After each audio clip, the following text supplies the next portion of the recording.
Hello everyone. Welcome to a class of building websites using Python tutorial. For learning how you can build different Python websites with different kind of framework. So if you're planning to learn to build different websites using Python, then you are in the right place because in this class we'll cover everything to get you started with building websites using Python. So now let's take a look what you learned from this class. 1.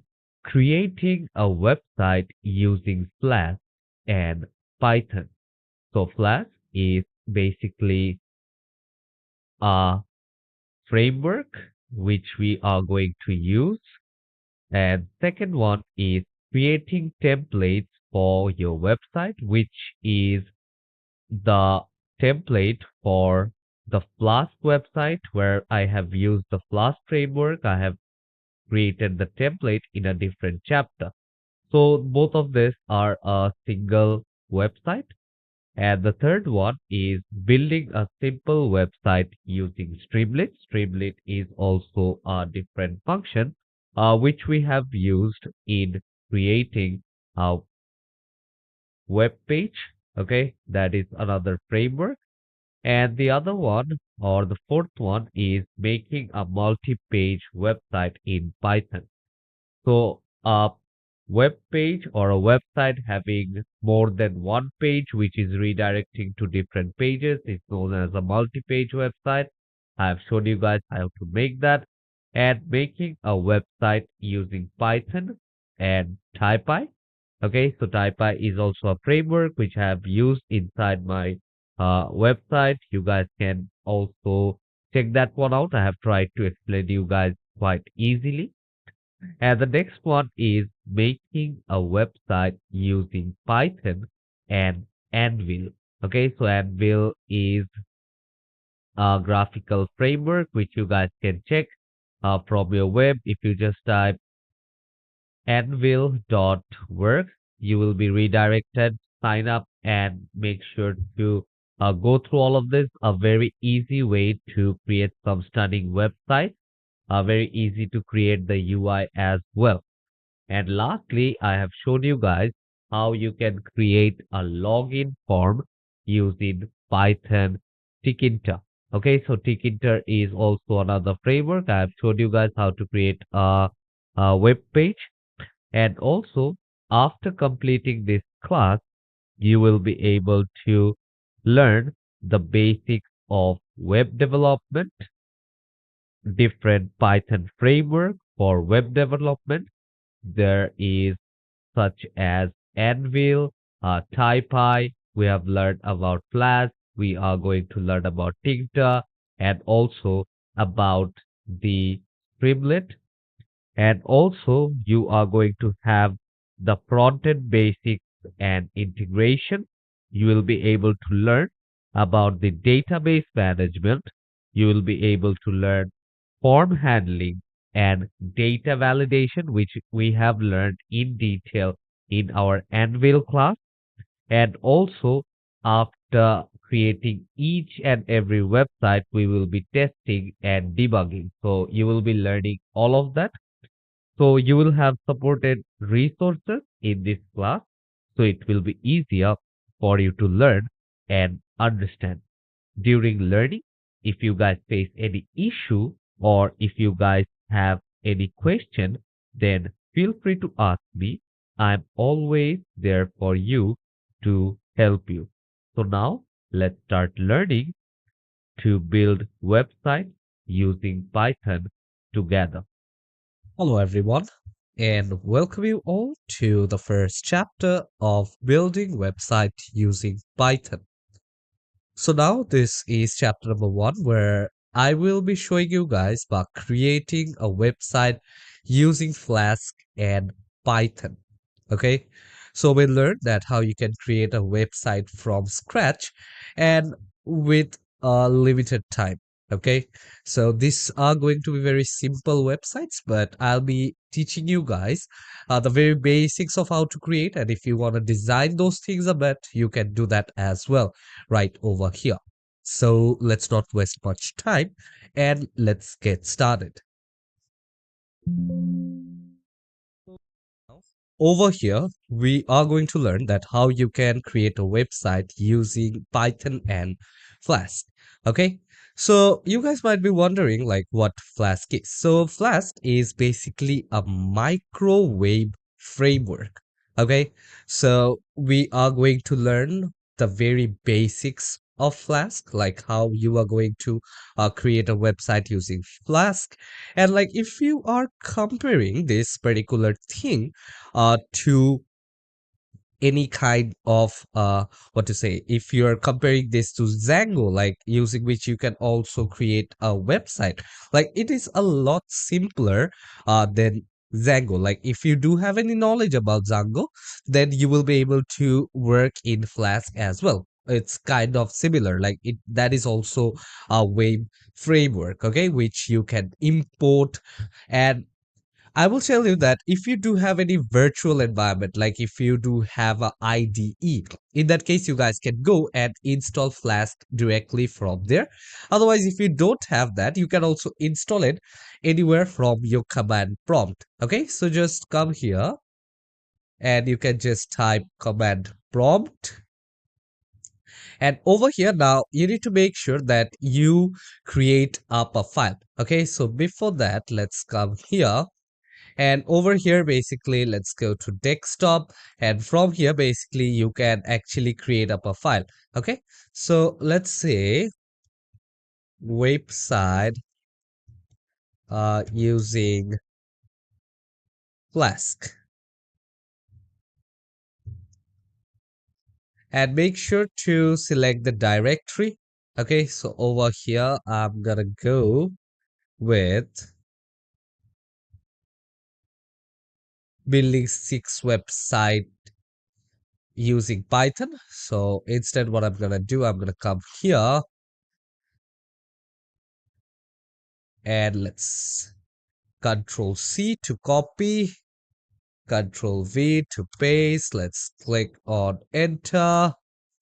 And here, as you guys can see, that building 6 website is not recognized as an internal or external command or an operable program or batch. Okay, so instead what I can do right over here is I can just go into my file. Let's say if I'm just using any IDE, let's open up a folder, and from here now I can just select this. Let's click on select folder, and this is the type of page I will be able to see. So from here I can actually create up a new file, and I can just name this one as 1.py. And now I'll just click on enter, and here you guys can see now I do have one Python file right over here. And from this top options, I'll be selecting a terminal. Let's go with a new terminal right over here.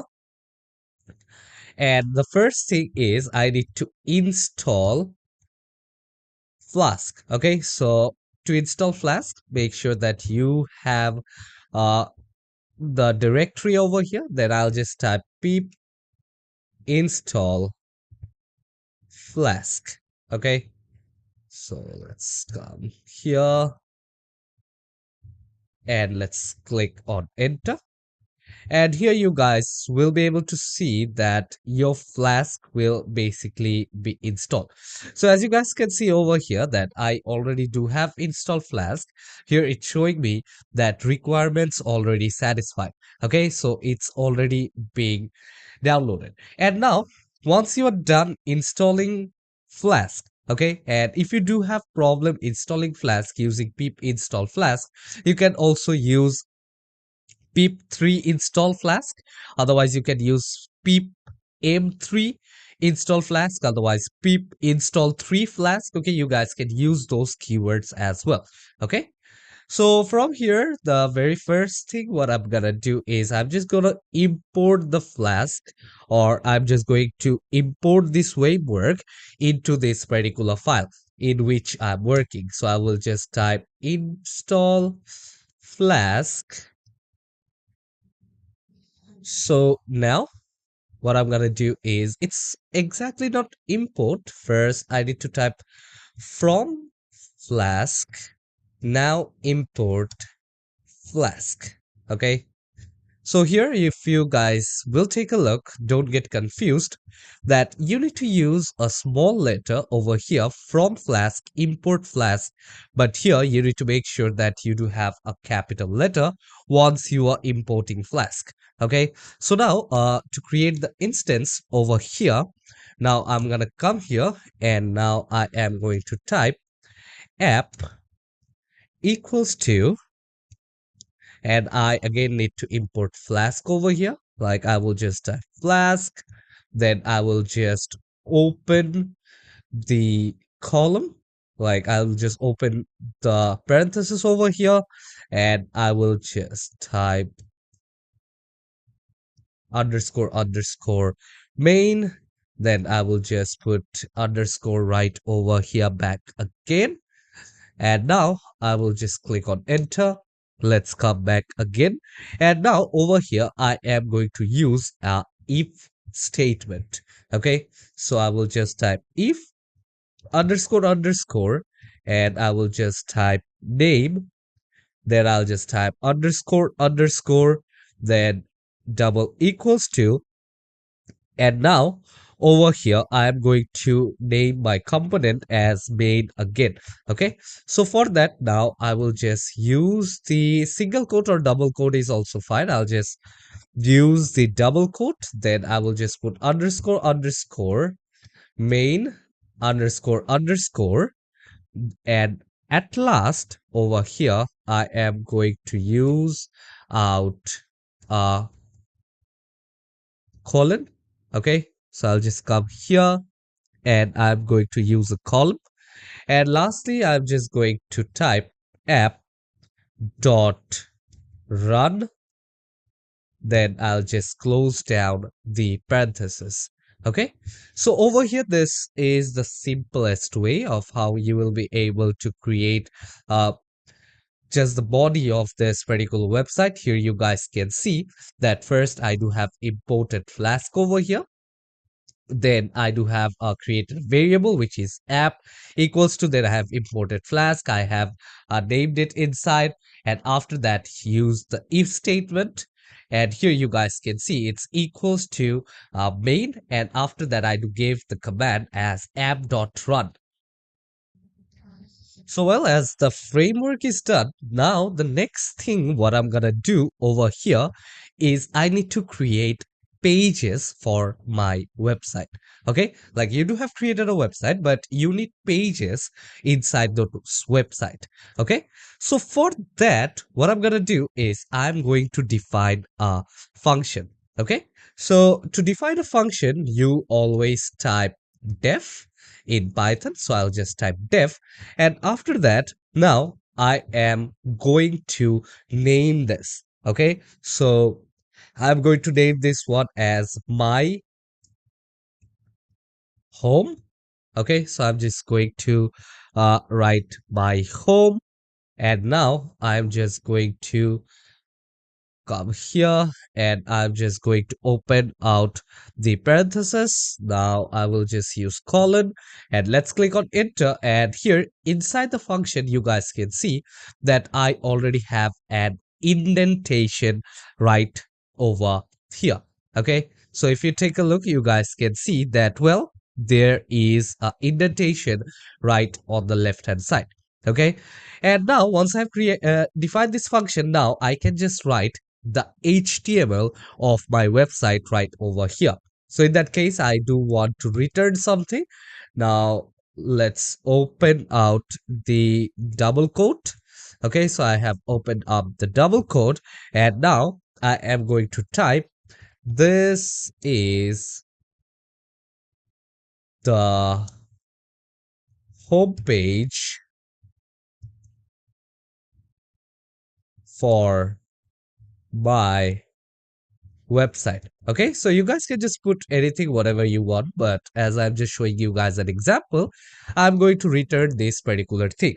And as well as for that, you guys can also use the h1 tag. Okay, so you guys can also use h1 tag. If you know HTML, you guys are well familiar with those things. Okay, so let's come right over here and let me just show you guys that how it will actually look if you have a h1 tag. Okay, so let's come here, let's type h1, let's close this down, and now I will just use some capital letters. I will just type my website, and I'll just close down the h1 tag as well. Okay, so let's come here, let's close down my h1 tag.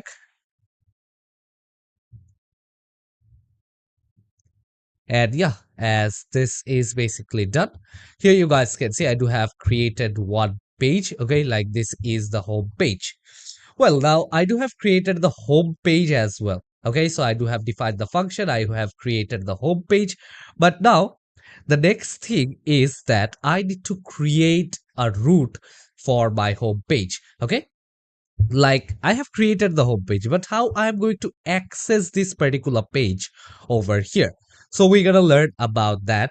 Okay, like if I do want to basically access this particular home page, what I'm gonna do. So for that, now let's come here, let's come down.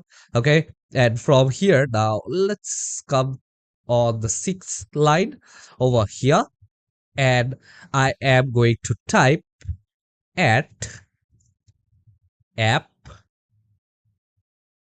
dot root. Okay, so I'm just going to make sure, and now I do have to make sure that I add the directory of the root of my home page. So now over here in this particular root, what I'm gonna do is I'm gonna come here and I'm just going to define this one as hash. Okay, as you guys can already see that I do have that particular slash right over here. Okay, so now as you have already seen that I do have actually put out the route over here as well. Now you want to see, well, you do have created the route as well.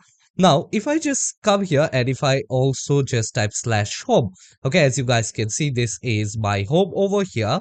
Like the function which I have defined is named as my home, so it will basically return me this. Okay, so now let's just check everything over here, and now let's try to run.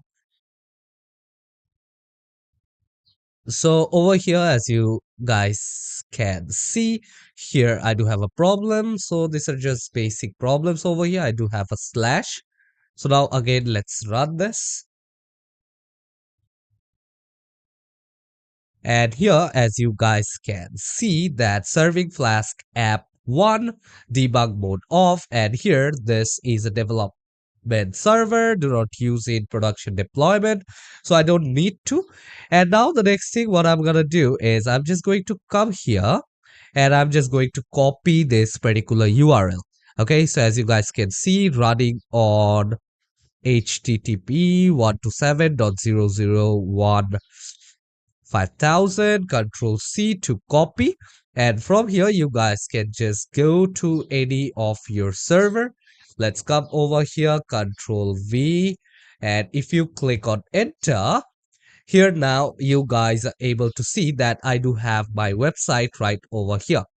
So if you just take out a look, if you just see that here in this first one, I basically had this in my output. Okay, here you guys can see this is the home page for my website, which I do have here on top.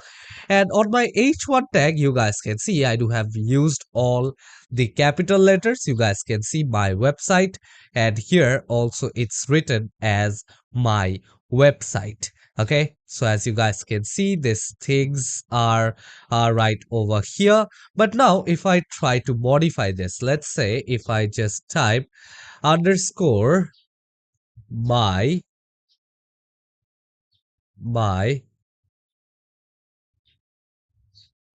let's type this without caps, my home. Okay, and if I just click on enter, you guys are able to see that it shows that not found. The requested URL was not found on the server. If you entered the URL manually, please check your spelling and try again. Okay, so if I'm just typing this, as you guys can see, if I'm just typing slash my home, I'm not able to see this thing. Okay, so for that, now let me just tell you guys few of the other things of creating a website right over here. Okay, so now let's come here and let's define out a new function. Okay, so for that I will just type def. Okay, I will just give out a space, and now I am going to name this particular function as user page. Okay, so I'm just going to write def user page. Now let's open this parenthesis over here, and inside the parenthesis now I'm just going to put out a variable. Okay, inside the function I'm going to mention. Okay, so over here now let's go with the name, and now I will just close this down with a colon. Let's click on enter, and over here now I am going to return. I'll just type return over here. Let's give it up a space, and after that I'm just going to use out a f function. Okay, so I will just type f over here, and after that I will just open my quotation. So now after you have added out the f string right over here, as you guys can see, so now over here basically I am going to return. Okay, so let's come right over here, and I'm just going to return, let's say hi, and I'm going to create a second bracket over here. Okay, so I'm just going to create that. Let's come here. And now inside this one, I am going to put out the same variable which I do have put over here. Okay, so I can just put out the same input. So basically what will happen over here is, let's say I do have put out the f string, and inside this I do have written hi, then I do have put out the output same as the one which I have mentioned in the function. Okay, so as this is basically done, now let's put out the exclamation. Okay, so I will just put out the exclamation basically inside the double quote. So let's come here, and now what I'm gonna do is I'm gonna come here and I am going to define the root. Okay, so over here now I am going to define the root, and for that now let's say at app dot root, and now I am just going to do a bit different over here. And over here, the first function, as you guys can see, I do have mentioned that if you just put out a slash, and that's how it works. But now I am going to basically add some tags. Okay, so let's open the double quote right over here. And after that, now let's put out a slash. And now I am just going to open out a tag, and I'm just going to mention some name. So what will happen is, like if I just add another tag right over here, whatever I mention inside this tag, inside this root, let's say here in the user page, I do have mentioned this output name. So whatever I will mention it right over here, it will basically be seen over here once you return your user page function. Okay, so I can just put out name, otherwise I can just put out anything else. Let's say I will just put yield is. Okay, you can just put out anything right over here. So now over here, let's run this particular thing right over here. And before that, I need to make sure that I stop. So I'll just click on Control C right over here, and you guys can just type it multiple time, okay, to quit this one. And once you're done, I will just go to my wait page right over here. So well, now over here, as you guys can see, I will just run this particular thing. Okay, so let's click on run right over here. And once you're done, let's come here. Let's follow this particular link. And as you guys can see, this is basically the home page. But now, as you guys can see, now if I just put slash my home, okay, and if I just click on enter, here now you guys can see it's written hello my home. Okay, so if you just come here, hello world, my world. Okay, and if I just click on enter, now it will show me hello my world. Okay, so whatever information do I exactly put right over here, it will show me the same thing, because over here in this particular function I have mentioned the root. Okay, so over here you guys can see I do have this double quote, then I do have the slash, and I do have used the text, and inside the tag I have mentioned the function. Whichever thing I'll put over here, it will be displayed right in the return in form of HTML. Okay, so that's how it basically work. And if you want to quit this one, you guys can click on Control C to basically quit. So now as this is basically done, now the next thing what I'm gonna do right over here is I'm going to show that how you can basically redirect.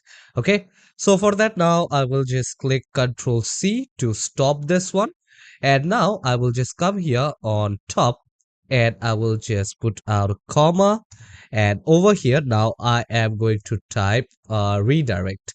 Okay, so I'll just type redirect, let's put comma, and I'll just type URL underscore for. Okay, so as you guys can see, I have put redirect and URL underscore for. And now I am going to define another function right over here. Okay, so I'll just type at app dot route, and over here now I'm just going to mention the name of this particular function. So for that I will just go with first. Okay, so let me just type first right over here in the app root. Let's click on enter, and now I'm just going to def first,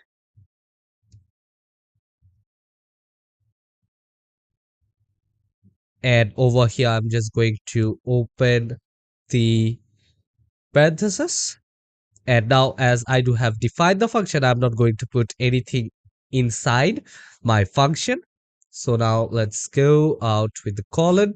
Let's click on enter, and there I do have the indentation. It is defined as a function, and over here I want it to return. And what I'm gonna do is that anytime I come here and anytime I put out this particular function or I put out this route, I want it to return me a particular page. Let's say I want it, I want this particular function to redirect me to this page or to this page. So let me just show you guys with the home page, because it will be a lot easier, because here it's a bit complicated. Okay, so now I will just click on return, and now I am going to type redirect. I will just type redirect, then double quote, and just type URL underscore for. Then I'll just open parenthesis. Then I'll just type home. And as you guys can see now, I do have defined that well. Once I define this first function, it should redirect me to the home page. Okay. So in that particular page, let's run this thing back again. And as you guys can see now, I will just come here and I will basically follow this particular link. And you guys can see that it is basically returning me to the home page in which I work. So if I just click on refresh, it will just stay right over here and it will always redirect me to my home page. Okay, so that's how it actually works. And yeah, I hope you guys to have just understood this first part of how you can create out a basic website using Flask. And in the next class, we are going to learn that how you can just modify this particular website using HTML and few of the advanced options. So I hope to see you all in the next chapter. Till then, take care and goodbye, everyone. Hello, everyone. So now we are on our chapter number 2, where I'll be showing you guys about creating templates for your website. So in our last class, we do have learned that how you can actually work with the frame of a particular website, like how you'll be able to create those. But here in this chapter, we are going to create templates for a particular website to make it look better and to make it look more organized. So we'll be using different kind of languages over here as well. So let's not waste time and let's get started.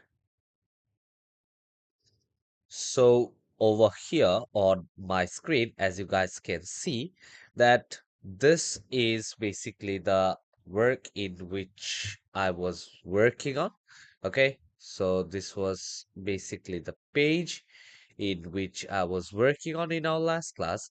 And now in our last class, we do have learned that, let's say, if from this user page, or let's say my home function, if you want to come over here, or from this particular page you want to get redirected to the home page, you guys can get redirected to the home page. Okay, but now, let me just tell you guys and show you guys an example.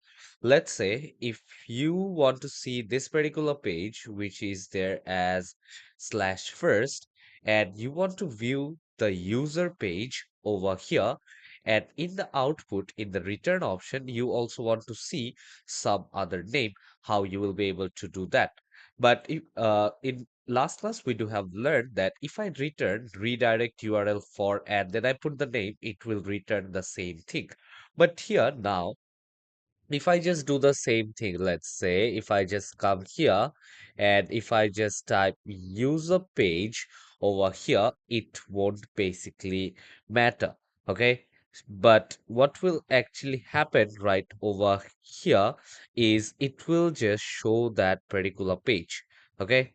So for that, now what I'm gonna do is I'm gonna come here and I will just skip it like this because over here actually I do have mentioned the name. Okay, so over here actually I do have mentioned it. And now let's come right over here. And after the user page, I will be giving out a comma. So this is the name of the page in which I do want to redirect. Okay, so this is the page name and this is basically the function, and inside the function basically I do have a parameter. So for that particular parameter, what I'm gonna do is I am going to name the parameter. Okay, so I will just name the parameter. I need to make sure that there is no spelling mistake. Okay, so I will just put equals to. Now let's open the double quote, And under name, you guys can just put on any name. Let's go with Joshua. I will just close this down with a double quote right over here as well. Let's come over here, and after Joshua, if you want to use out an exclamation mark, let's come here. I can also use out an exclamation mark. Let's come here and let's put out an exclamation right over here. So let me just take a look over here as well. And now if I come here and if I just put slash first, okay, as this is the route I do have selected, if I try to go into this particular page, I will basically be redirected to the user page with hi name. Okay, so over here, name I have put equals to Joshua exclamation. So if you do want to test this thing out, what I'm gonna do is I'm gonna come here and I am going to run this. So let's come here and let's run this thing out. As you guys can see now, I will just come here. I will just click on follow link. Okay. So here you guys can see. But now instead of this one, what I'm gonna do is I'm gonna come here and I'm just going to put slash first. Okay. And here, as you guys can see, once I have put on slash first right over here, you guys can see it's written hi Joshua. Okay, because automatically once I have put out this particular route, which is hash first, it is being redirected to this particular page which I have mentioned. So over here I can just come here and again control S to save this thing up. Now let's come here. Let's try to follow this link. Let's click on follow link. Now let's go with slash first. Let's click on enter. Let's just reload this page. And this is how it will actually look. Otherwise, the same way, if you want to run it again, okay, you guys can come here and control C to quit this one. And let's run this back again. Or let's come here, control C, and let's run this Python file again. Now let's follow this particular link. Now let's go with slash first, enter, and here now I do have hi Joshua, because over here they did have a extra exclamation mark. As I do have already applied this here, then I just deleted that one, saved that particular file, and I quit the previous website in which I was working. So you guys can just close the other files down from here and be redirected to any page as you want. So this was just the beginning. Now we are going to learn that how you can basically create templates. Okay, so we will be applying all the JavaScript, the HTML, the CSS over here, and we'll be creating out the templates. And for that, now let's get started. So now to add HTML files over here, temporarily what I'm gonna do is, as I do have these two URLs over here, I will be deleting those. Okay, so for that, now let's first come over here, Control C to stop or quit. And now let's come here, and over here I am just going to delete this right over here.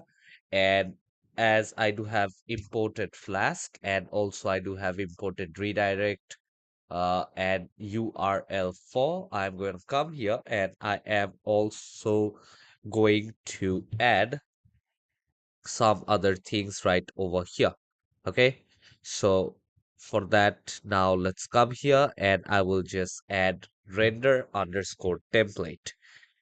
So let's type URL comma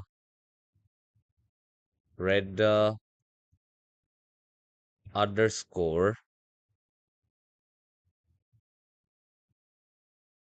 template. Okay, so as you guys can see, it's already right over here. And now, as this part is actually done, now we need to understand, as you guys can see, here in my homepage, I actually do have a sentence and also I do have my HTML. Okay, so this is the H1 tag, and you can also use a slash. Okay, so let's come here. Let's put up a slash H1. And now what I'm also going to do is you can just go into your PC and just go to the page where you are actually opening up the file using which you're working. Okay, so as you guys can see, this is the file website using Flask, and this is my file which is 1.py. Make sure to set those things in a file. Let's say you can also have two Python files in which you're working. Okay, so now let's come here and I'll just click on new and I will just create a new folder. Okay, and I'm just going to name this one as my templates. Okay, so I'm just going to open this my templates and now I'm just going to open it right over here. And what I'm gonna do here is I'm gonna come here, let's right click, let's click on new, and you can just create up a new folder and basically now just name this one as you want.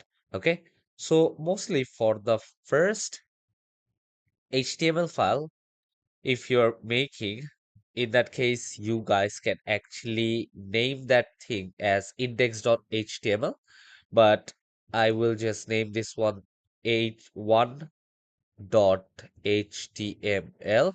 Okay, so make sure to use html right over here. Okay, so I will just open one dot html.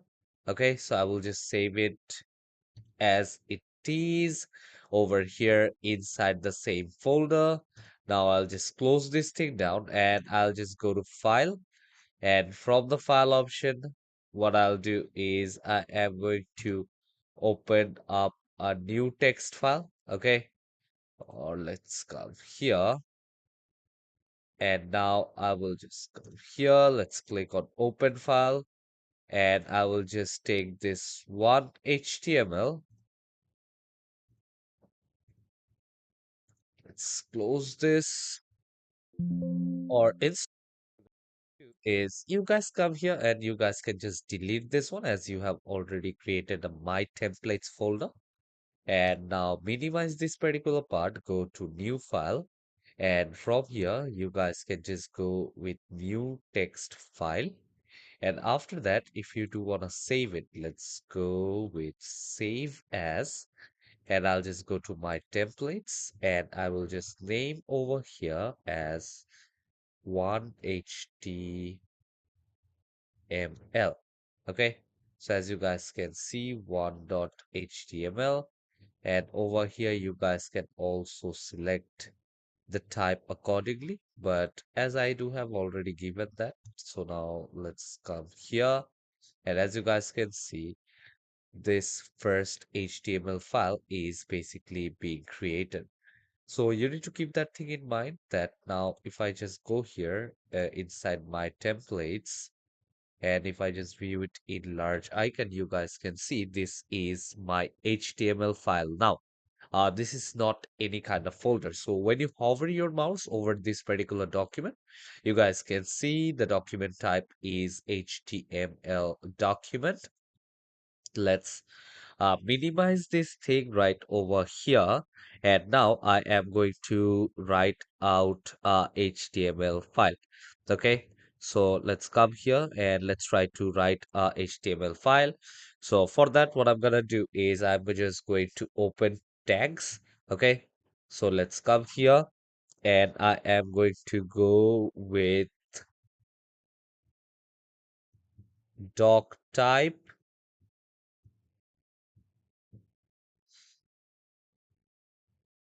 then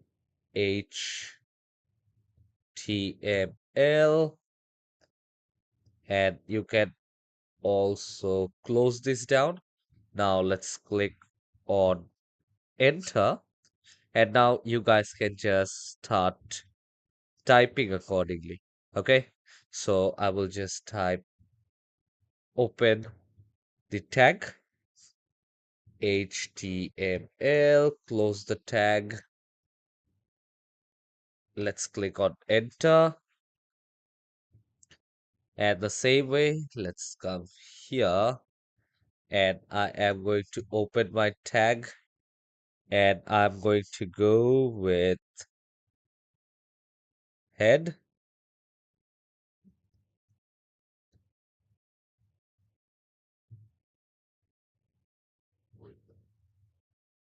I will just close this thing down. Now let's click on enter, and under head, now again I'm going to open the tag and I'm just going to put out the title. Let's close this thing down, and under title I will just type. So now over here, let's try to add the title. Let's type, this is my home page. Okay, so I'm gonna type this one for my title. Let's come here on the head option and I'm going to click tab. Now let's click on enter. And what I'm going to do is over here now I'm going to add out a different tag, which is the body tag. Okay, so let's come here. Let's click on enter right over here. And under the body here, first, I will just put out the H1 tag. Okay, so let's come here. Let's put H1. Let's close this thing down. And now I will just type the home page in the H1 tag. And now let's click on enter. And I will be adding on the paragraph tag as well. And to write the paragraph tag, P tag, then I will just type hi and I will just put out the exclamation mark right over here. Okay, so as you guys can see, this particular HTML document is actually ready. So Control S to save it. And now you guys can come to this particular Python file. And if I just click on Control S, this is being saved as well. So now, how you are going to come right over here and how you are going to get this particular HTML on this particular Python file. So for that, what you need to do is you need to come right over here and you need to just delete all the values which you had in your URL return option. Okay, so I will just type return, and from here you remember over there we do have actually added this particular function which is render underscore template. So I will just type render underscore template. And now, once I do have written this one, let's open out the parentheses. And after opening up the parentheses, what I'm going to do is I'm going to open my double quote. And after opening up the double quote, I will just type 1.html. Okay, so as you guys can see now, whatever name you do have put out, okay, you can just use that one. And now as you guys can see, this the name of my HTML file was 1.html, and Control S to save this particular file. And Control C to stop this, Control C. And again, what I'm gonna do is I am going to run this particular thing. Okay.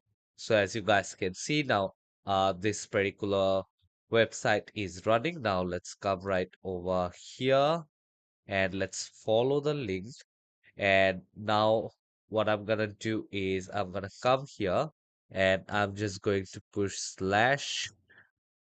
Let's not slash first, but I'm only going to put slash.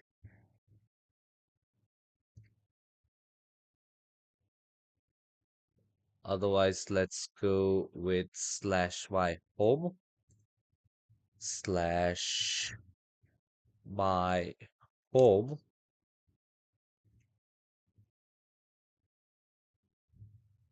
So now, as I do have mentioned it right over here as well, the HTML file is here. Now, what I gotta do is Control S to save it. Now, let's run this particular file. And let's check where the problem is. As you guys can see, it's showing me the problem. Let's go to the HTML file. Let's check out the HTML file as well. As you guys can see at line 1, chart 3, at line 1. Okay, so from Flask, import Flask. Now let's try to run this again. And here now it is basically working better. Now let's come here. Let's go to this HTTP file, follow link, and over here you guys can see now I do have written this one. Let's come here. Let's minimize this. Let's go to the VS Code as well. Let's open out the VS Code and let's open it up as well. Okay, so if you just take a look into my HTML file, okay, so you guys will be able to see that under the H1 tag, I do have the name of the home page, and underneath, I do have the paragraph, okay, which is actually uh, located just in between the H1 tag and the like inside the body. Okay, under the H1 tag, I do have the paragraph, and this is how it will appear on your screen. So this is how it basically redirects. But now we are going to learn more about Python and how it actually works for your website. So let's say right over here, as you guys can see, I do have this particular URL page. And specifically, if you do come here and if you want to specifically have a tag, okay? So for that, now let's come here and let's name this one as SOS. And I will just close the SOS tag. Otherwise, what I can do is I can just put the my home tag right over here. Okay. So if I just come here and if I just add this my home tag from here, now I want to have all the things like whenever I type my home, it should be replaced with the HTML which I have. Okay, so if you want to do kind of the same thing after that, what you need to do is you need to go in your HTML file. Okay, and once you're over here in the HTML file, you need to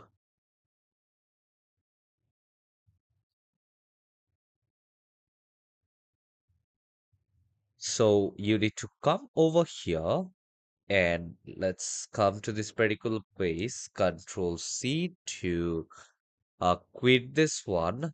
And as you guys can see, I will just come right over here and I want to add new paragraph. So I'll just click on enter. And after clicking on enter, I will come here and here you guys can see that it's written as hi.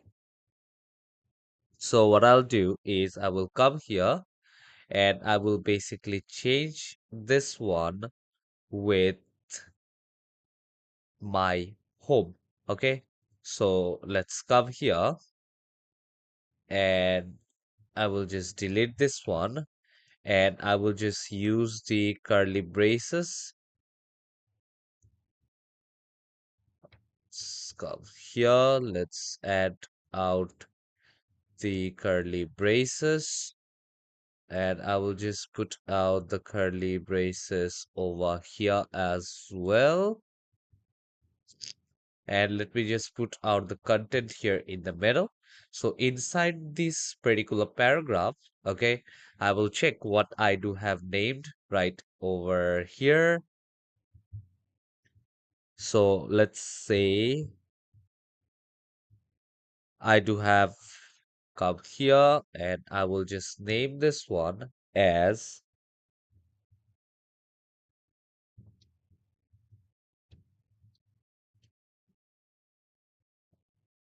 let's come here and let's go with ABC and I'll just come here and over here I will just put ABC and then I will just put that ABC is equals to gym. Okay, so I'll just type gym right over here and now let's see how it actually looks. So let's go with HTML file.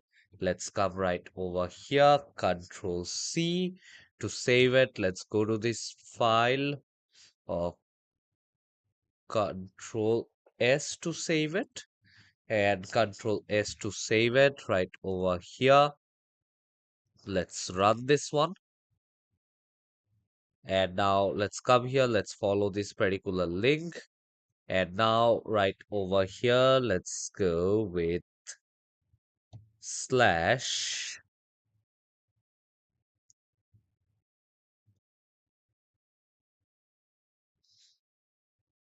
my home,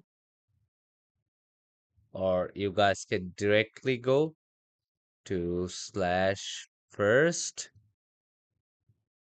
otherwise slash my home.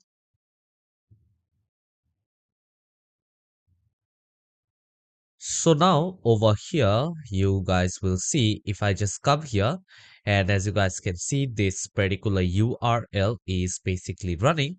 And here under the render templates, I do have one.html and under content, I do have name and R is equal to 3 over here. And you guys can use anything else. And under the HTML file over here, I do have the same content. Okay, this particular element or inside the paragraph is inside the double curly bracket and over here I do have mentioned the value of content as name and the value of R as 3. So if I just go to my web page and if I just come here and while giving search, let's say if I just put ABC and if I click on enter here, you guys can see the ABC is basically changing and the value of R is 3. If I just come right over here, let me just put 2, Control S to save it. Now let's go to this particular file and I will just come here. Let's go with AB. And if I just click on enter, you guys can see it has been changed to AB as well. Control S to save the factor of R right over here. So let's come here and let's click on back enter again and whatever I type it will basically be saved right over here. Okay, so the next thing what we are going to learn is basically about the expression statements. Okay, so we'll know how it actually works. So let me just close this thing down. Let me just come down right over here and let me just close this URL as well using Control C. So now over here, as you guys can see, if I want to change this particular expression, let's come right over here, Control S to save it. Let's go to this one.html file. And over here now, let me tell you that here inside this particular h1 tag, inside you guys can actually work and basically put on some Python code. So let me show you guys how. So let's come here. Let's click on backspace over here and let's click on tab. And after that, what I'm gonna do is I am going to open out my curly braces.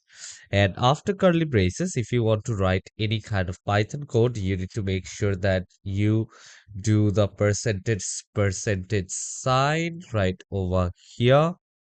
And after that, I am going to type for loop for underscore in range. So I'm just setting out the range right now. Okay, so I will just use the parenthesis. So let me just go on with 12. Okay, so I will just put on 12 right over here. Now let's click on enter. Okay, and now if you wish to, let's come here, let's close down the curly bracket, and over here again I will just put on the percentage sign, and over here I will just type in for. Okay, so over here now you guys can actually see that here you have applied for in range. So 12 times you can basically print, and after that the for statement is basically ending. And inside this particular for statement also you can apply your own kind of Python. Okay, so if I just come here and if I just click on enter, and after that let's click on a tab, and now let's add a text. So I will just add out a paragraph tag right over here, and I am going to type hello guys. Okay, so I will just type this particular thing right over here, and this is how it actually works. And now you can also run this thing out as well. But also over here inside, let's say instead of this we can also put this one as an x. Okay, so for x, okay, so let's say for x in range till 12.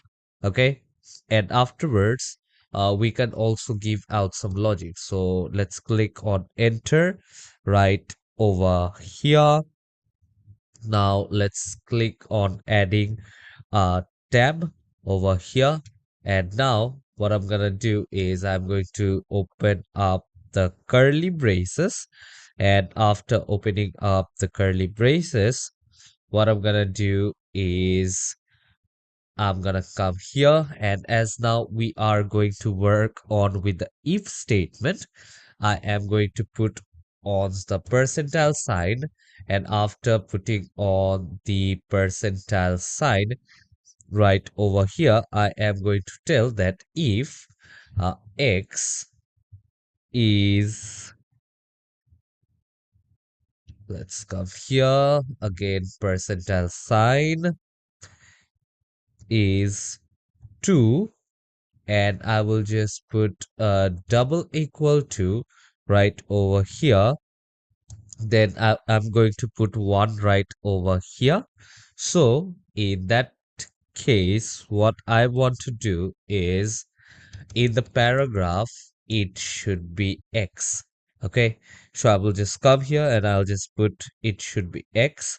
And afterwards, here I do have the end for statement, but after ending the if statement, I will also put on the end statement as well. So let's come right over here. Let's click on tab.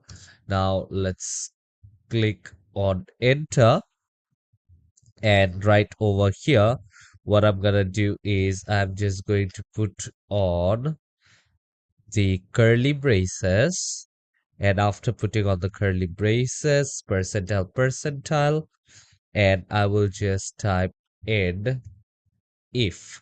Okay, so I'm gonna type in if. Let's come right over here, and this is how it actually looks.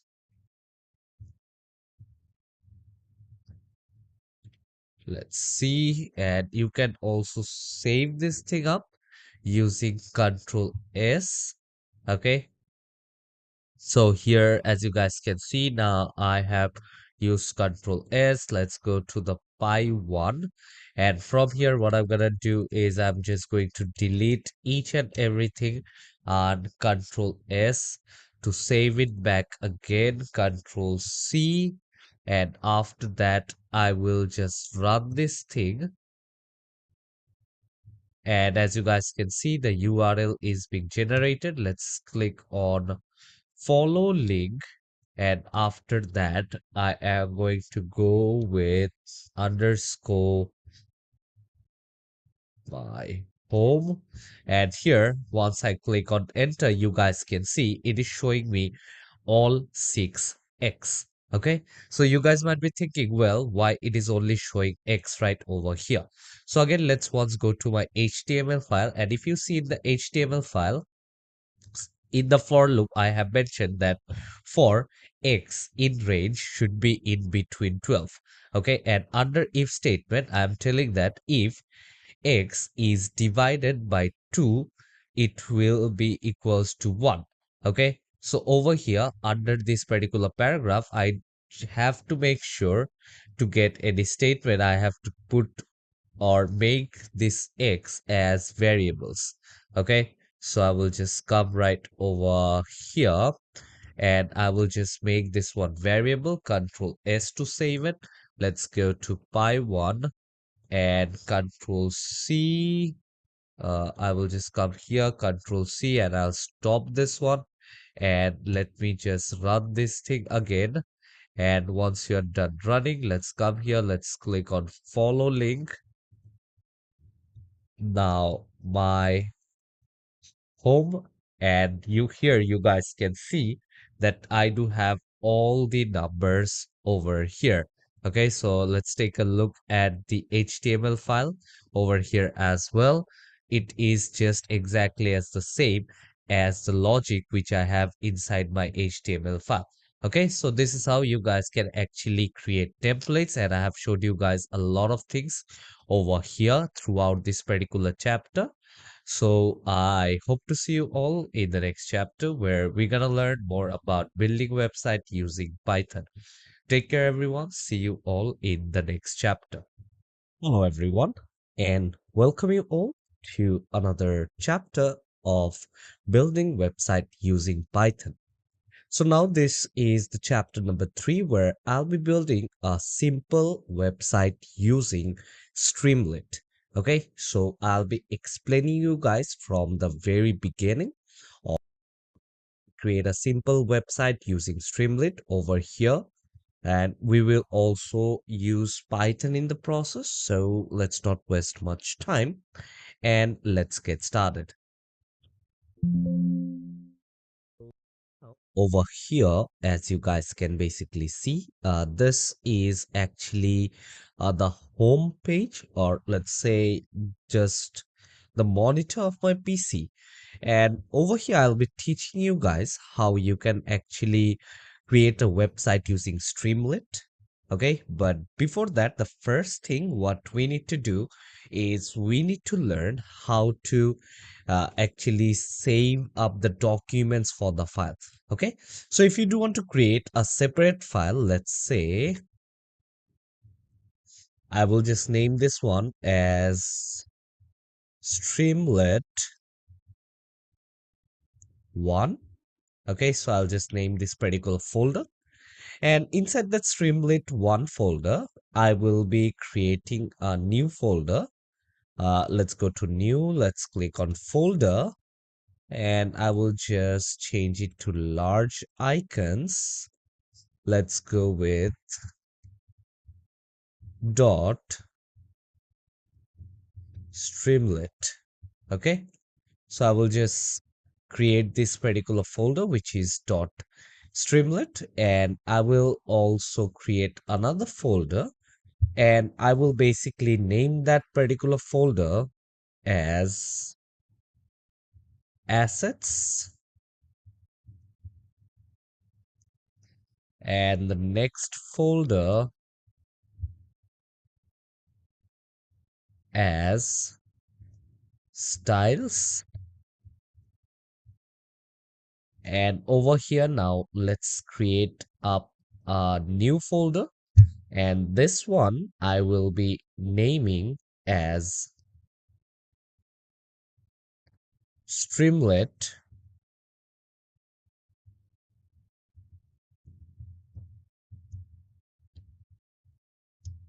underscore application dot py. Okay, so once I create this particular folder, or let's say if you just come here, if you want to basically create something new instead of a folder, you guys can also do that.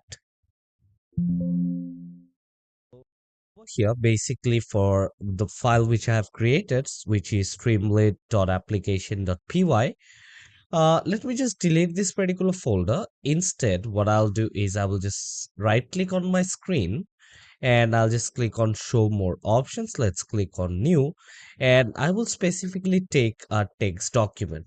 Okay, so let's type streamlit underscore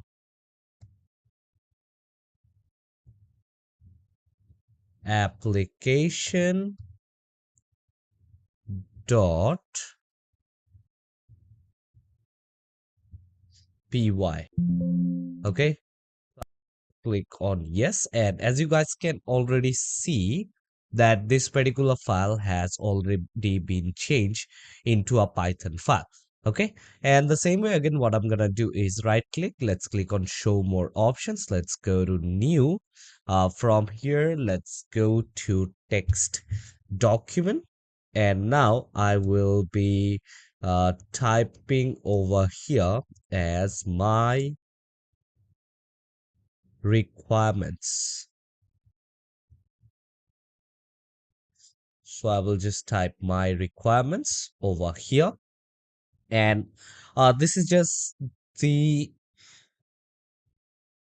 outline of how you are going to set before you start working. You can name your folder as you like, as you wish to.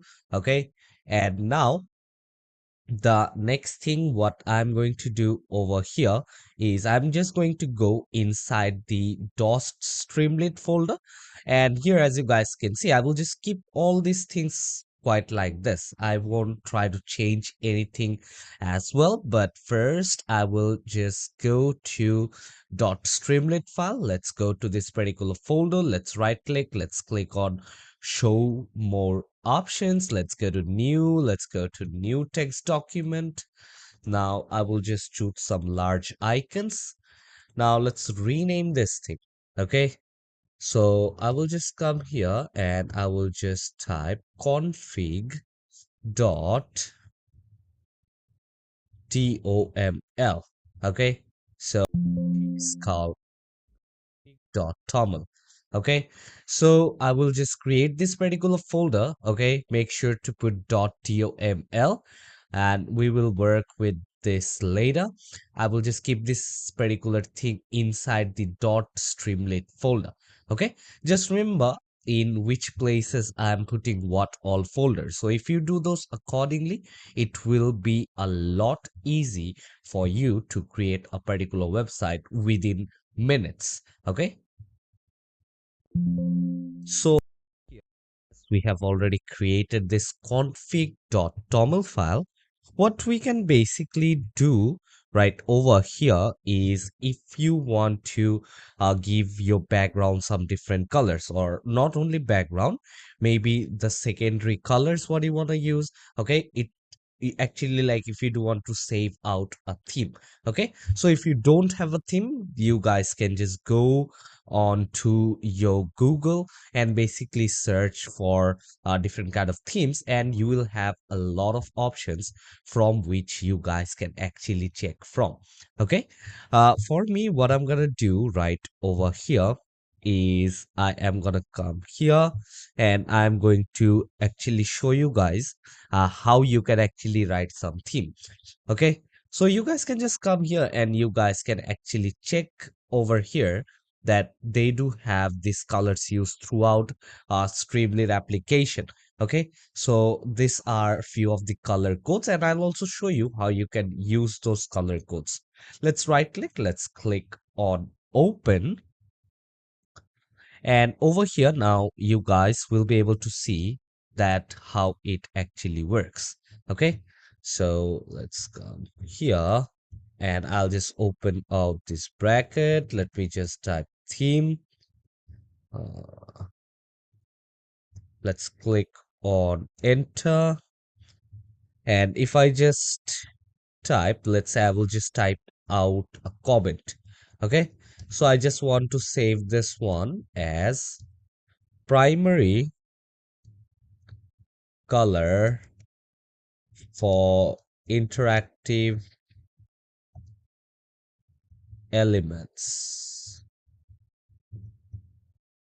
And now if I just come down and if I just type primary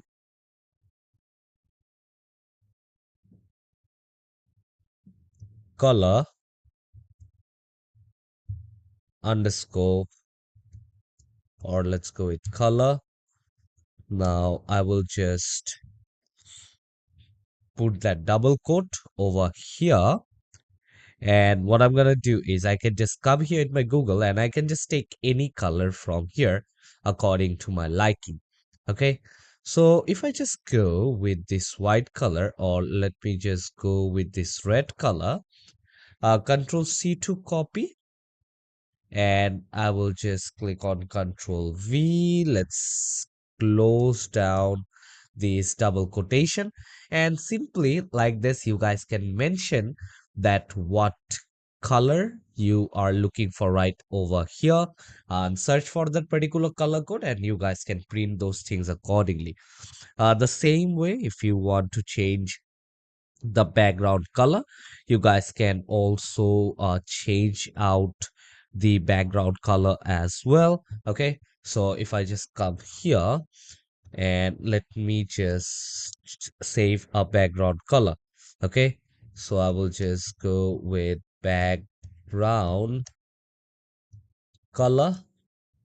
Let's come down over here, let's click on enter, and now let's type background color, and I'll just come here, double quote, and let me just put on some white colors itself. Okay, so let's come here and uh let me just go with this one, Control C. Let's come here and Control V. Let's go on with the double quote, and now Control S to save it. Okay, so this particular file is being saved. And if you don't want to use any kind of theme as well, there is no use. Like if you don't want to use it, there is nothing as such that you have to have a theme. You might not have as well, but still you can create up a website. And this is done. Once I am done creating config.toml file, now I will just go back And over here now I can just put out different lottie animation. Okay, so I do have downloaded this particular animation right over here. Let's go to desktop, let's go to my resource file and Streamlit 1. I will just go to assets and I will just download, or I will just cut it right over here. So let me also show you that how you guys can actually download that. So if I just come here and over here, if I just type Lottie files, here you guys can see there is a website known as Lottie files. So make sure to come here into this particular app or this particular website, and from here you need to make sure that you log in using your Gmail account. It is actually free to download. Let's say if I want to download any kind of a car animation, let's say, okay, for my website. So in that case, here they'll be showing you guys different kind of animation from which you guys can choose from. Let's say I like this particular animation. So I'm just going to click on this particular animation and now I will just click on download from here. So it might take some time, totally depends on your net speed and on your PC. And once you're done with this particular part, make sure to download the JSON file of this. Okay, so I will just click on download, and here you guys can see the animation is basically being downloaded. So let's go to downloads, and here you guys can see the animation. Let's cut it. Let's go to desktop.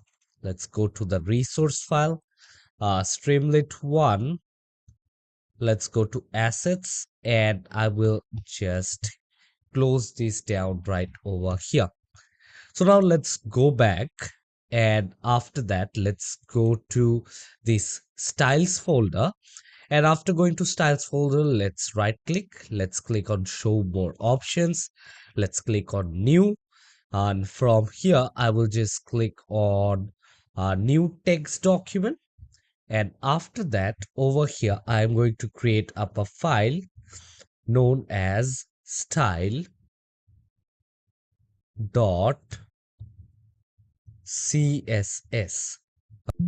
So I will, and as you guys can see, now this particular file has been changed to a style.css file. Okay, so over here, if you want to add any kind of design, so I will just write some simple stuff, which is main menu. Okay, so I'm just creating out a comment at first. Let's go with curly braces and I will just type visibility is going to be hidden. Okay, so visibility is going to be hidden. Let's click on enter, and also I want a header. Okay, so for that I will just type header. Now let's open out the curly braces, and after that let's type visibility hidden. So this is basically done. Control S to save it. So once this is done as well, let's click on Control S to save it. Control S to save it. And now let's minimize this one. Okay, so the Streamlit is done. I have downloaded the assets, and also I have actually created a folder or a text file. Okay, so a CSS file in my styles option. Now the next thing what is left here is I will just go to this my requirements text box. Okay, so inside this particular notebook I will put whatever I basically need to create this particular website. So I can just resize this as well. So I will just place it right over here, and I'm just going to type Streamlit double equal to 1.29.0 Let's click on enter. Streamlit underscore extras double equal to 0.36, or you guys can type 0.3.6. Now let's type Streamlit underscore Lottie, then 0.0.5. So Control S to save it, as you guys can see. So I will just close this one, and you guys can see this particular text file has basically been written. So for working in Streamlit, we basically need Streamlit. So for that, I do have this command, which is Streamlit 1.29.0. And now after that, we do have Streamlit Extras and Streamlit Lottie. So Streamlit Extras and Streamlit Lotties are for the animation which I have downloaded from the Naughty files. Okay. So from that Lottie files, basically it will help you to run that particular animation inside your website. Okay. So that is quite important. So I can just close this one down. But after that, I will just right click, and from here I can just go to any command prompt. Okay, so from that particular command prompt, if you want to see more option, you guys can just click on show more option. So now let's come and let's right click. Let's click on show more options, and now I will just open this particular thing over here inside the terminal. Okay, so in this particular terminal, what I'm gonna do is I am going to type pip install /r. Then I will just type my folder name, which is my requirements dot txt. And if I just click on enter, here now you guys will be able to see that it will just install all the things which you have given command in this particular text file. So here you guys can see it is actually downloading Streamlit. It is downloading all the numpy and whatever command is basically needed. Okay, so let's just wait for some time. Totally depends on how long does it take to install all the files. So can just wait for it. Otherwise, you can just do your other works. Let's say downloading your animations and thing. Okay, so you guys can actually do that right over here. So once you are done, okay, like once you're done working with all of this thing right over here, so now I will be opening up my Python file. Okay. And after uploading or after opening up the Streamlit underscore application dot the Python file, what I'm gonna do is I'm just going to import everything. Let's say from pathlib import path. Then I will also import JSON. Okay, so I will import JSON file. Let's click on enter, and I will also import Streamlit as st. Then from Streamlit, as I'm working with this third party Streamlit underscore lottie import st underscore lottie. Okay, so now let's click on enter, and now I will just type from Streamlit underscore extras dot let underscore it underscore rain. So this is basically an animation kind. So I want to import this as rain. So now over here, as I do have imported these things, I will just write a comment. And in this particular comment, I'll be now setting in all the directories. Okay, so directories and the file paths. Okay, so I will just add the directories and all the path of the file which I am going to include in my website. So the first one, I will name this one as this underscore dir is equal to path. Let's open parenthesis. Now I will just come here underscore underscore. Then I will just type file underscore underscore. Then I will just put dot uh, parent. Now let's click on enter, and let's click on enter right over here again. Let's type css underscore file. Okay, so where I do have added my css file.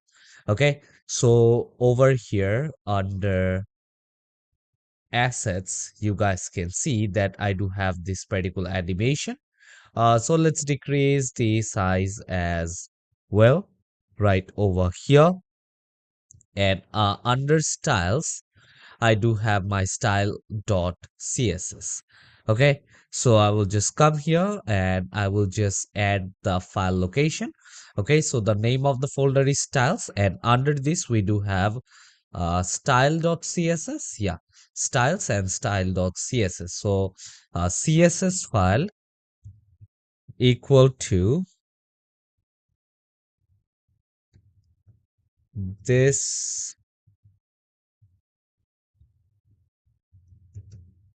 dir, which is this directory. Then I will just put out slash.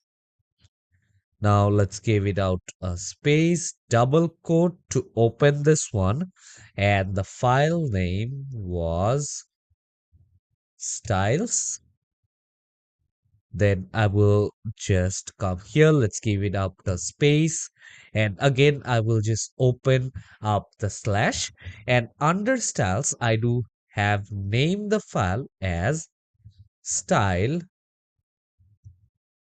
dot css. Okay, so as the css part is actually done, so now as this is done, okay, so let's come here, let's click on enter. Now the next thing what I'm going to do is I'm going to type assets. Okay, so assets,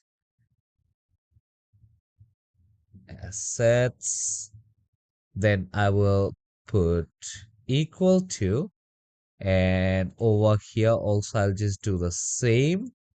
Let's put on the equal to, so I'll just put equal to over here, and over here also I can check where my assets folder is. But before that, let's come here and I will just type this directory. Okay, so I will just type this directory space slash. Let's open up the double quote, and over here I do have named my file as assets, or let's check the spelling over here. Desktop, the resource file, Streamlit 1, ASSETS. Okay, so I will just type ASSETS. So this is the folder name. Let's click on enter. And from here, now I will add the Lottie animation, which was the JSON file, if you guys have remember. So as I'm just putting this particular animation inside the web as well, I need to make sure that I do add the directory and the file path because I do want to upload it initially.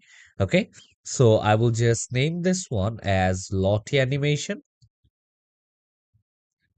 So let's go with Lottie underscore animation equal to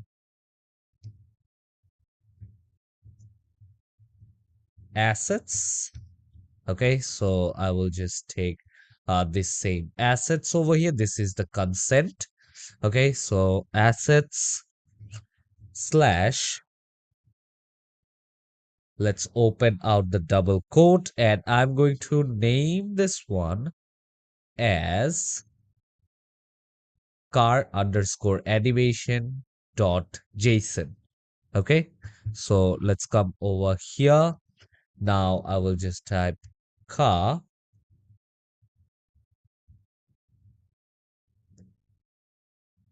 underscore animation dot JSON.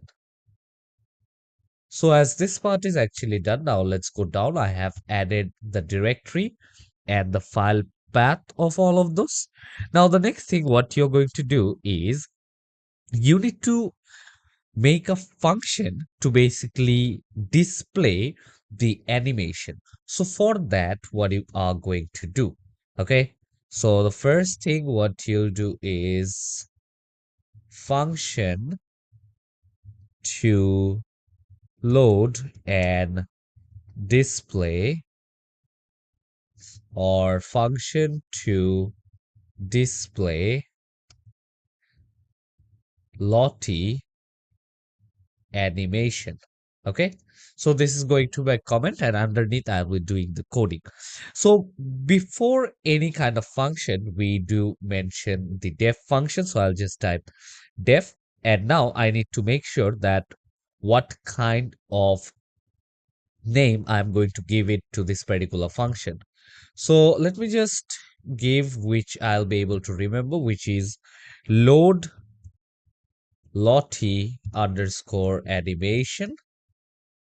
And after that, inside the parenthesis, I am going to put out file underscore path.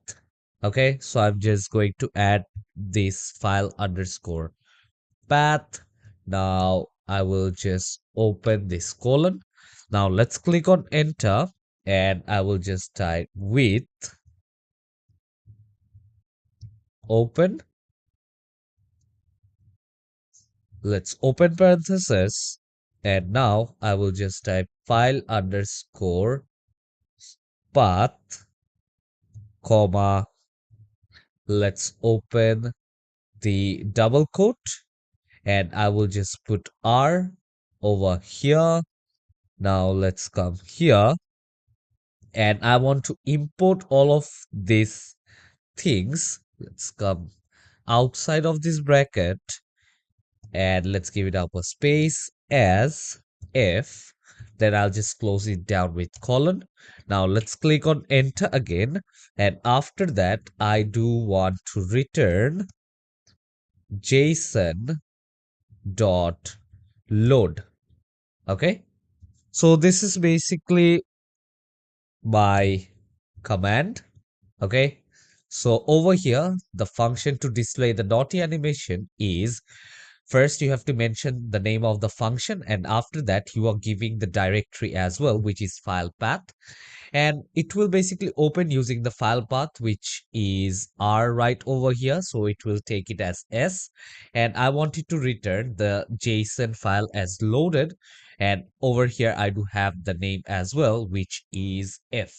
Okay, so that is also done. Okay, and from here, now the next thing what I'm going to do is if you want to apply any kind of effect. Okay, so for the effect, now let's come here and let's go down. And after going down, let's come here and I'm just going to add another comment. Okay, and from this particular comment, I am going to apply effect. Okay, so let's apply a simple effect right over here. You can apply any kind of effect as you like. So let's go to apply effect, and for that I will just type the name, or I will just apply the function, and I'll just name this one as the snow animation. Okay, so I want a snow animation, so I will just put run underscore snow underscore animation. Okay, so let's go with that. And after that, let's open parenthesis. And now I will just close the colon. And now what I'm gonna do is I am going to explain that how this is going to be. So I'll just put on rain. Let's open parenthesis right over here. And after that, I will just type emoji equal to. And now if you want to put out an emoji from your laptop or your PC, just type Windows and full stop all together. And here you guys will have a lot of option for your emojis. Okay, so let's come here. And if I just type snow, here you guys can see I do have all of these options. Okay, so from here now I can just take this, otherwise take this. Okay, so I will just put this one right over here, this particular emoji. Let's put out a comma as well, and also I can explain that what is going to be the font size. Okay, so font size equal to 15, or let's go with 18, comma, then I will just type falling speed equal to 4, comma, animation underscore length. Okay, so this is the animation length. Let's open the double quote, and over here now I will just type infinite. So as you guys can see, now I have selected this particular function, which is runs to animation. And here inside this, I have explained that what is going to be the emoji of this particular function, what is going to be the size of the font, and what is going to be the falling speed of this particular emojis, and the length of the total animation. So all of these things are done. Okay, and after that, now I am going to use a function to get any name from the parameter. Let's say I do have my web page and I want to display someone's name. So in that case, how I'm going to do that? Okay, so for that, now let's come down over here. Let's click on enter. Let's click on backspace, and from here now I will just put slash, or I'll just put out the hashtag over here. And now I'm just going to go with function to get name. Okay, so I will just type function to get the name. Let's click on enter, and now let's start the function. So def to define a function, and over here I will just type getting underscore person underscore name. And now let's open up the code right over here. Let's put out the colon as well. Now let's click on enter. Okay, so I will just click on enter, and now I will just type query underscore parameter.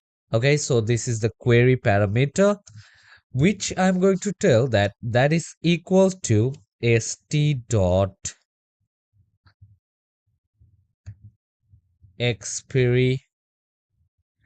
experimental get query params. So I'll just take this, and now I will just open parenthesis, and after that I will just click on enter.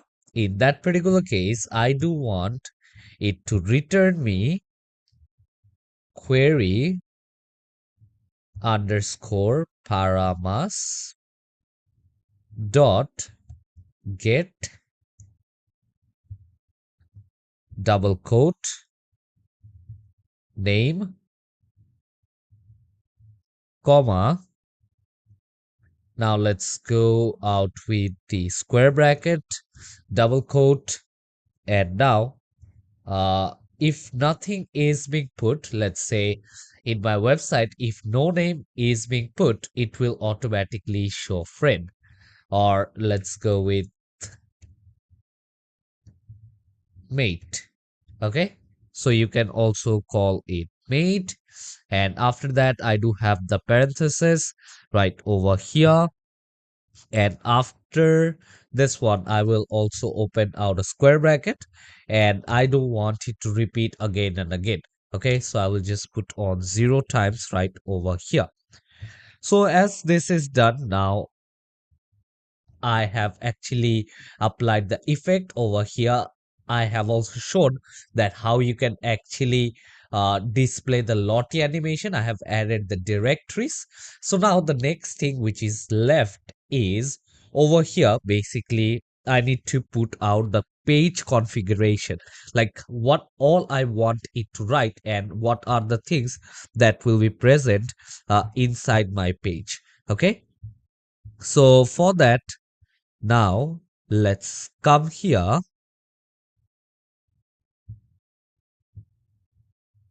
So I'll just type pg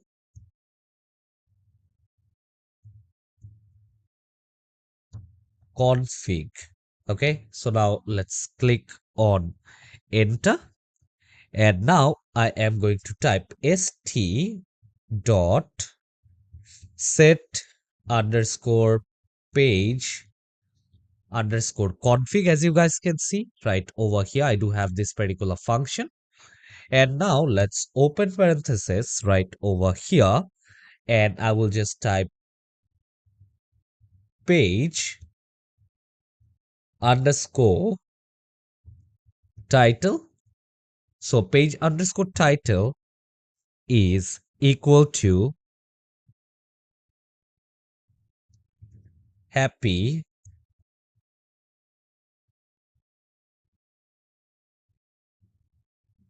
journey. Okay, so let me just type happy journey right over here. And this particular thing, I need to make sure that I put those things inside out a double quote. Okay, so now let's put out a comma. Now let's give it out a space. So page underscore icon equal to, let's go with double quote, and I can also put out some other emojis as well. So Windows and full stop, and over here I do have a lot of this as well. So from here, let's say I will just take this particular icon. Okay, so I will just take this particular icon right over here. Okay, so this is the page icon. And now as page configuration is also done, now let's go with slash, and after that I will also run this particular animation, or the animation which I had over here, the snowfall animation. I want it to run as well. Okay, so over here now I will just put running the snowfall animation. Let's click on enter. So I will just go with run underscore snow underscore animation.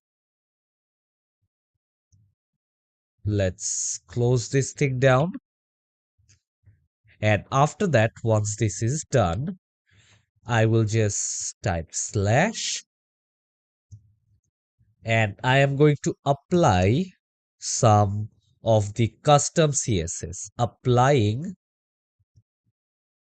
CSS files. Okay, so I will just name this one over here, applying CSS files. Let's come down. And from here, what I'm going to do is I'm going to go with open. So as you guys can see, already I do have this directory over here. And also I do have the path and stuff right over here as well. So as I'm going to apply this CSS file, so I'll just type with open. Let's open parenthesis. And now I am going to type CSS underscore file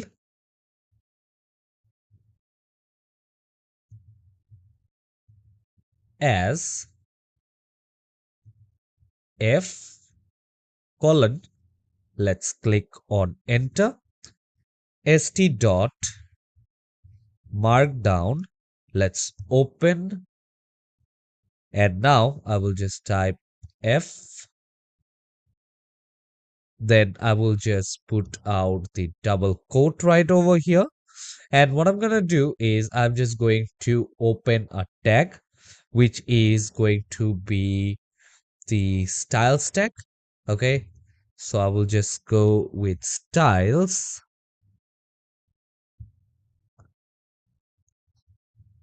So let's put styles. And after that, I will just close this particular tag. And let's come right over here. And I will just open out the curly braces. F dot read. Let's open out the parenthesis. And afterwards, once you come right over here, I will just open the tag again. But now I will just put out a slash and then I will just type styles. Let's close this thing down. And afterwards, let's put a comma. And now I will just put unsafe underscore allow underscore HTML. So make sure to put out this condition, okay, because I'm just turning this one into a HTML file. So let me just go with true, okay. So just apply true right over here. And as this is done, lastly, what I'm gonna do is I'm gonna come here and now I'm going to display header with some personalized name. Okay. So if you want to apply some personalized name right over here, you guys can actually do that. Okay. So now let's come here and I will just name this one as personalized name. Let's come down and I will just type person underscore name equals to get underscore person underscore name. Now let's come down. As you guys can see, let's come down right over here. And now st dot header. Let's open out if, then I'll just put on the double quote. And what I'm gonna do is I will just type happy journey, comma,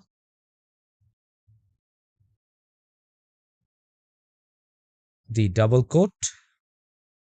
Then I will just type person underscore name.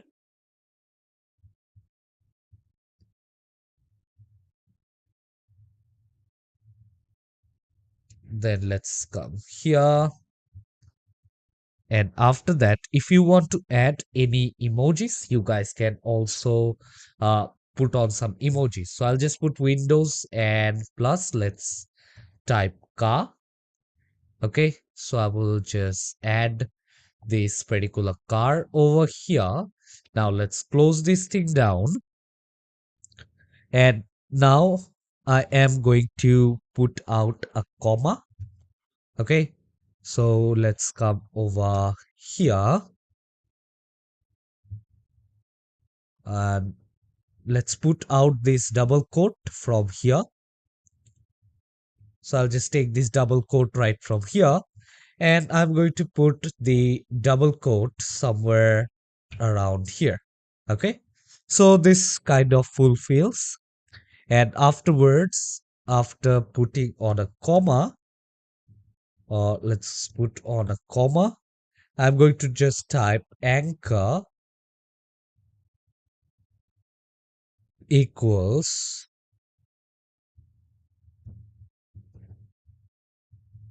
false. So I'll just put false right over here. And after putting on false, now let's close this thing down. Okay, so I'll just close this thing down as well. So now the last thing which is left is that I want to display the animation. Okay, so I will just type the heading as displaying the animation.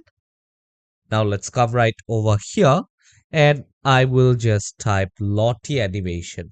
Okay, so let's go with Lottie underscore animation equal to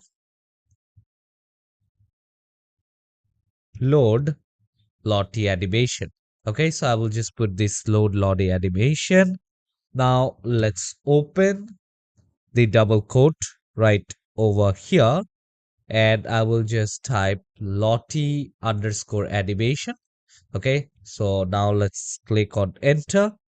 So let's go with st underscore Lottie. Okay, now let's open this parenthesis and let's go with Lottie underscore animation key equal to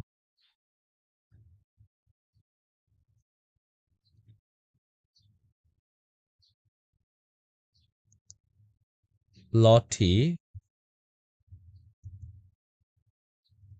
slash holiday. And then I will just put out a comma and I can also choose the height. Okay, so let's go with height and I will just give 320, let's say. Okay, so I'll just put on 320 right over here. So here now I am basically done with this particular file. Control S to save it. Now you can just have a new terminal right over here and if you just run this one, okay, so over here if you run this one, here you guys can see that in line 42 in module, here you do have a problem. Okay, so over here you guys need to make sure that you change the things what you need to change. As you guys can see, person name equals to get underscore person underscore name. Okay, so where is line 42? Okay, so this is the line where it actually does have a problem. So once everything is done, You guys can just save it using Control S. And also, like, lastly, if you want to just give any uh, personal message, okay, so you can come here and you can also personalize message. So hashtag personal message.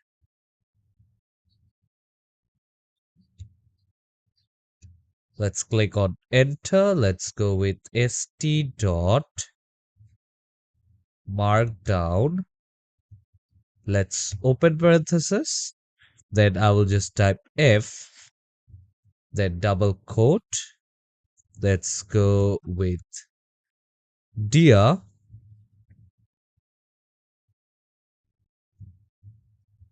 Then I will just write the parameter, which was person underscore name.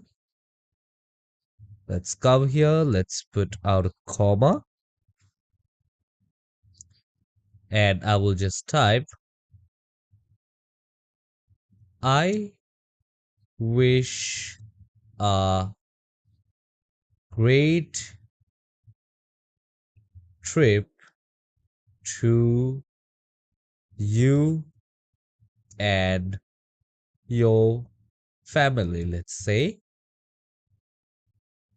family. Okay, so I will just apply this right over here. And you can also add a emoji as well if you want to. Okay, so once this is done, I can just click on Control S to basically save it. Otherwise, you can just come right over here. And from here now, let's click on enter. And after that, let's come over here. Let's click on enter as well. Control S to save it. And this is the line.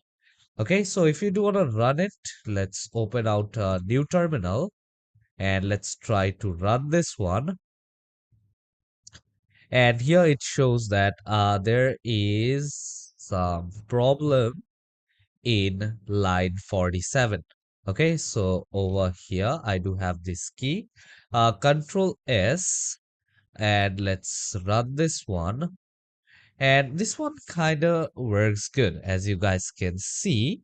Streamlit run, and here 6 website using Python resource file. And from here now, as this is done, I will again go to my power panel right over here. And what I'm going to do is I am going to type Streamlit run Streamlit underscore application dot py. Okay, so let me just check out the spelling. Is it correct or not? Streamlit underscore application dot py. Streamlit underscore application dot py. Streamlit underscore application dot py is basically correct. So once this is done, now let's come here and let's click on enter. And as you guys can see here, it is showing me that if you'd like to receive helpful onboarding emails, news, offer promotions, and occasional swag, please enter your address. Otherwise, leave the field blank. So I'll just click on enter. As you guys can see, they are also giving me this kind of summary. Okay, so here you guys can see it is showing me a bad message format. Okay, I can actually change it later. Okay, no problem with that. As you guys can see, and you guys can just change it. And here, as it already shows. Okay, so happy journey mate, I do have it here. I do have my animation, and also you guys can see that over here I do have the animation of those emojis as well. Okay, so if I just open this whole thing up, this is how it shows. And also over here I do have the message as well. Okay, so if you want to come here and if you want to change this, okay, you guys can do that. But now if I come here on top and if I just type any uh, parameter name, let's go with name equal to Jacob. Okay, so if I just type Jacob, and here now, as I click on enter, let's close this thing. And now here it shows that happy journey, Jacob. And also over here, it says that dear Jacob, I wish a great trip to you and your family. So both these formats are kind of different. So this is how you guys can actually build up a particular website the same way I did. So now this particular website is basically only for view and I only do have the access. So if you want to publish it and if you want to deploy it, first you have to go to GitHub and you have to manually upload this one. Okay. So for that, what you guys can do is I'll show you guys how to do it from VS Code. Let's go to VS Code and I'll just go to the source control option and I will just click on initial repository. Okay, so I will just come here and I'll just comment. Okay, uh, I will just really like to stage all your changes and commit them directly. Uh, and I will just click on yes, dot name and username. Make sure you configure your user dot name and user dot email in Git, and I'll just come here and I will just open this one, and from here basically I can just put out my email and username. Okay, so let's just come here and I will put the number.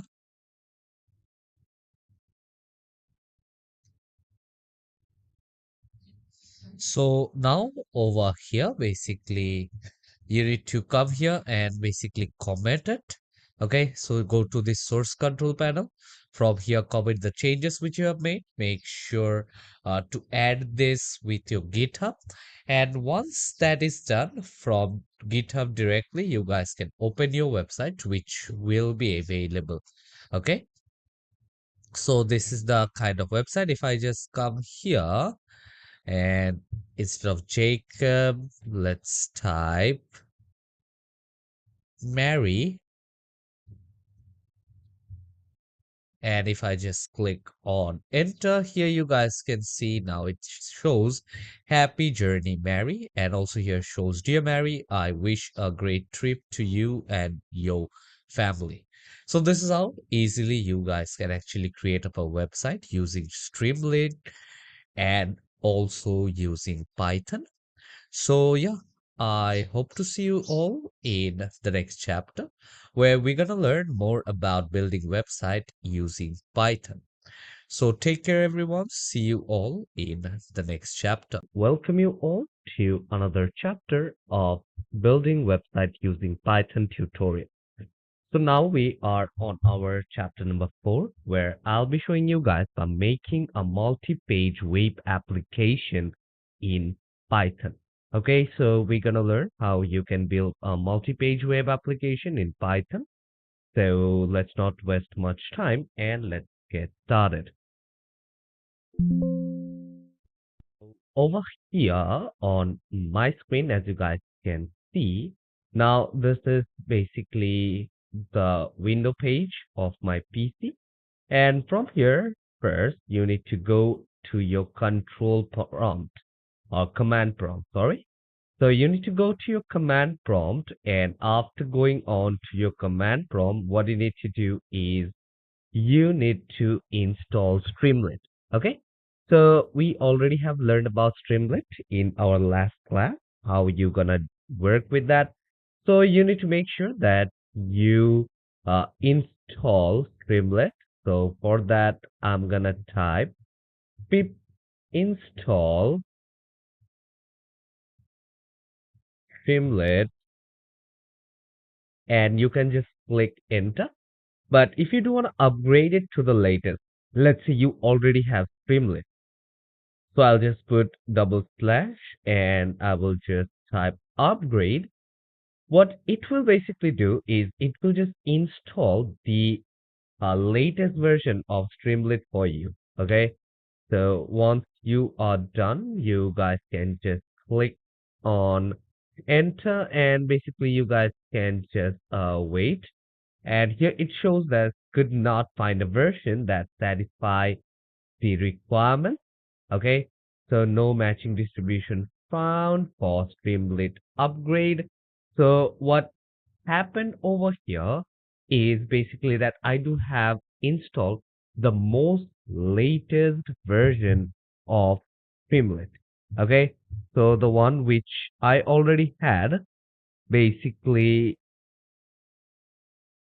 have the most updated version. Okay.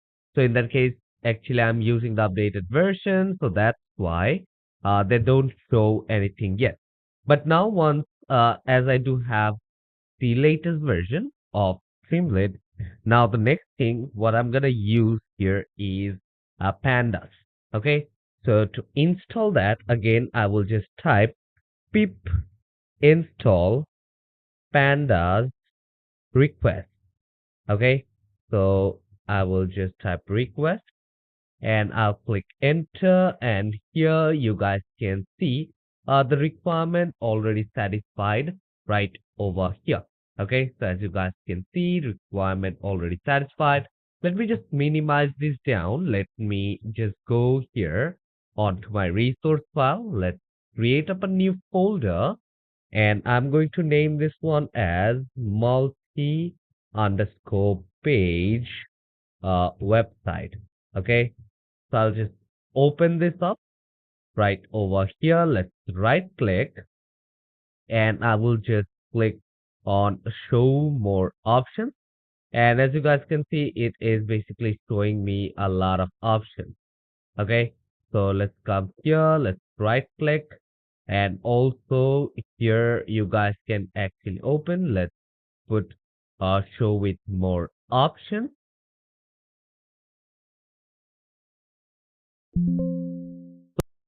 Done. I will close it. And from here, let's go to Visual Studio Code. Okay. So I have came here in the Visual Studio Code, as you guys can see, where I'll be doing most of my coding.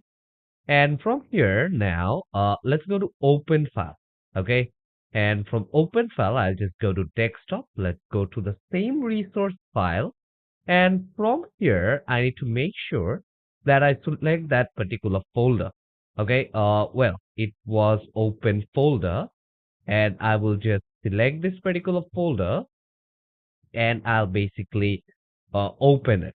Okay. So as you guys can see, this particular uh, folder has been opened over here in my VS Code. And under here, I will just click on new file. And over here, I will just name it accordingly. So let's come here and I will just name this one as Streamlit underscore multi-page dot py. Okay. So I will just come here and I will basically open it. So as you guys can see, now this particular Python file have been created. Okay. So as the Python file is being created over here, now the next thing will be creating a website. Okay. Because I have already installed my Streamlit. I have already installed the pandas request. So now over here, basically I need to import Streamlit first. So now let's import it. So for importing, I will just type import Streamlit as st. Now let's click on enter, and over here I will just type st dot title Then I will just open parenthesis, open double quote, and inside I will just type hello world. Okay.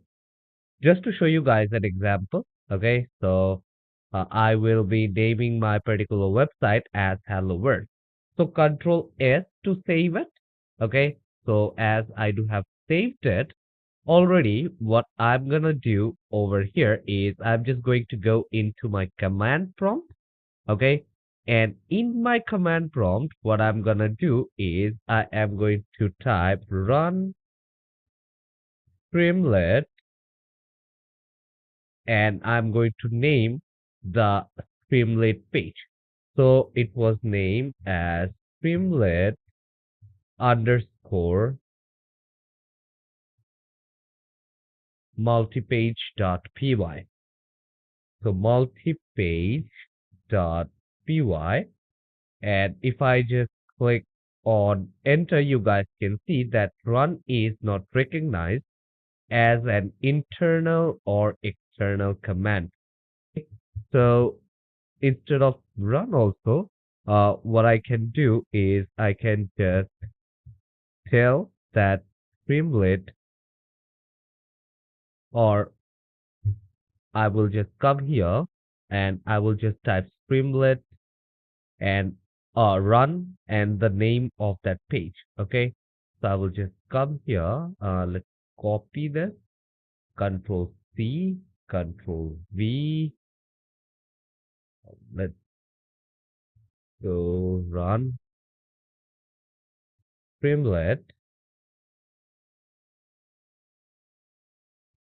Or yeah, before that, we need to make sure that we guys are in the same directory.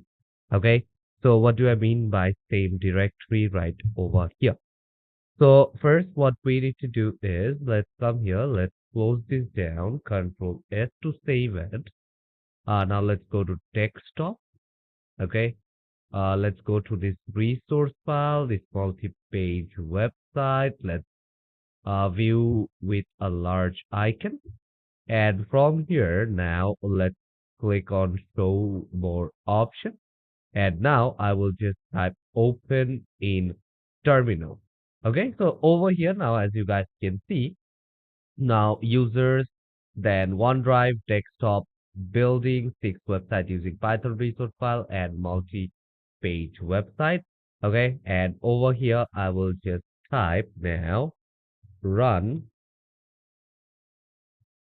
Streamlit underscore multi page.py. And if you click on enter, well, most probably it will just give you guys, but here it is showing me that the term run is not recognized. Okay, so let's see what is wrong over here. Is it my code or is it the function which I have run over here? Or maybe the keyword is Streamlit run. Then I need to make sure that I put on the name. So Streamlit run, Streamlit multi-page PY. Control V, Streamlit multi-page PY. Now let's click on enter. And let's see what's the outcome right over here. Because in coding, basically, well, if you do have a simple mistake, well, it can be the simplest mistake of all, but it will show you guys an error. But over here now, as you guys can see, it took me a while, but here they did give me the local URL and also the network URL. Okay, so over here now, let's go back. And here, if you just go into the browser, this is basically my local website which I have created. So over here, as you guys can see now, this is the text which I have. Okay, so I will just close this down or let's minimize it for now. And what I'm going to do right now is I am going to create out a new folder. Okay, So let's come here and let's create a new folder. Otherwise, so let's create this folder and I'm going to name this particular folder as pages. Okay. So I do have these pages and under pages, what I'm going to do is I'm going to create some files. Okay. So the first file is I'm going to name this one as about underscore us dot py. Okay. And the next thing what I'm going to do is I'm going to add a new file and I am going to name this one as sales dot py. And the third file I am going to create over here is help dot py. Okay. So mostly these are the pages that I am going to use right over here. Okay. So you guys can come here and as you guys can check that I do have all these pages opened right over here. And now what I will do is I will just go to the Streamlit underscore multipage dot py and I am going to just delete this one which I had created. And what I'm gonna do is I am going to write out the page setup. Okay. So the first thing, let me just write this down as a comment. Okay. So I will just set the page setup. Let's click on enter. So what you're going to do is I will just type about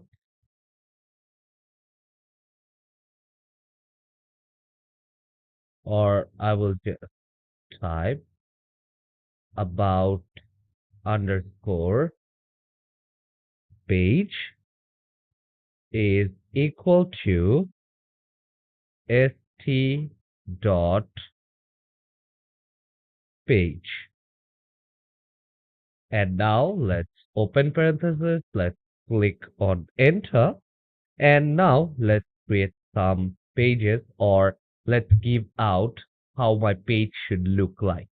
So I'll just type page equals to double quote over here. And whatever you guys will see right over here inside the page is going to be in the pages. Okay. So the name of the folder is pages as you guys can see. And here I will just type pages slash about underscore us dot py and then I will just put on a comma. Let's click on enter. And now the title of the page is going to be about us. And now I will just put on another comma and let's click on enter. And over here now you can also add some icons. Okay. So in case of icons, what you guys can do is if you directly want to put any kind of emojis, so if you just click on your Windows key and the full stop key, you will have a lot of icons options. But the same thing or this particular icon, if you want to get from Google Fonts, you guys can also do that as well. Okay. So basically for that, if you do want to do it from the Google Fonts, what you need to do is you need to go into your browser and you can just type Google Fonts and here the first website which appears, go inside that. And from here, now go to the left side, go to the icons option. And here you guys can see there are a lot of icons. Let's say from here. Now, if you do want to search, or let's say about, or go with about us, or home, and you guys can see here I do have a lot of emoji. Okay, or if I just type us, here you guys can see that there is a lot of these emojis right over here. Let's say if I do want to take out this person emoji over there in my page, what I'm gonna do is, as you guys can see, the name is person. So I will just go here in my VS Code, and from here now, as I have already opened up the double quote, and I will just put out the colon, and after that I will just type material, then I will just type person,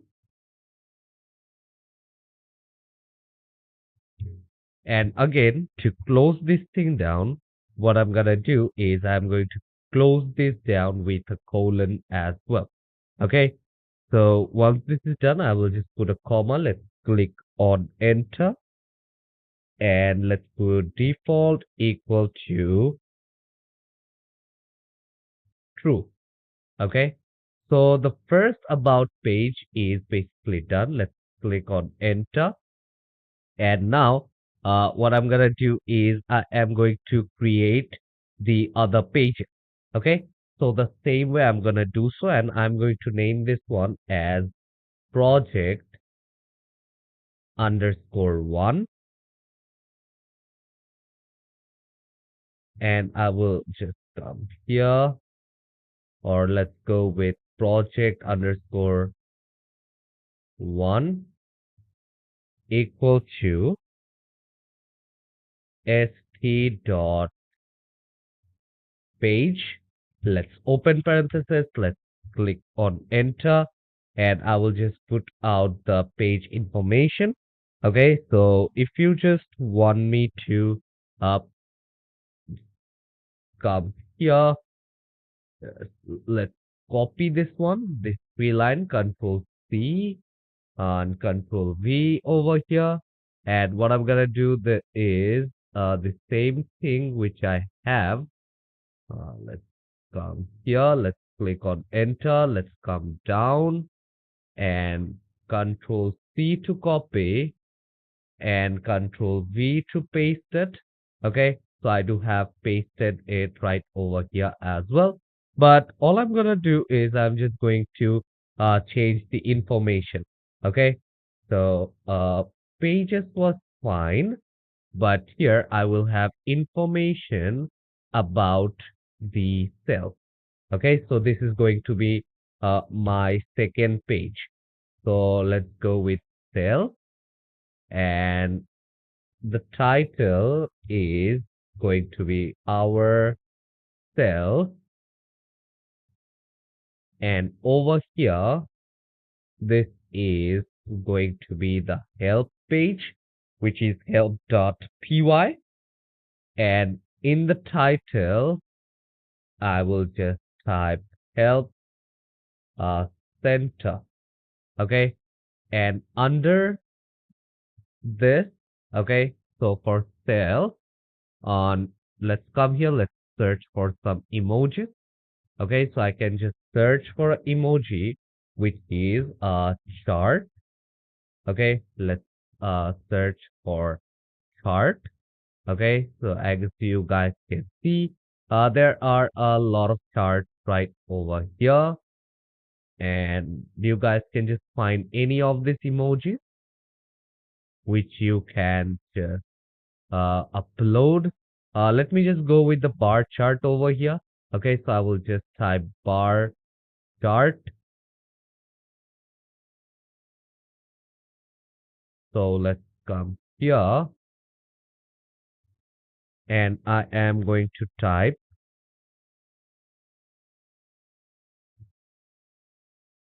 bar underscore chart. And also I'm just going to change it. Let's see what are the emojis I have for help. Let's click enter, and here you guys can see I have this help sign. So, or I will just go with the support. Okay. So I will just type support over here. So yeah, basically this is done. So you guys already know what I do have written. So for pages, this is basically the function. I have mentioned it right over here. I have imported Streamlit as ST. So here you guys can see. So these are three multiple pages of my website. So if I just click on Control S, okay, the title is going to be about us. The icon is going to be from the Google font, which is the person. Here I do have the bar chart. Here I do have the support icon. Control S to save it. Now let's come right over here, and you guys can see that here I do have a small problem. Okay, so here it shows that the code module users or desktop using resources about page equals to st dot page. Okay, so I will just come here and let's go.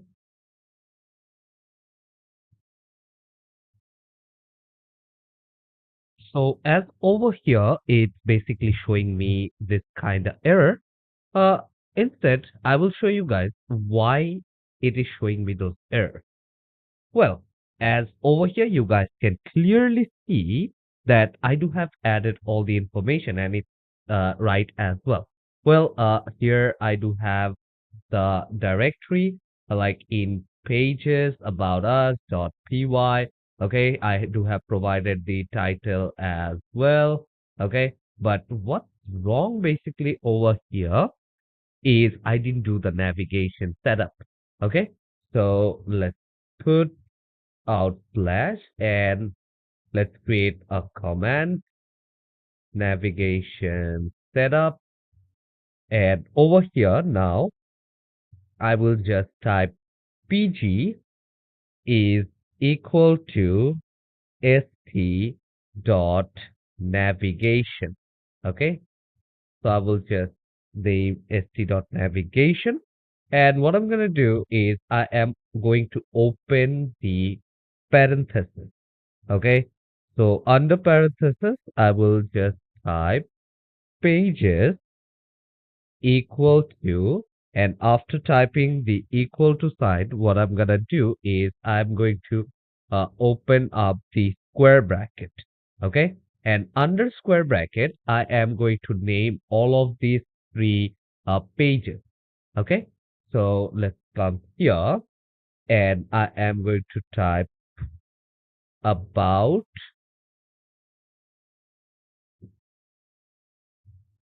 page project 1 and project 2. So about page, not this one basically over here, the name. Okay, so as you guys can see, about page, project 1 and project 2. So let's go with project 1, comma, project 2. Okay, so over here also I do have actually did the navigation setup. But now I need to make sure that I will add the running navigation as well. So I will just type pg dot run, open and close parenthesis. So Control plus S to save this whole thing out, as you guys can see. And once I've saved this, just to see how it will basically work, what I'm going to do is I'm going to import Streamlit as st, Control S. Let's go to About Us, Control V, uh, or Y, this one.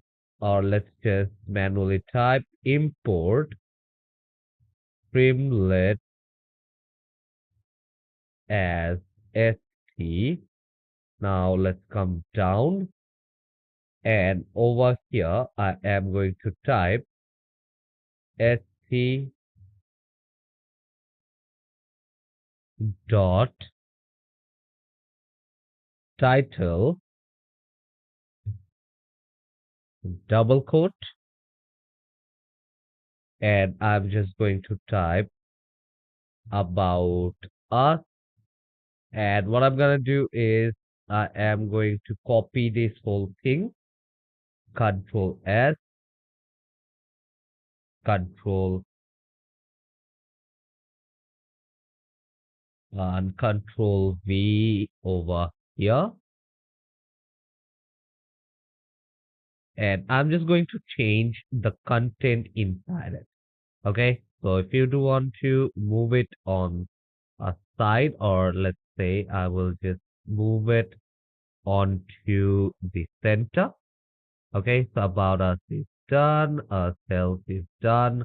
Help.py, again, Control V. And over here, I will just type talk, or let's go with ask the chat bot. Let's go to cell, and in cell, I'm going to type our cell. So once this is done, now Control S to save it, and Control S to save this one as well. And over here, Control S to save as well. So now let's go to the multi-page, and I'll just click on Control S. Let's go to my browser, and over here I will just reload this, and again it's showing me that I do have a problem right over here. So here it basically shows me that users programs Python 312 lib type packages runtime script timer script underscore runner dot py.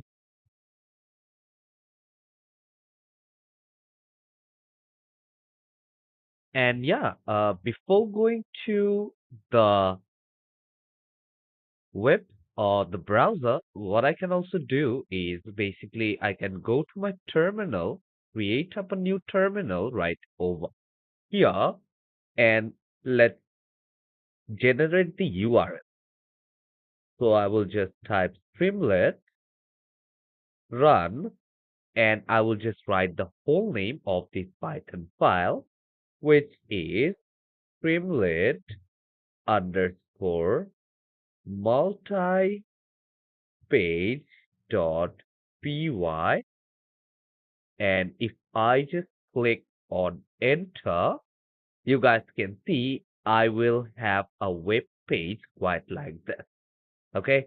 So over here, you guys can already see that this three pages are separated. So under about us, I do have this about us title. Under sales, you guys can see the title is our sales, and in help centers it the title which is shown is ask the chatbot. Okay, so you have seen this, but now let me just give you guys how it basically works. So under the streamlit underscore multi-page Python file. Here, these are three separate files. Okay. And under these three separate files, I do have these three files as well. Okay. So over here, you guys can see for the about us, they do have about us over here in the title. That's why it shows you in the browser as well. And in the streamlit.py, multipage.py, here you guys can see the about page is basically the default page. Okay, so the about page is basically the default page. Okay, make sure that you set whichever page you want the other people to see first, make sure to put that as the default file. Otherwise, if you want your cell one to be the default page, you guys can also do that. So yeah, I hope till this much it was clear about creating your website. Now let's try to understand the other part of creating this. So now over here, like instead of basically having this page, okay, so basically having this page right over here, if you want to actually divide those in section like this particular browser, okay, so let's come over here, this particular page. Instead of having it quite like this, what you can also do is you can have it in sections. Okay. So how you're going to do that? So for that, what I'm gonna do over here is I will just make this one as a comment. Okay. And after making this one as comment, now let's come down over here. And I'm just going to type out the same thing, which is PG equal to st dot navigation. And now let's open parenthesis. Let's click on enter. And I need to make a dictionary. Okay. So let's come here. And now let's create a dictionary. So first one, I will just name as information. And in the information section, I need to make sure that what all I do want to put. Okay. So let's come here, information. And inside information, what I want to do is I want to put the about page. Okay. So let's type about underscore page. Okay. And after writing this one, let's put a comma. Let's click on enter. And now I am going to create my second dictionary. And I'm going to name this particular heading as about or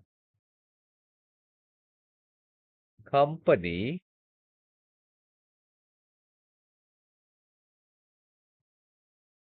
info and support. So this is the second dictionary. Now let's give out a colon. And what I can do is let's open out the square bracket. Let's type project underscore one, comma, project underscore two. And once this is done, I will just put out comma. So Control S to save it.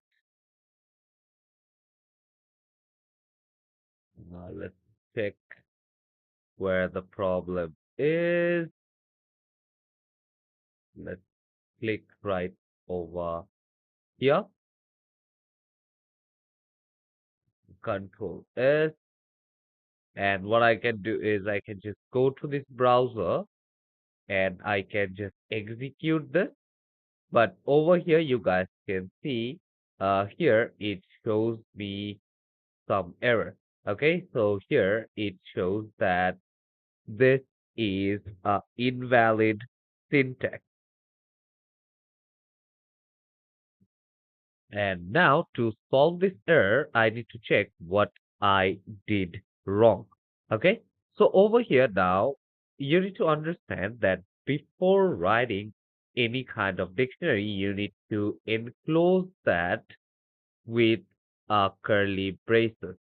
Okay, so let's come over here. Let's click on enter. And now over here back again, I will put on the curly braces. So Control S to save it right now. And now I am going to come right over here. Now let's load this thing. But here again, it shows me that there is a problem. So now let's close this whole thing down. Control S to save it. And what I can do is I can just run this whole page all together. So for that now,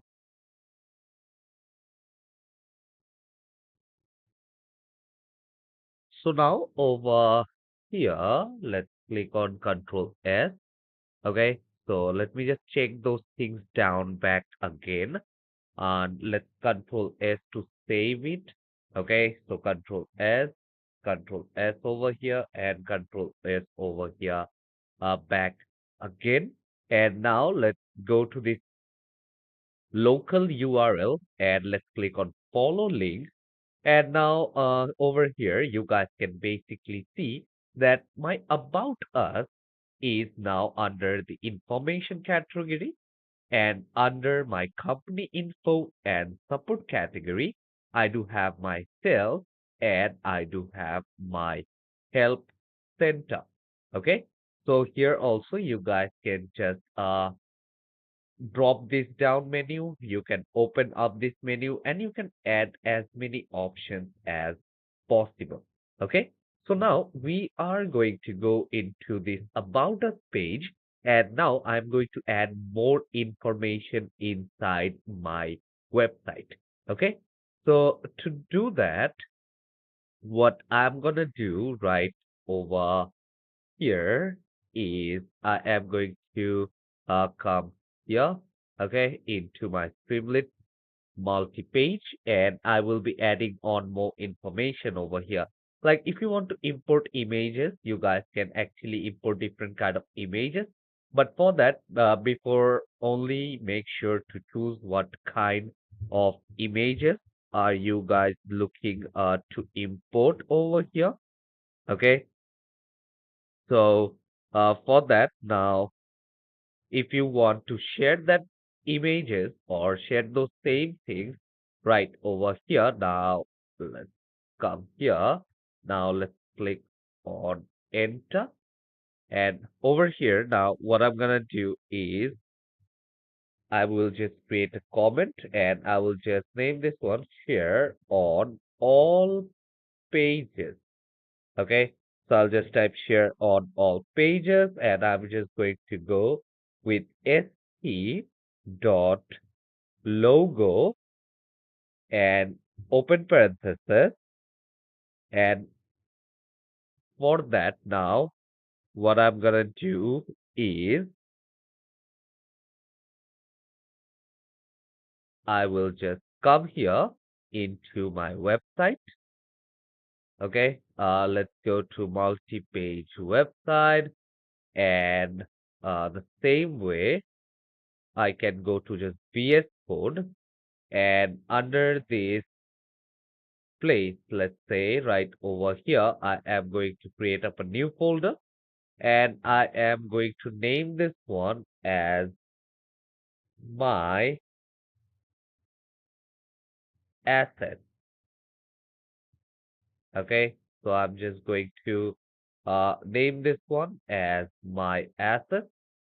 And inside here, I can actually put on a different kind of file. If you want me to open up a new file, I can come here and I can basically open up some new file here as well. Okay, so now let's download some images. Okay, so if you want me to download some logos, for that, what I can do is I can just come here in my Bing only. Okay, so let me just delete one from here, and I will just type free logos download. So if you were working on a website, you will already have those logos, but as I'm just showing you guys this particular example, so for that, I do basically need this thing? Well, as you guys can see, there are different options from here. Let me just search for free one. Um, let's see. And this one kind of looks good. And what I can do is I can just download this. I will just go with free download. Let's close this up. Let's close this down as well. Let's minimize this. And from here, let's go to desktop. Let's go to download. And I will just extract this whole file. Let's click on extract. And I do have this large icon over here. And from here, I will just check 5, 6, or I will just type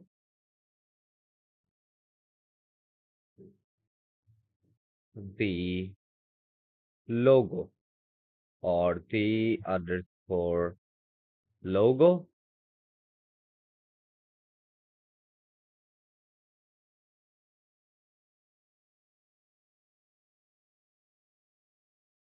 And I'll just delete this one.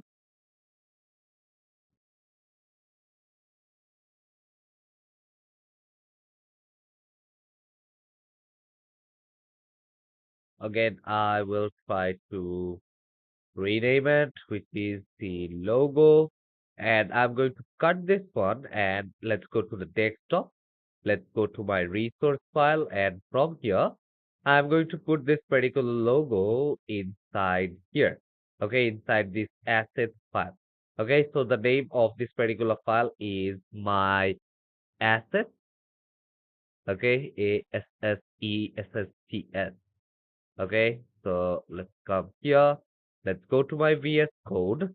And over here, now I am going to give them the directory. Okay, so under directory, what I'm gonna do is let's open the double quote and I'm just going to type my ASSESSTS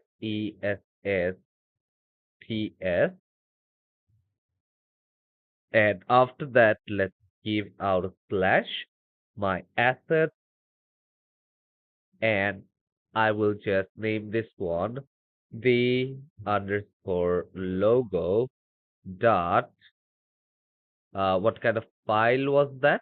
Let's come here. Let's minimize this stuff. Let's go to this website, this multi-page website, and this is a JPG file. So I will just go with uh, dot JPG. Okay. So as this is done, I will just come here and over here I will again add st dot sidebar. Okay. So on the sidebar dot, this is going to be a text which I want to add. And let's open the parenthesis and after that the double quote and I will just type made by Samuel and I will just add a emoji. So Windows key and the full stop key and you will have a lot of these emojis right over here.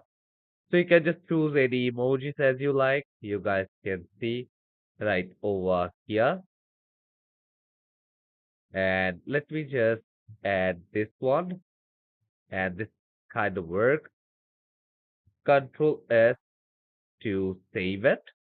And now if I just go to my browser and if I just come here and as you guys can see over here, I basically do have the logo or the image. And over here, whichever page I go, whether I go to About Us page, whether I go to the sales page, whether I go to the help center, here on my sidebar, you guys can see that I do have this particular set of text basically present. Okay, so I hope till this much was clear. But now we are basically going to go on depth of how you can create this. Okay. So for that, what we are going to do over here is individually we are going to work on each and every section. Okay. So individually we are going to work in each and individual page. So here I do have showed you that if you make any changes in the main page, how it will change. But now I will just go to this about us page, and from here now we are going to work. Okay, so first thing what will happen over here is I'm just going to delete this title first of all, and now I am going to create some columns. Okay, so let me just name this one as column 1, and I will just make this one as column 2 equals to st dot columns. Okay, so you guys can see st dot columns. And now let's open parentheses and I will just put 2 over here. And I can also select what is going to be the gap between letters. So I want to give them small gaps. Now I will just put on comma, and I do want them to have the vertical alignment. Okay, so vertical alignment, and I want them to set it over here in the exact center. Okay, so that is how it basically works, and you guys can already see that I can just give small, big in gaps as well. Okay, so this is how it actually works. So now individually, I am going to mention the column 1 and the column 2. Okay. So let's come right over here and let's try to do, or let's say, let's try to put out all the information right over here. Okay. So I will just mention with call 1, and I'll just give out a colon st dot image. Okay, so I also want to import an image over here. So let's open parentheses. And now I can also give them the location of where that particular image is basically located. Okay, so I will just put dot slash. And again, what I can do is I can just download one image. So let's come here and I will just go to free pick and let's go with profile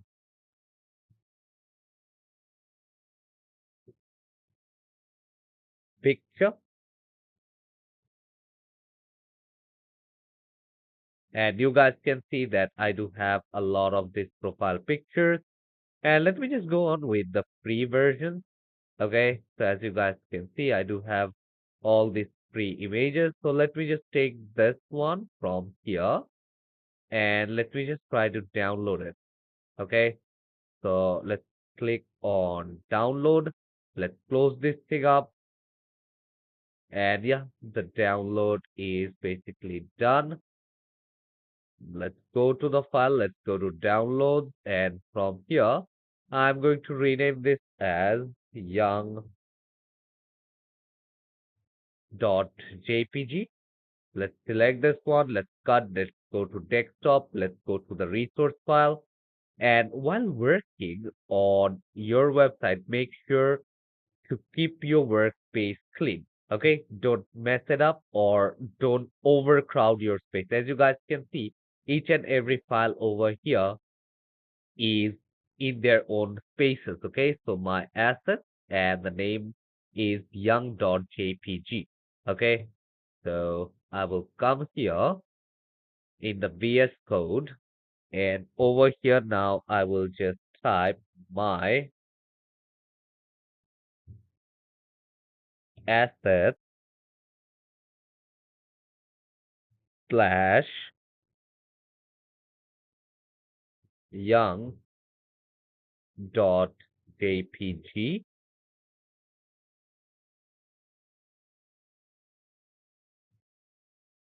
And also what I'm gonna do is I'm gonna come here and let's put on a single quote over here, a single double quote, and a double quote over here. Let's put out a comma, and I'm going to put on the width as 220. Okay, so let me just, you can put any size, okay, of the image.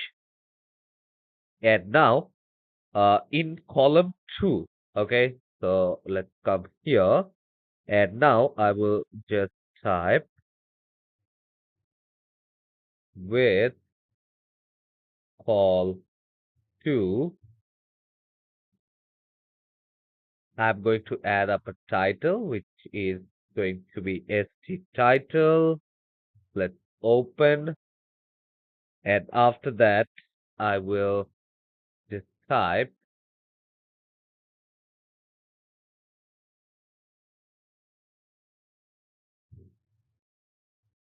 Samuel Robert, and let's put out a comma.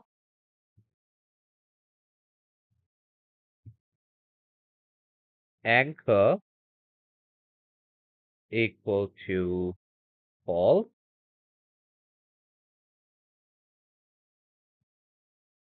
And after that, I am going to type st dot right. Let's open.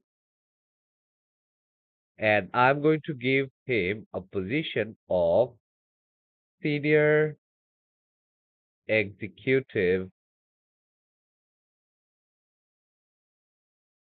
executive manager.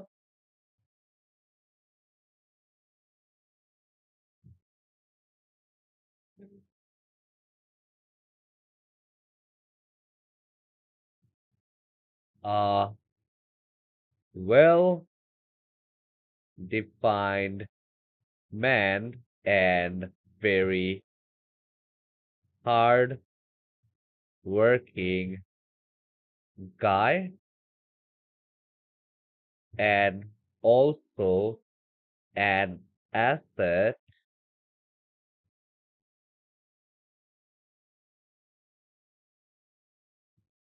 asset to the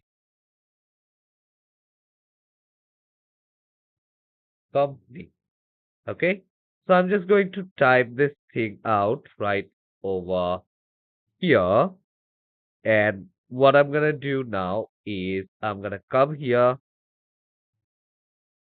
and let's click on Control S to save it. Now let's go here, and if I just run this, here you guys can see this is how it will actually look.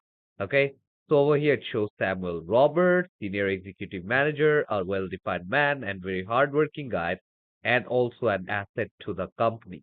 Okay, so over here I do have this about us information right over here. So here, as this is done, well, I do have created this information, and also if you do want to put more information, you guys can basically put on more information over in the About Us page, in the Sales option, in the Help Center option. Okay, you guys can do that. But if I try to do that right now, it's gonna take a lot of time. Okay. So instead, what I'm going to do now is let me just show you guys another thing, and we will just end this particular tutorial over here. So now I want to add a button right over here. Okay. So if you do want to add a button, and let me show you where I do want to exactly add it. Let's say I want to add our button right over here, like if you do want to contact. Okay. So for that, let's come here. And if I want to add a contact button, let's say it will just come in a pop-up way. Like it will pop out and it will ask you different kind of information. So in that case, what I can do is I will use the if statement. Okay. So I will just use the if statement. So I'll just type if st dot button, and then I will open parenthesis, and after that I will open the double quote as well. Okay. And if I want to put out any kind of emojis, Windows plus full stop, and I will just type mail. Okay. So as you guys can see, I do have this different kind of emojis right over here. And from here, basically, let's choose this one. Let me just give it out a space. And now I will just put contact us. Okay. So I'll just put contact us right over here. And after the if statement, I need to make sure that I do put out the colon. And let's click on enter right now. And now you need to make sure that you put out the contact slash form, open and close parenthesis.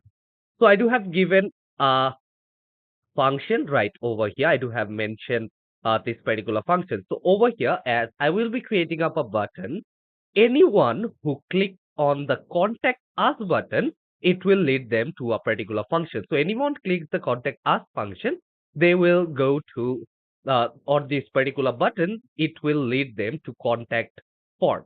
So for that, now let's come right over here on top. Now let's click on enter, and I will just add a simple function. Okay. So let's come here, and to define a function, I will just type def contact underscore form, open and close parenthesis, colon. Let's click on enter, st dot text underscore input. Okay. So it will mean that they will be able to input their particular data over here. Okay. And what is the question that I'm going to ask in that menu? So let's open parenthesis, let's open double quote, and I will just type name. Okay. So I do want to ask them the name over here. So as this is going to come in a pop-up way, okay. So for that, now I will just type at st dot experimental dialog. Okay, as you guys can see, I do have this particular function, experimental dialog. And over here, let's open parentheses. Now let's open the double quote. Over here, I will mention contact us. Okay, so once you have actually mentioned this right over here, you guys can click on Control S. And now let's go to this particular website. Let's just run it. And over here, you guys can see now, if I just click over here, you guys can see that I do have this name button. Okay. So here you guys can see, please replace st.experimental dialog with st.dialog because it will be removed. Okay. So I will just type st dialog over here. Okay. So it keeps on updating. Okay. So st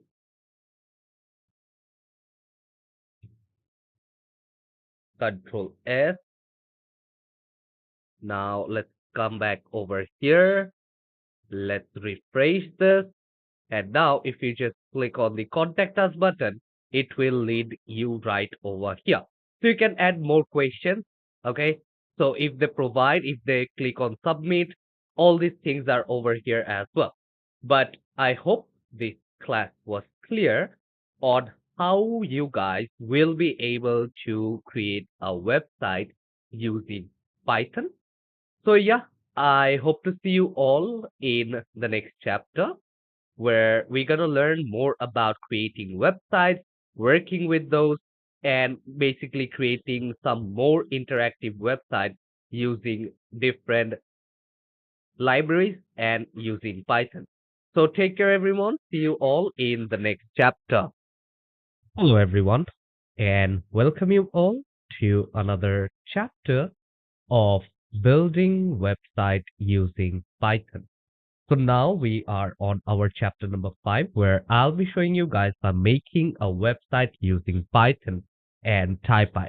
Okay, so Taipy is basically a framework, and we are going to make a website using pure Python. I will show you guys how to do that right over here in this particular chapter. So let's not waste much time and let's get started. So over here, as you guys can see, this is the Taipy.io website.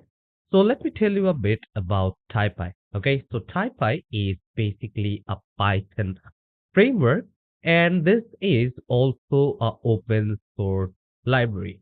So Taipy basically helps you to design an easy or data driven and also a production ready application. These are just not creating some random or just test website for you, but you can just create a data driven and a production ready application, and you can also upload it in the Taipy cloud space.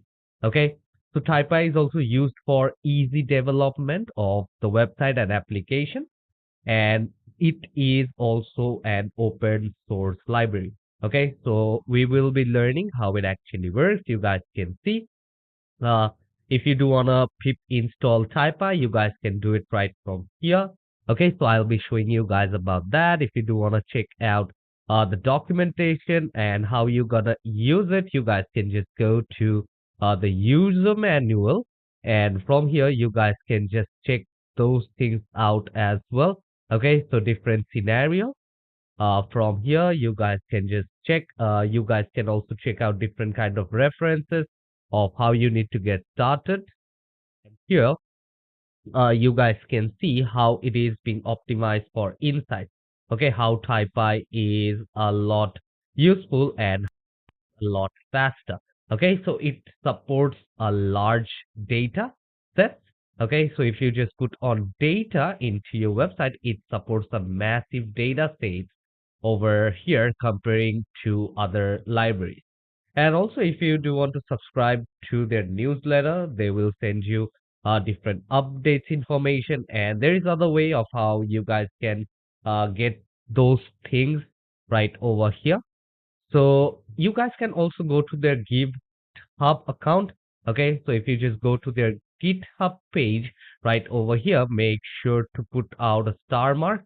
Okay, so just log into a GitHub account, make sure to put out a star mark over here. This is their page, and as this is an open source library, this is going to be a lot helpful for you.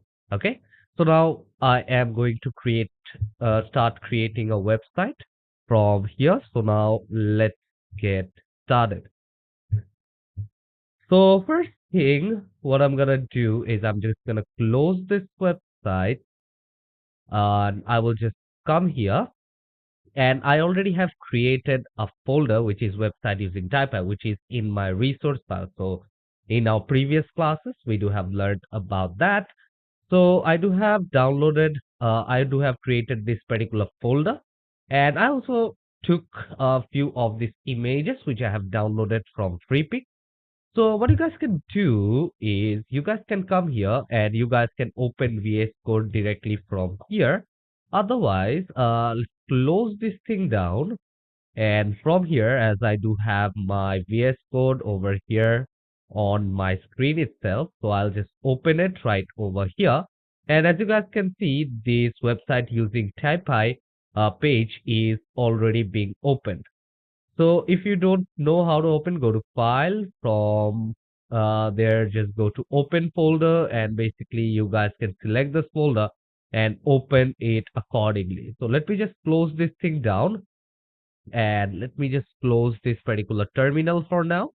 And here inside this particular folder, I am going to create a new file. Okay. And I'm going to name this new file as main underscore file dot py, okay, which is a Python file.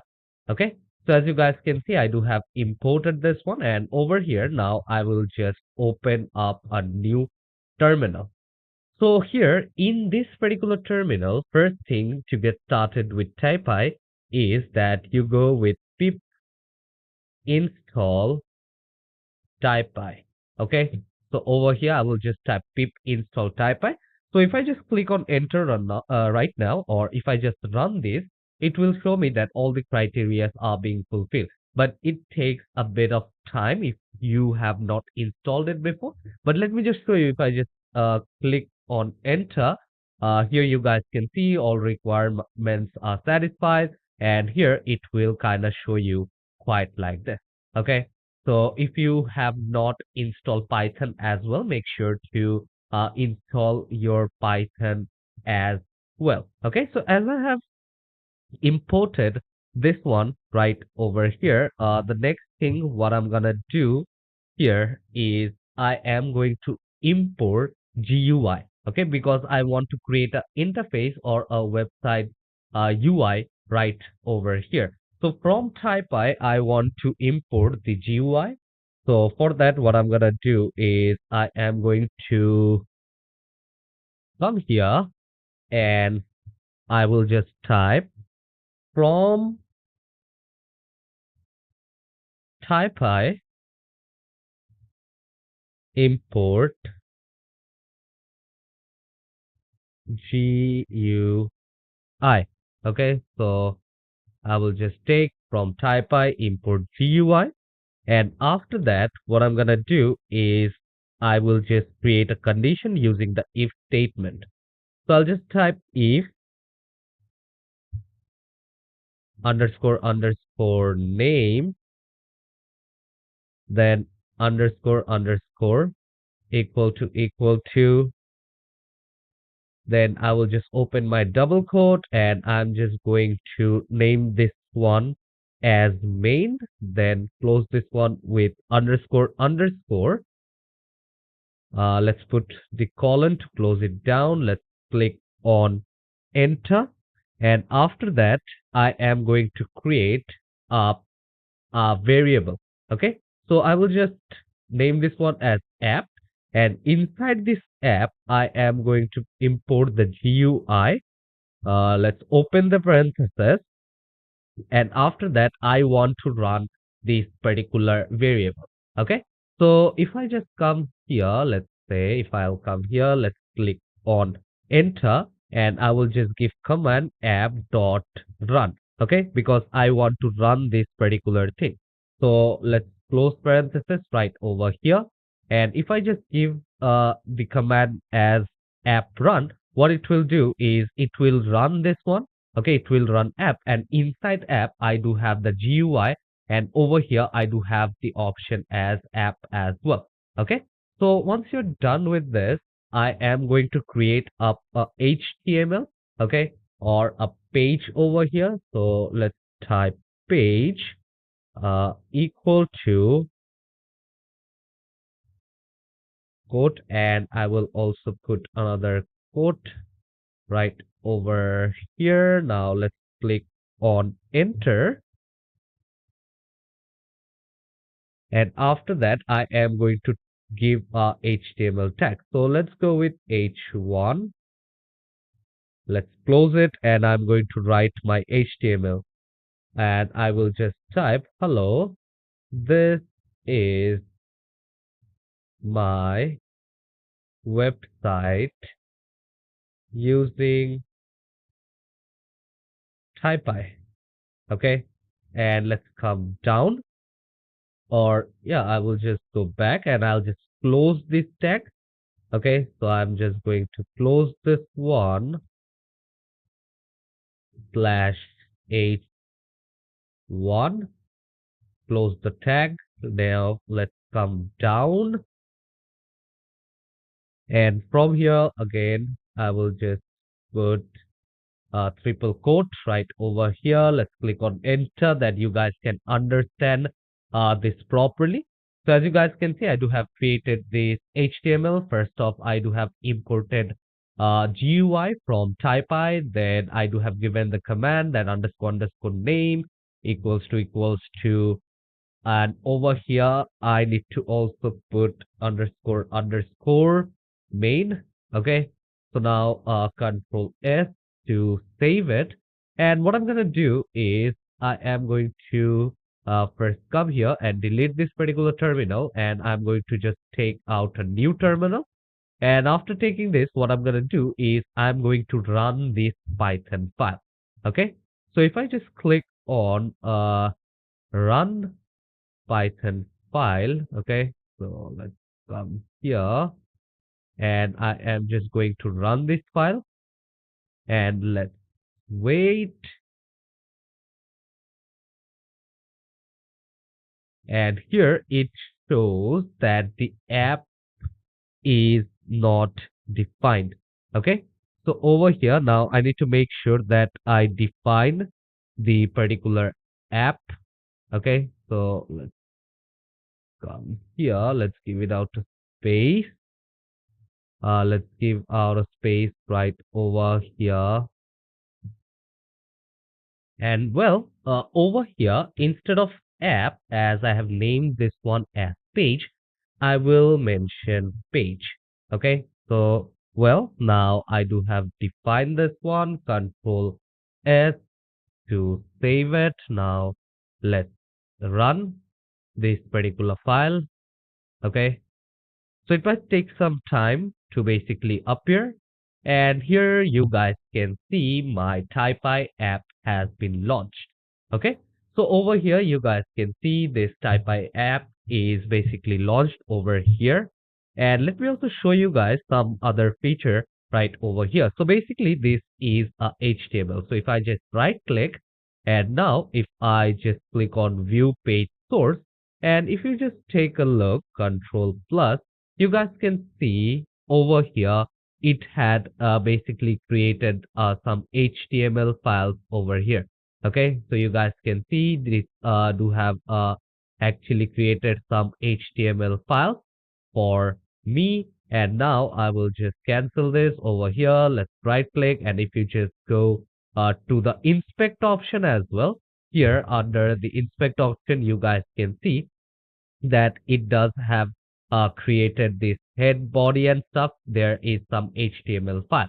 Okay, so now let's cancel this one right over here. Now let's go back again to this particular page. So now over here, I have already showed you guys how you can import this HTML file quite like this. But now let me also tell you that you guys can import your Word or this HTML using Markdown as well. Okay, so you guys can import your text using Markdown as well. And for that, now you guys can just delete this whole thing. And after that, let me just put slash, or let's just go back to Z. And from here, I will just delete the tag. Okay, so I will just delete the tag over here. And also on the left hand side, now I will just put control S. Okay, and what I'm gonna do is I'm just going to run this particular file back again. So here it is taking a bit of time, so let's click on run Python file. And here you guys can see it has generated me a new link. So if I just go right over here, and if I just uh, update it, here you guys can see my word basically remained the same. Okay, so over here, as you guys can see, it basically remained the same right over here. So you guys can basically do it quite like this right over here. And also over here, if you want to write some advanced markdown, you guys can also do that. So basically Taipy basically don't have any problem with that as well. Okay. So I will just come here, and from here now let's type Python, and after that I am going to import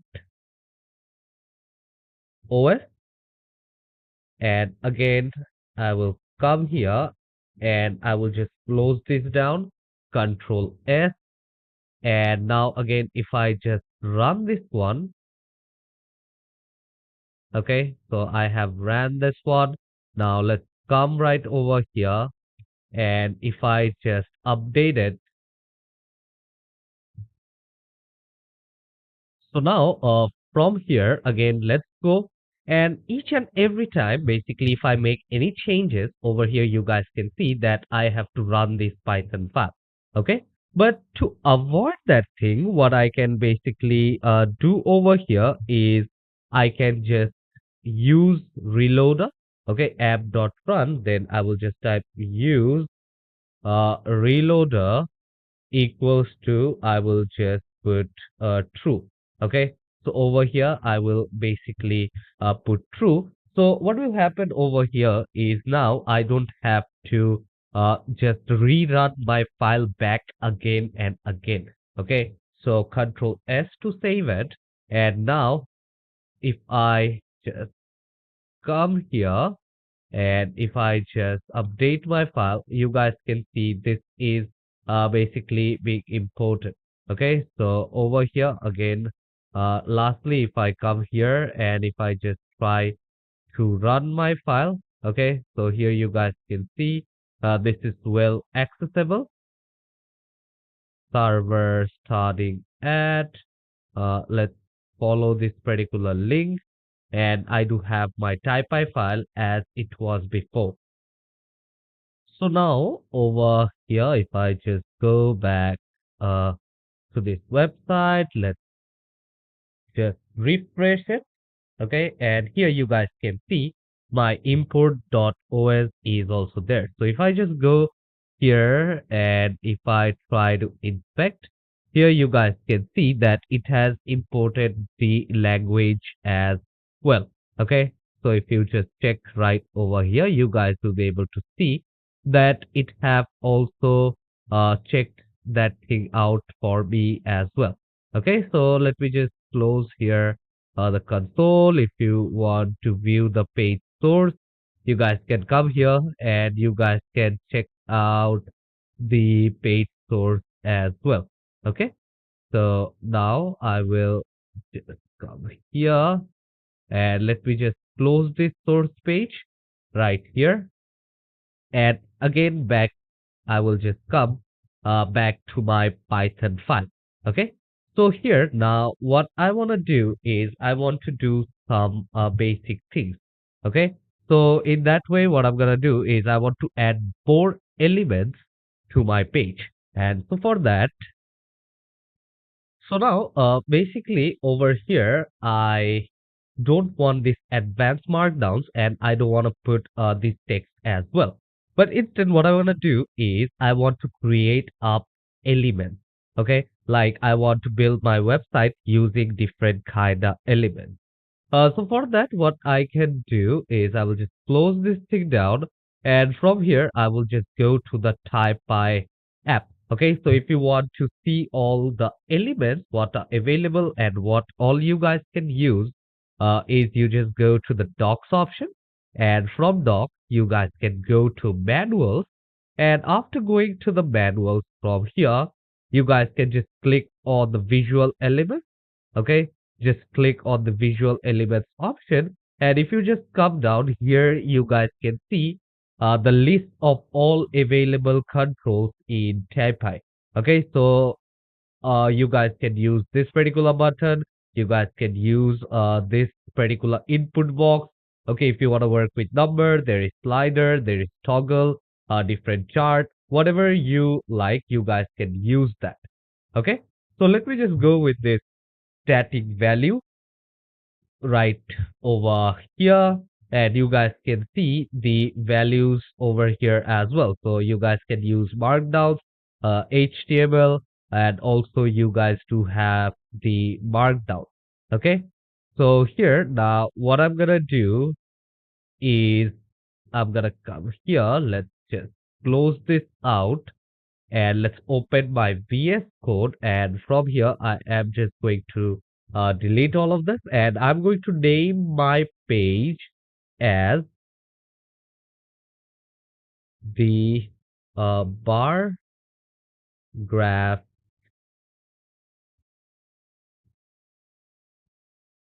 website by James. Okay, so I'm just going to type that one, and again, I will just come right over here. Let's click on enter, and I am basically going to create another one. Okay, so for that, I am going to make out a title. Okay, so let me just select my, or I will just type title equal to, let's open the double quote. And from here, I am going to take this bar graph website by James, Control Z to cut. And over here, let's add this double quote, Control and V, Control Z. Okay, so I will just type title equal to double quote. And from here, Control Z, Control V, okay, or I will just type it bar graph website by James. Okay, so this is basically going to be the title, and inside this page, okay, what I'm gonna do is I'm just going to put out all the things what I want to do. Okay, so for that now let's go back to the Taipei website. Okay, so here you guys can basically see these are the text options available. Okay, so if you do want to put any kind of values, you guys can actually put that. You guys can check all these things out. Okay, so here you guys can these are some of the control name. Okay, and from here, now what I'm gonna do is I'm gonna come here and I'm just going to take this one. Okay. So now over here, what I'm gonna do is I'm gonna just come here and I'm just going to copy this one. And after copying, let's go to my VS Code and over here, I'm going to paste this. Okay. And instead of this name, okay, so let's come here. Let's just delete this thing. Let's delete this hello as well. And what I'm gonna do is the variable which I have created named as title, I will be putting that. Okay. Otherwise, let's not use the capital letter. Okay. So I will just use the small letter instead. And now instead of name, I'm going to put title. Okay. So over here, Control S to save it. And now if I just come here, application is accessible. Okay, if I just click on follow the link, okay, so over here you guys can see now it's written bar graph website by James is basically being reloaded over here using the element option. Okay, so as I do have this one right over here, now let's close this thing down. And as you guys can see, as this is basically the title of my website, I want to place this particular title in the center instead of in one side. Okay, so for that, again, what I will do is I will just come right over here. Now let's click on enter. Let's click on enter over here as well. And from here now, I will just open up the tag. And after opening up the tag, I will just put out this. dash. Okay. And after that, I am going to write text underscore or text dash center. And let's give it this dash again. And once I have given this one, now let's come down, let's click on enter, and I'm just going to close this particular tag again. Okay, so I'm just going to close this particular tag. Now I will just click on Control S to save it. And here you guys can see the application is accessible. And now if I just click on follow the link, okay, and over here you guys can now see that my title over here is basically in the center of my page right now. Okay. So over here now it was on the side by if I come here and if I just reload this, you guys will be able to see now it will also be over here in the center. And if you guys might think that why it is always showing me. So here you guys might be thinking how it is getting updated all by itself. Because over here I do have used this use underscore reloader equals to true. So every time I save this file, I don't have to restart it back again. And automatically it reloads and give me my application that I can just open up and view the changes which I had made. Okay. So I hope till this much it was clear. So now over here, let's go to the Taipy website, and here you guys can see that there are a lot of things which which you guys can use the formatted output, okay, and a lot of properties over here are also present. Okay.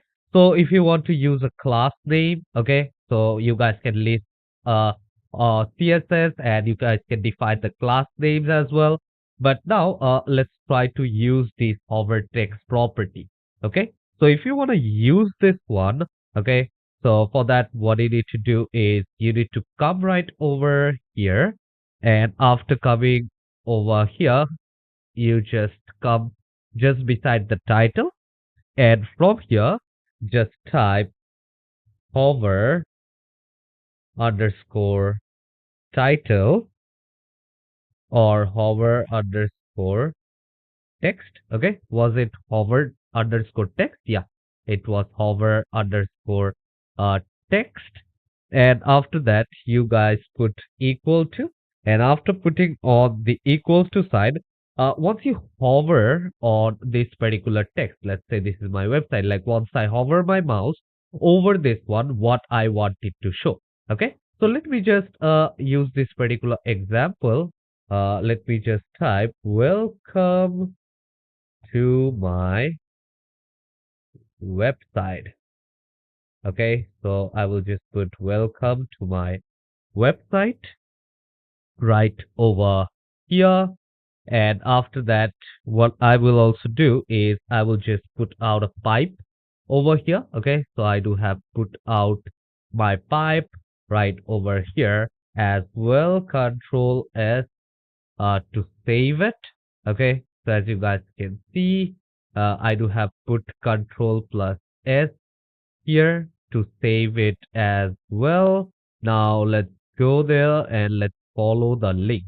Okay, so my Taipy as app is being reloaded, and once I hover my mouse over onto my title, you guys can see it is showing me welcome to my website. Okay, so that is how it actually works. If you want to change it, okay, let's say now instead of welcome to my website, I will just type welcome to my website, uh, everyone. Okay, everyone. Control S to save it. Okay, and now I do have this particular page. Let's click on follow link right over here.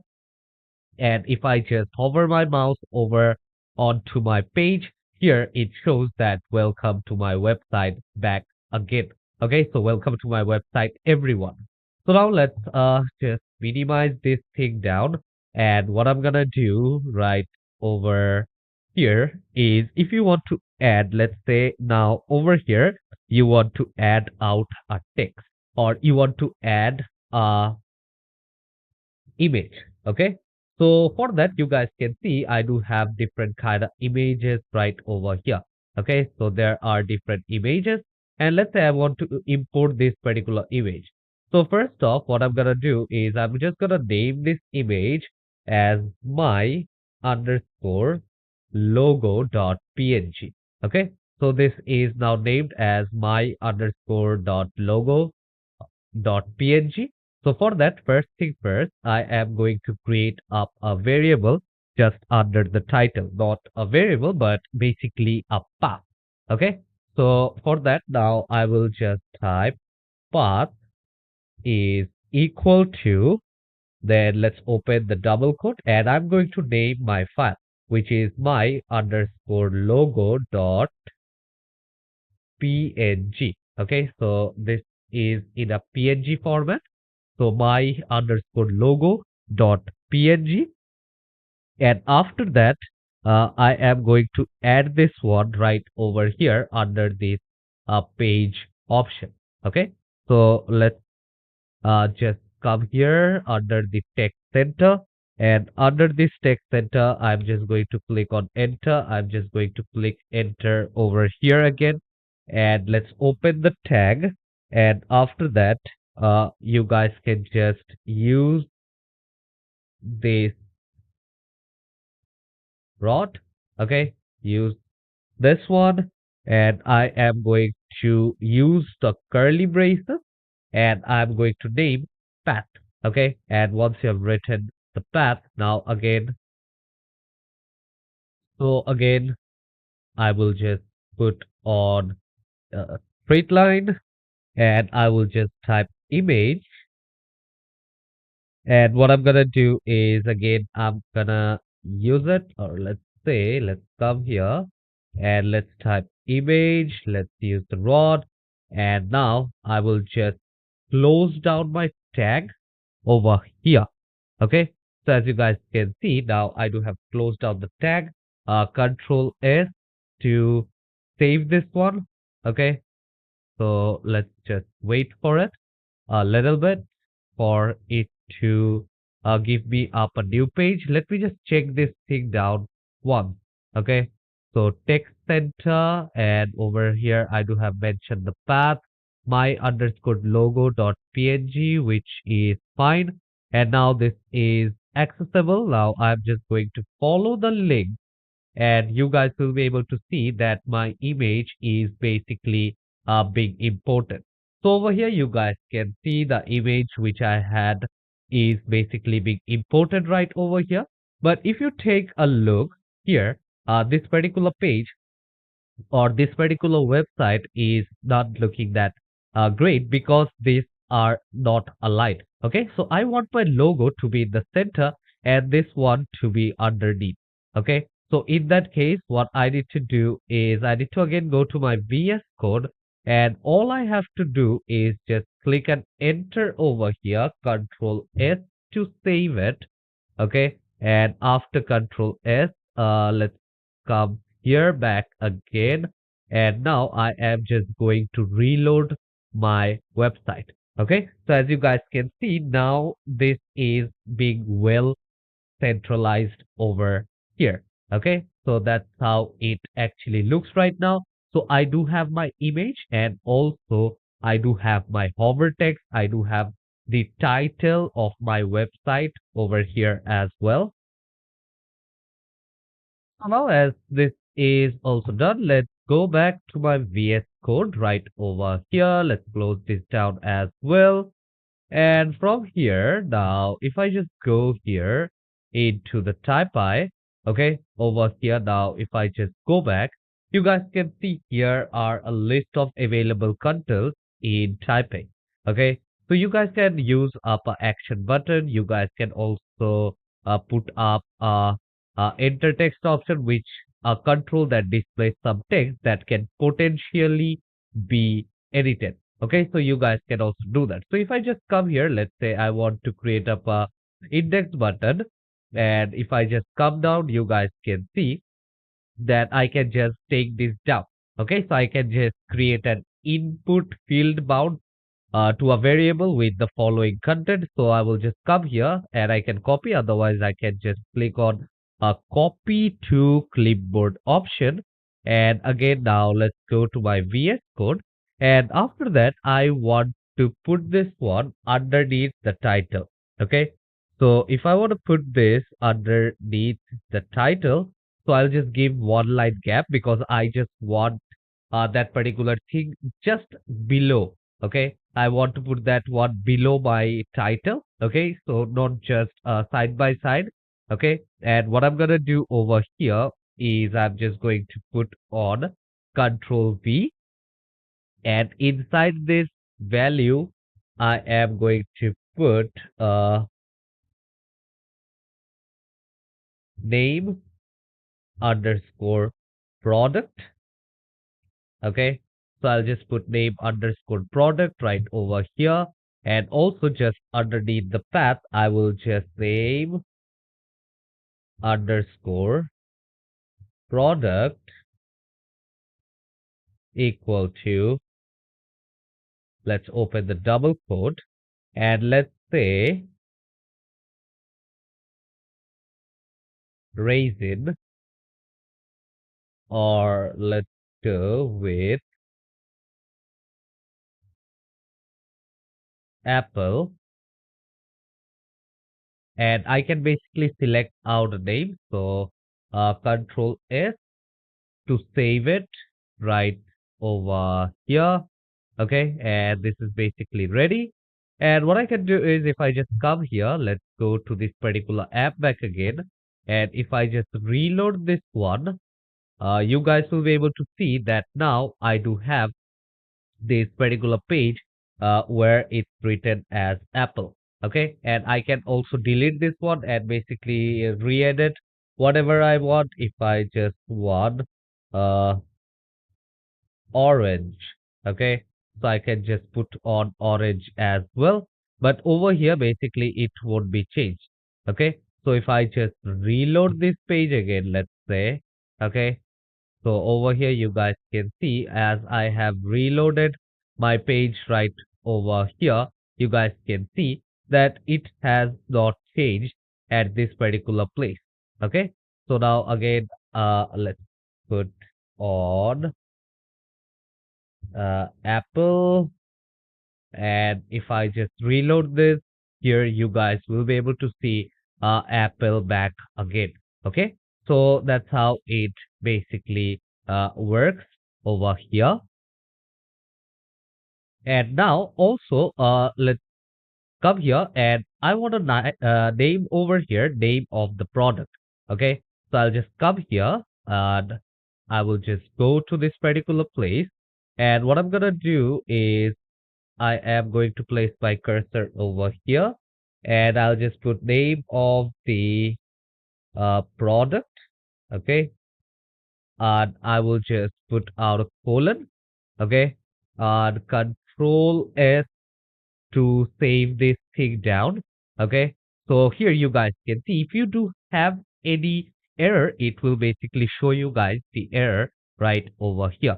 So let's go back again, and now if I just reload my page, here you guys will be able to see that here it will basically show me all the options. Okay, but here I guess there is some problem right over here, and I need to make sure that I put this one outside, or let's try to Control S.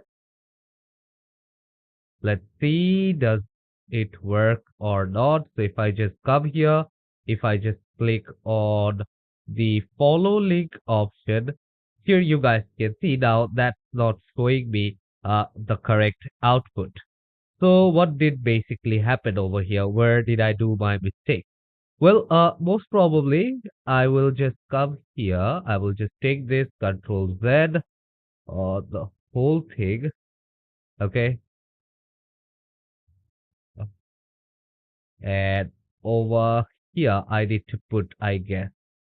Okay, so let's type name of the company, colon, Control S, and now let's visit this one. And yeah, now it shows me this particular thing quite well. So over here, the same way, what I'm gonna do is I'm going to give this one up a space as well. Control S. Let's go to my page and let's reload the page over here. And you guys will see a nice gap right over here. If you want to create a gap over here as well, it you will guys will be able to create. So let's give a gap, Control S to save it. Let's go to the file. Let's reload this particular page. Okay. So it just increases the beauty of the page basically. So now here you guys can see this one looks a lot better than how it used to. Okay. So that's how it will work. So the same way, let's come here, and from here what I want to do is I want to create like the, or instead of name of the company, well, I did write name of the company. Instead, it will be name of the product. Okay, so name of the product, Control S to save it. And the same way, I want to create more lines. Okay, so Control C to copy. So let's click on Enter, Control V, and let's click on Enter and Control V. And here, what I'm gonna do is maximum price, or let's go with uh, max price of the product. And the same way, I will just write min price of the product. And once I have written this one, what I'm gonna do is here I am just going to create up some new variable. So the first one, I'm just going to go with max underscore product. Let's give it out a equal to sign. Let's give the double quote, and I am going to set it to around 200. And let's click on enter, and I'm going to create a variable named mean product equal to double quote is 120. Okay, so I can just come here and basically I can do that. And the same way now I am going to come here and I'm just going to change the variable inside the square bracket. So I'll just type max, and over here I'm just going to type mean. Okay, so now let's take a look. So these are the options available. Control S to save it. Okay, as you guys can see, this is basically being saved. Now let's come right over here and let's run this one. Okay, so over here, as you guys can see, now this particular website basically shows me all of these options. Okay, so name of the product, maximum price of the product, minimum price of the product in basically a singular line. Okay, so now if I want to put all of this in one single line, okay, how I will be able to do that. Okay, so for that, again, what you need to do is you need to come right over here and you need to just put out a space. Okay, so let's click on enter, and I do have put up a enter right over here as well. Control S to save this one. Now let's go to the page. Let's reload the page, and over here now you guys will be able to see this is how it actually shows. Okay, bar graph by James. Okay, so if you do want a bit of gap over here in the title as well, you guys can just use a double gap. Okay, so Control S. Let's come over here. If you do want to reload this particular page, you guys can see this is how it actually shows.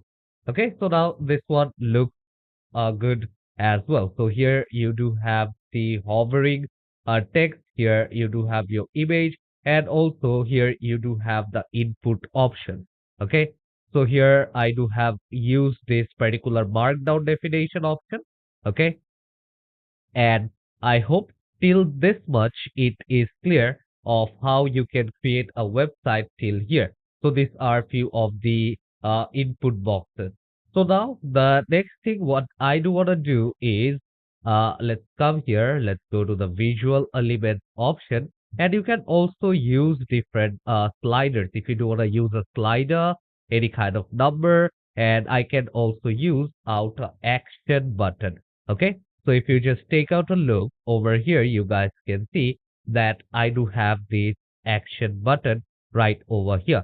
So if I just copy this one, let's say I will just copy this thing, and from here now I want to put this one just over here, or let's say I will just delete this one.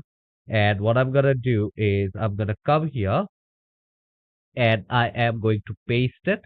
So Control V and Control S right now. And let's see how my web page basically looks. Okay, so if I just rerun this one, here you guys can see I do have this button. Okay, so this button is basically just right over here, but I want my button in this particular page, and also I want to change this thing which is written right over here. So for that, now let's go to my Visual Studio, and now let's click on enter. Now I do have my button label. Control S to save it. And now let's go to my web page. Let's rerun this one. And you guys can see that I do have my button just right over here. And if you want to change the content which you have over here in the button, what you guys can do is I will just write submit, Control S to save it. Let's go to my website. Now let's rerun this particular page. And here you guys can see now that button is or the content inside of that button has been changed with the submit option. Okay. So now from here, as I have already added a button as well. Okay. So as you guys can see right over here inside the button also there are a lot of properties. Okay. So here using label, it shows the label displayed in the button, but also I want to add, let's say this is my web page. I want to add a function to this button. Let's say whenever I do click submit, I want to get a particular outcome. Okay. So for that, what I'm going to do is I'm going to come here and I'm going to copy this on action option. Okay. So on action function. So Control C to copy, and how to put this one is just beside this particular button. I will just click on Control V equals to, I will just name this one as function, or let's go with, let me just come up with some name.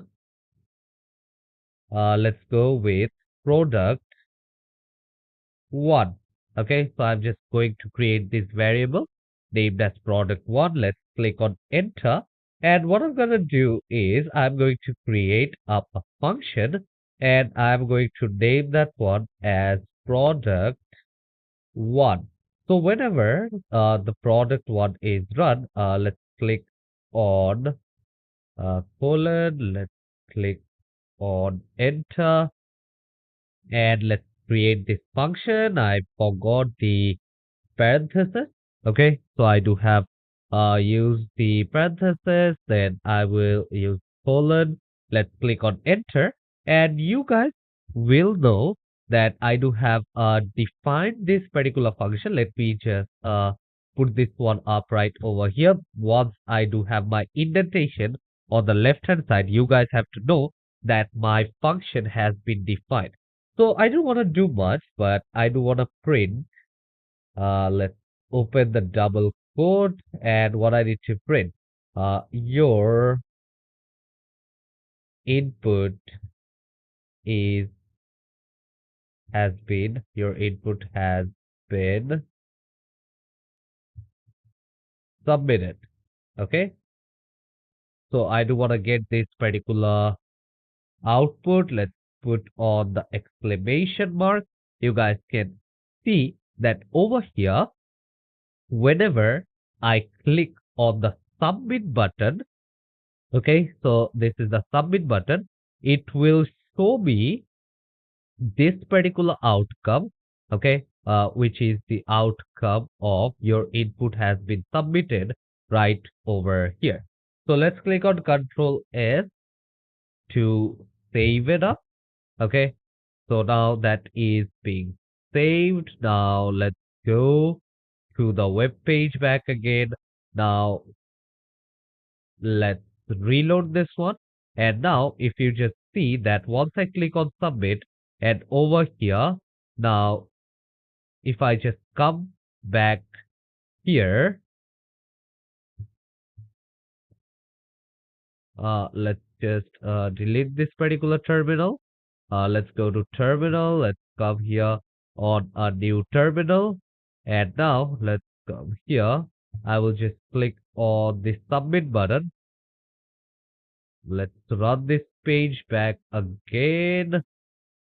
Or there was this problem. Okay, so again, I need to run this set of code. Let's come here. Let's run this one. Okay, so it might take some time. Okay, so let's just wait for some time. And over here, you guys can see my application right over here. And you guys can see it showing me a wording. Two wordings were found for page slash in variable. Okay, so page slash everything else kind of looks good. So the button on action, and whenever I just come up over here, and if I just click on the submit option, okay, so over here you guys can see that now basically my function was not actually being defined because I did have a space over here after the on action equal to. So Control S to save it. And now what I'm gonna do is I'm gonna come here, and now let's go back to my website, and now let's rerun this particular web page. And now if I just click on submit 1, 2, 3, okay, you guys can see that your input has been submitted is written basically 3 times. Okay, so if I just come here and if I just do a multiple time, okay, you guys can see that this particular thing is being shown over here in my uh, terminal for a multiple time. Okay, so that's how it actually works. Okay, so as you guys can see, I do have edited this submit. Okay, like if you want to change the text inside the button, okay, I have also added the on action code, created a particular function which will be called once you click on that particular button. So now let's try to understand in more depth about it. Okay, so as this particular website, I do have it right over here. So now we are going to learn that if you do want to add some chart and stuff as well, how you guys will be able to do that. So let's check on that. So now to add chart over here, what I need to do is I just need to go to my visual element. And over here, we have learned about displaying static text using an action button with a function. We have learned about displaying some text that can potentially be edited. Now let's come down and here you can display data sets in a chart or a group of charts. Okay. So once I click over here, you guys can learn the basic concepts, the advanced topics. But for me now, I'm going to use the basic line chart. Okay. So I'll just click on the line chart option.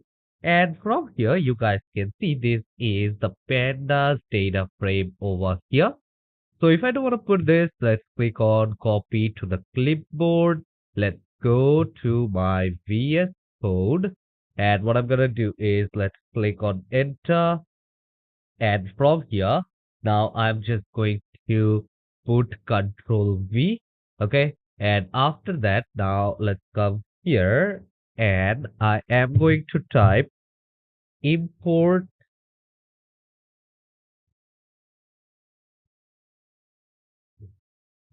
pandas as PD. Okay. So I'm going to import pandas as PD right over here. And as you guys can see, I do have a lot of these numbers. So what I can also do is I will just delete all these numbers and let's see in total of how many values over here I do have. So as this one was just a demo text. So let's delete this one. Let's delete this as well. Let's come here and let's just delete this one. Let's delete this as well. And over here now, I will just delete the minus option. Okay. Here, as you guys can see that I do have how many values? Minus 15, 12.9, 7.2. Well, in total, I do have this four. Okay. So same goes over here. I do have four values. So in period, what I'm gonna do is I'm gonna type 4. Okay. So I'm just going to type 4 over here. And in this start date option, I'm going to put on some different date, whichever I want to put. Okay. So let's go with 2024 slash 01 slash or let me just put it in the normal way, which is 16 slash 05 hash 2024. Okay, so just a random date over here. And once you are done with this, as you guys can see, I do have put out the value, Control S to save this thing up. Okay, so as you guys can see, here it shows that the pandas dot underscore range is not defined. So what I need to do over here is over here, as you guys can see, after this date, and I have imported panda as PD. So I will just type PD right over here. Okay, so Control S to save it. Okay, let's come down, Control S. Let's type and let's see how this actually works or not. Okay, so now let's come right over here. Let's go to my app and let's reload this. But here, as you guys can see, my app basically crashed. Okay, because I do have put that particular value over here. So for that, now again, I do have to run this one. Okay, so I'm just trying to run it over here. And now let's see my app. It will basically show. Okay, so here you guys can see my app is being shown right over here. But you guys might be thinking, well, you did put your data over here, but where is all the values and where is basically the line graph? Okay, because I didn't put out the line graph over here yet. Okay, so for that, again, what I need to do is let me just go to my line Taipy, and over here you guys can see that here basically I do have the definition. So let's click on copy from here. Let's go to my VS Code. And what I'm gonna do is after putting out another title, okay?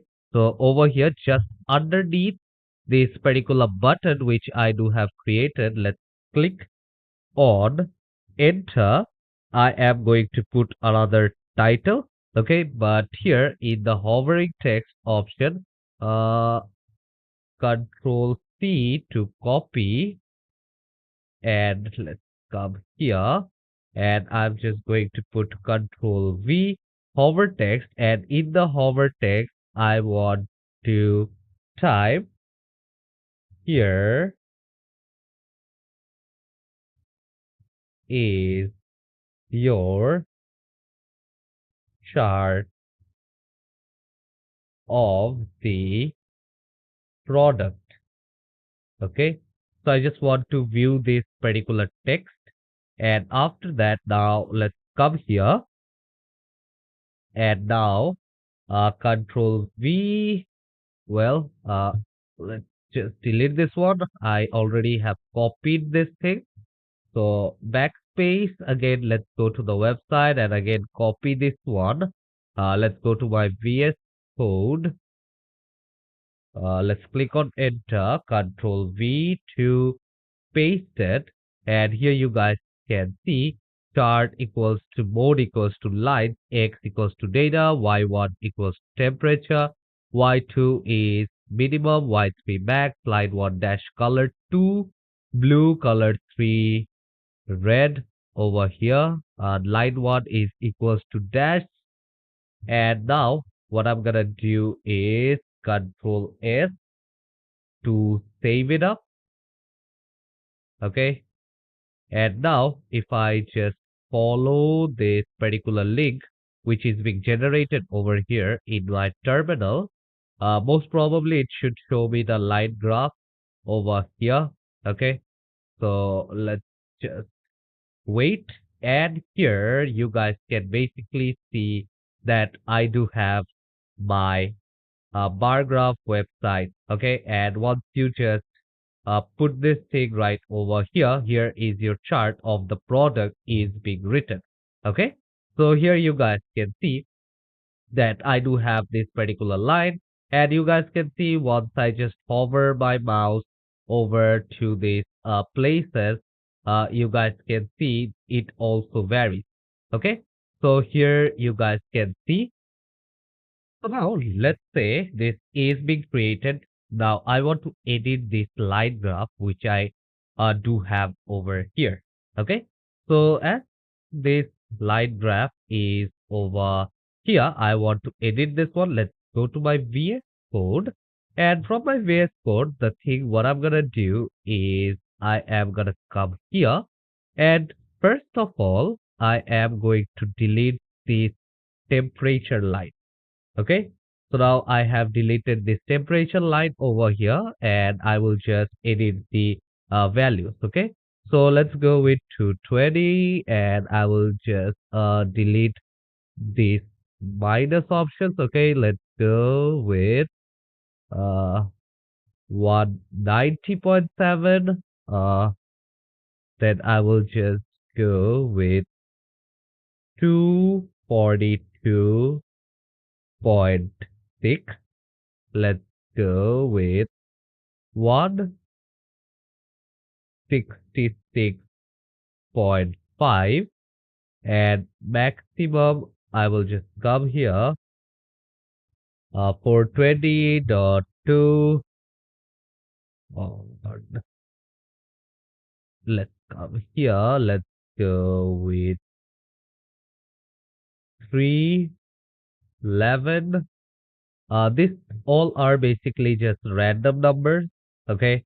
So 444, 12.1, and I'll just go with 133.5.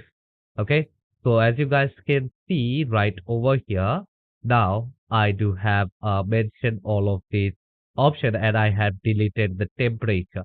Okay, so here you guys can see this is the minimum price, this is the maximum price. Okay, and also let's see that how many values I have: 220, 190.7, 4 over here and 4 over here as well. Now let's come down over here, and what I'm gonna do is, as you guys can see, if you take out a closer look over here, I do have chart and the mode is lines, X is equal to data, and Y1 is equal to the temperature. Okay. So instead over here, what I'm going to do is I'm going to delete this one. Okay. So I'm just going to delete the y1, and I'm going to make this mean as y1, and I'm going to make y back as y2. Okay, and over here the line 1 will be represented by a dash, and the color 2 will be blue, and over here as we don't need the color 3. Okay, so I will just delete it. Okay, so let's delete this one right over here. Let's click on Control S to save it. Okay, and now let's just come here. Let's click on follow link and let's see how it actually looks. Okay, so over here now, as you guys can see that here basically here also it have changed. Now I only have two variable. Okay, one is mean and the other one is back. Okay, and from here now if I just come here, if I just go over here on top, you guys can see the frequency is D. Okay, so over here, A, B, C, D is the frequency. But here, if I just came and if I just tell F, okay, the frequency is F, Control S, and now let's come here. And now if I just run this, here it is basically showing me an error. Okay, so over here now I will just delete this one. Let's go to my Visual Studio Code, and I will just keep the frequency as D itself. Okay, so let me just keep this particular frequency as D. The minimum and the maximum price is important. The color and everything is nice. Control S to save it. Now let's run this one. Okay, and now it might take some time, and you guys can see it is getting loaded. And here you guys can see that over here now, if I just hover my mouse over here, you guys can see that the value is changing. Okay, so over here on time, the value is changing. You guys can see 311.2. And if I just go to my Visual Studio Code, here you guys can see 311.2 and 412.1 if you do want to see. Okay, so let's go to the website, and from here, here you guys can see 412.1, and at start you do have 420.2, and here at last you do have 133.5, and also here 166.5, and also here in the mid option you do have 166.5 as well. Okay, so that is how you guys can also edit your line chart here in Taipy while creating your web page. Okay, so we have learned till this much, but now we are going to go in depth. Okay, so we are going to learn in depth. Let's say you have a set of data which is being changed on a lively basis. Okay, like you do have a set of live data, and those live data are being added, and you also want to show the changes over here on a live note. Okay, so if you guys have looked into different trading websites or trading pages, you guys will see the price of that particular product will change on a regular basis, okay, within 5 seconds, within 10 seconds. So we gotta learn about that as well, how to do so. Okay, so now let's go back into my VS Code, and here this is the code right now which I have. And now let's close this thing down and let's go to this line.type and let's go to visual elements. And from visual elements, now I am going to search for, so let's search for real time. Okay. So here you guys can see it is showing me real-time data visualization with multi-threading. Okay. So as you guys can see now, I do have this page, and if you just come down over here, you guys can see like here is the code for the sender.py. Okay. And also over here, you do have the receiver.py. Okay. So these are all the options over here. So for that now, what I'm going to do is, first of all, I'm just going to go to my VS Code, okay, and let's come here, and now I will just click on Control C, okay, so Control C to stop. Okay, so I do have stopped this page. So if I just go to my app right over here, and if I just reload this here, it won't be reachable. So for that, now let's come here, let's close this thing down. And what I'm going to do is I'm going to create a new file. Okay, so the first file I'm going to name as sender.py, okay, which is a Python file. Let's click on enter. And inside this sender.py, let me just close down this terminal as well. And from here, now let's go to real-time data visualization, as I do have this code for the sender.py script. And here, what you guys can basically do is you guys can just get those from the socket, okay, all the information from the socket. So let me just copy this one, go to Visual Studio Code, Control V to copy. So over here, you guys can see it is basically going to generate some random numbers, okay, and each 5 seconds it is going to generate me some random numbers. Okay, so here I do have the sender.py, and now I'm going to create another folder, and I'm going to name this one as receiver.py. Okay, so I do have the receiver.py file, and for that, again, let's come down, and first I will just import this. Let's click on copy. I have to copy all these four. So let's come here. Control V. Now let's just give up some space. Okay, so let's come here. And again, let's go to the website. And here you guys can see the receiver.py. And again, let's come here. Control V. Let's give out some space over here as well. And after that,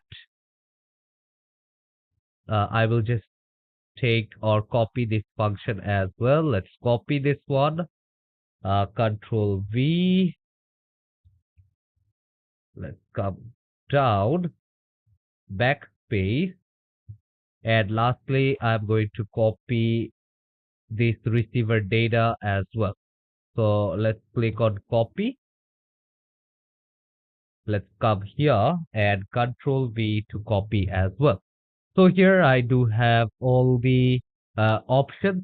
Okay, so this is the receiver.py file, and this is the sender.py file. So now, let's come here. Let's go over here on top. And you guys can see inside the receiver.py, you have imported socket from threading. You have imported thread from Taipy.gui. You have imported GUI state and invoke callback and get state ID. So here is the host and basically the port as well. Okay, so underneath you do have the function on init, you do have the function of client handler, and also you guys can see that here the thread runs differently and also the receiver page basically runs different. Okay, so in the sender.py, you guys can see this is going to generate these random numbers, and what basically will happen is the sender.py page over here, it is going to basically generate some random number, and these random numbers are will be sent to the receiver.py page, and this receiver.py page will be rendering all of that numbers over here in your website. Okay, so for that now, what I need to do is I need to run this one at first. Okay, so let's see, I do have a click on the run option. Let's see how it actually works. Okay, so let's come here, this receiver.py. So I will just click on to the run option back again, and it might take some time to run it. And over here now, as I have run this one, you guys can see here it shows that it is not receiving any data yet. Okay, because now I did give the command that it will be saved or it will be receiving from where. So basically it will be receiving from my receiver.py file. So if I just come over here, and from here now, let's just create out a new terminal. And here, if I just type Python dot slash sender dot py, and if I just click on enter, okay, so m dot slash, so I will just type Python dot, or let's come here. So let's click on enter. Let's go with Python dot slash sender dot py, and here you guys can see that now this is being executed. And over here, if I just come here and if I just run this back again, okay, so let's go to this receiver file. Okay, so I'll just go to the receiver file, Control S. Okay, so again, let's try to run this one. And if I just click on follow the link, okay, here it's not showing me why. So now over here, you need to make sure that you control or save this sender.py file, and then go to the receiver.py. And now you guys can just type Python dot, or not here, basically in the terminal. Okay, so Control S to save it, and over here type Python space dot slash sender dot py. And now if you just click on enter, here it's just showing you some error as well. Okay, so no connection could be made because the target machine actively refuse. Okay. So what I'm gonna do is I'm just going to delete all of this. Now let's go to sender.py. Control S to save it. Let's go to receiver.py. Uh, New terminal, and from the new terminal, I am again going to type uh, Python dot slash sender dot py.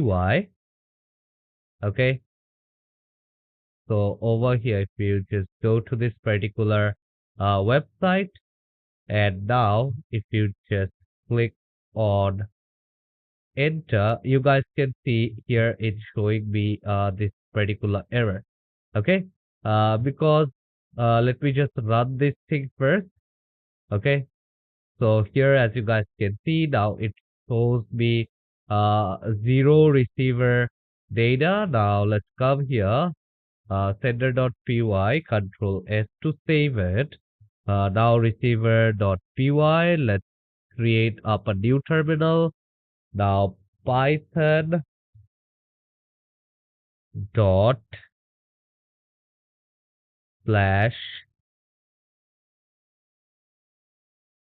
sender dot py, and here now you guys can see it's sending 58. So if I just come here, now 69, so over here 69. So each 5 seconds it will basically change. So it is just sending all of this information right over here. So now it will show received 82, and here it is just changing the received data on a real time basis. Okay, so here you guys can see. So if you try to understand how it actually works, so the sender over here basically generates, and after that, what happens is the receiver basically renders the whole thing, and it shows you or it shows it inside the page itself. Okay. Now here from this receiver.py file, control S to save it, and I have clicked control C here in the terminal to stop this one. So now the question is that if we just go to the sender.py file, let me ask the question that will you guys be able to like create your own numbers or generate the numbers according to your liking, some random numbers according to your liking, let's say from 1 to 1000, let's say 2000 to 3000. Okay, so will you be able to do that? And the answer to that particular thing is yes, you will be able to do so. Okay.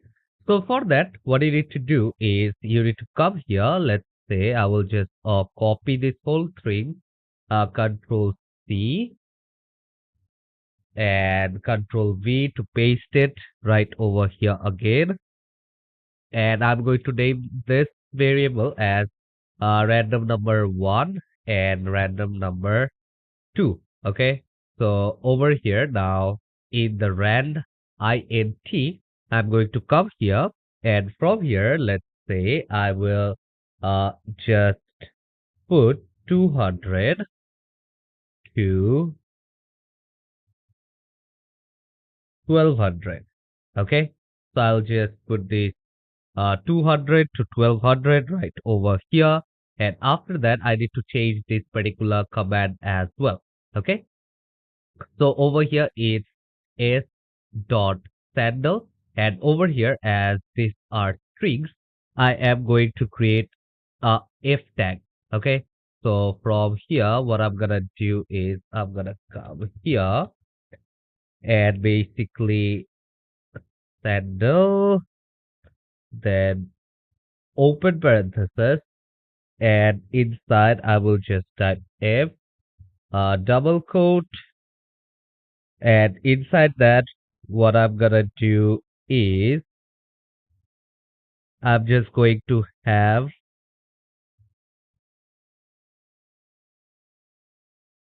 the curly braces open. Okay, so let me just add out the curly braces. Okay, and inside the curly braces, I'm going to put out both of these variables. So the first one I'm going to put is random underscore number one. Okay, so random underscore number one, and after that, what I'm gonna do is I'm gonna come here, and now I'm just going to put out a comma, and again the curly braces, and I'm just going to put, or let's come here, let's give a space over here as well. Let's type random underscore number two. Okay, so here you guys can see the F string, and I do have random underscore number one, comma random underscore number two, and over here after the curly braces, you guys can see I do have the double quote, and what I'm gonna do is I am going to delete this one. Okay, so I have deleted this one, then I do have dot encode, and over here I do have the parenthesis, and the parenthesis of the F string is being closed over here as well. Okay, so now also inside the print option, you guys can see sending colon random number one. I'll put random number one. And after that, what I'm gonna do is I am going to come here, and now I will just space separate this one. Okay. Then curly braces random underscore number two. And here you guys can see now this is being saved, and over here what it will basically do is it will just produce these random numbers here for me. Okay, so the with socket is imported as s. So now once I do have generated this one, okay, so now I will not run it first, okay, because here from the receiver.py file, what I need to do is I need to check here the function of the client handler, because I do have added somewhere the data decode. Okay, so okay, the data decode option is right over here. And in case of integer, as now you need to understand that we are not putting integer anymore. So we are just putting on the strings. So the str right over here, and also receive data. Instead of receive data, let's put double quote, and I will just put no data over here, and control S to save it. And once you have saved it up, what you need to do is you need to run this Python file.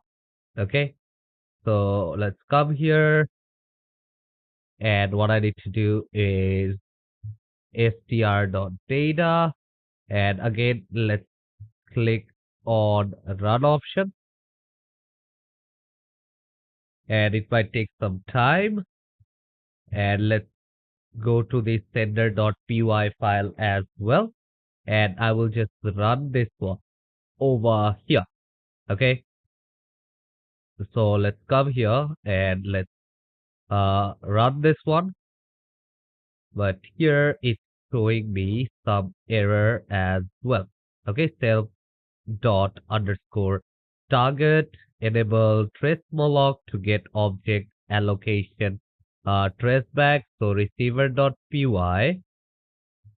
first off sender dot py receiver dot py over here no data str underscore data dot decode. So now over here, first make sure to run this one, save this file and run this one, then go to the receiver.py, set this one to strdata.decode, and after that, where the received data was equal to 0, give quotation and type no data. Okay. So once this is done, what you need to do is you click on run. Okay. And it will basically redirect you to this received data page. Okay. And here you guys can see the random numbers. So over here, 77. And the second one is 1102. Here is 5 and 258. Okay, because if you just take out a look here, if I just check my sender page here, you guys can see my sender is actually producing a lot of these random numbers. Okay, so if you just go on to my sender page, okay, here on my sender page, basically you guys can see the first random number will be between 1 to 100, and the second random number is going to be from 200 to 1200. So you guys can actually create a multiple of this, and you guys can see it will keep on producing that for yourself right over here. So till here, we do have understood about the usage of the sender.py and receiver.py function. So what I'm going to do is I'm going to come right over here in this particular terminal, and I'll just click on Control C to stop it, and also receiver.py, Control C to stop this one as well. Okay. So from here now, why did I show you guys this sender and receiver option? Because now what we're gonna do over here is what is the actually usage of the GIU? Okay, what we are going to do. So now over here, all this data which I will input, and once I click on submit, I want all these things to get saved in a data set. Okay, so that's what I basically want, and I'll be showing you guys how to do that right over here. So now to do that, the first thing what I'm going to do is let's minimize this one, and let's come here in the main file. Okay, so make sure to stop your sender.py and receiver.py using control plus C if you're still running, because this is a pretty big project and you might forget, but just with a small mistake, you might get confused a little bit. So let's come right over here. And now, as you guys can see over here, what I'm going to do is, as I do have this particular function, which is the product one function, I'm going to run state in this. Okay. So let's come here. Let's type state. And what I'm going to do is I am going to print state over here as well.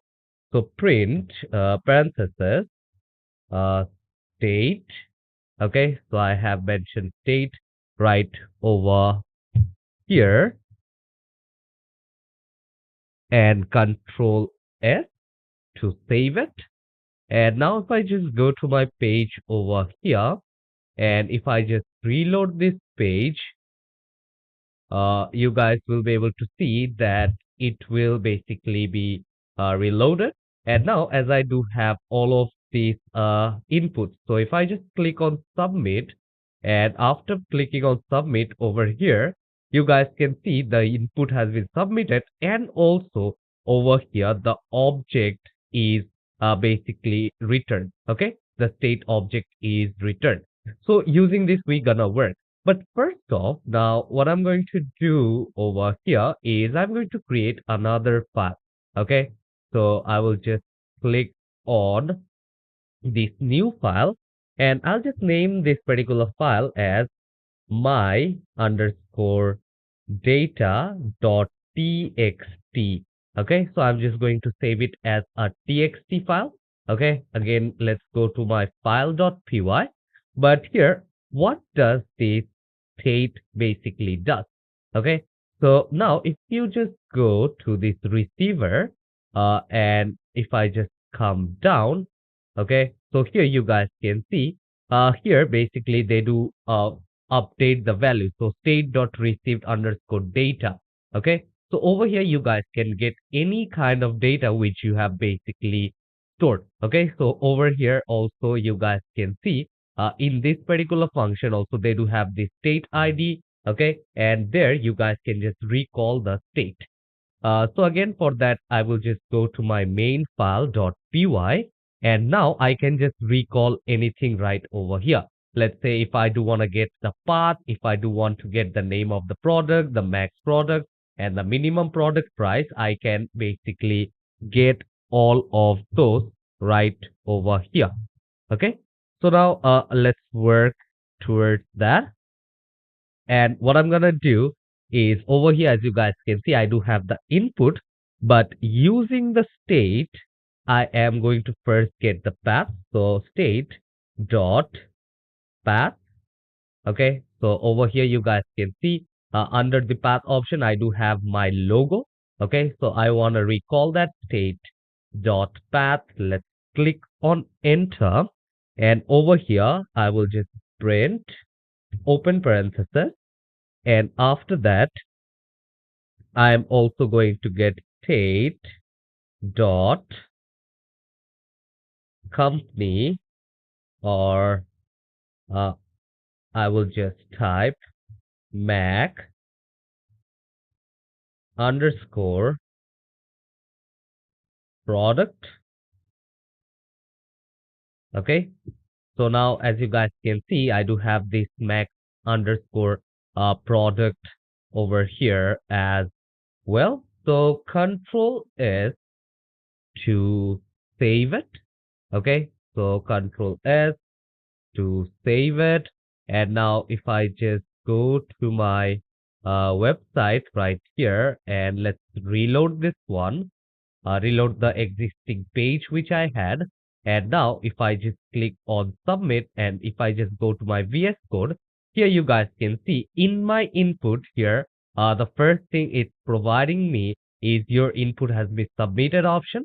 And next it is providing my logo.png file, which is the one which I called using the state.path, because under path, I do have my logo.png, and next thing it's providing me the max product value. Okay, in this max product variable, the value which I have, it is actually showing me that one. But now what exactly I want to do is, the value which I see over here, I want to save those values right over here in my mydata.txt file. Okay, so for that, now I need to uh, create up another function basically. So let's click on enter. Now let's go with the backspace, or let's come here. Let's click on enter, and from here inside this particular function, I will just type with open. Okay, so I will just use this open option, and now let's open parenthesis, and now let's use the double quote, and I will just name my txt file. So that is my underscore text, or my underscore data dot txt. Okay, which is the name of this particular file. And after that, am going to use a comma. And after using the comma, let's give it a space. Let's open the double quote, and I'm just going to use this W over here. Okay. And after that, let's give it up a space, and I want to put this one as a F. Okay. Now I will just close this down with a colon.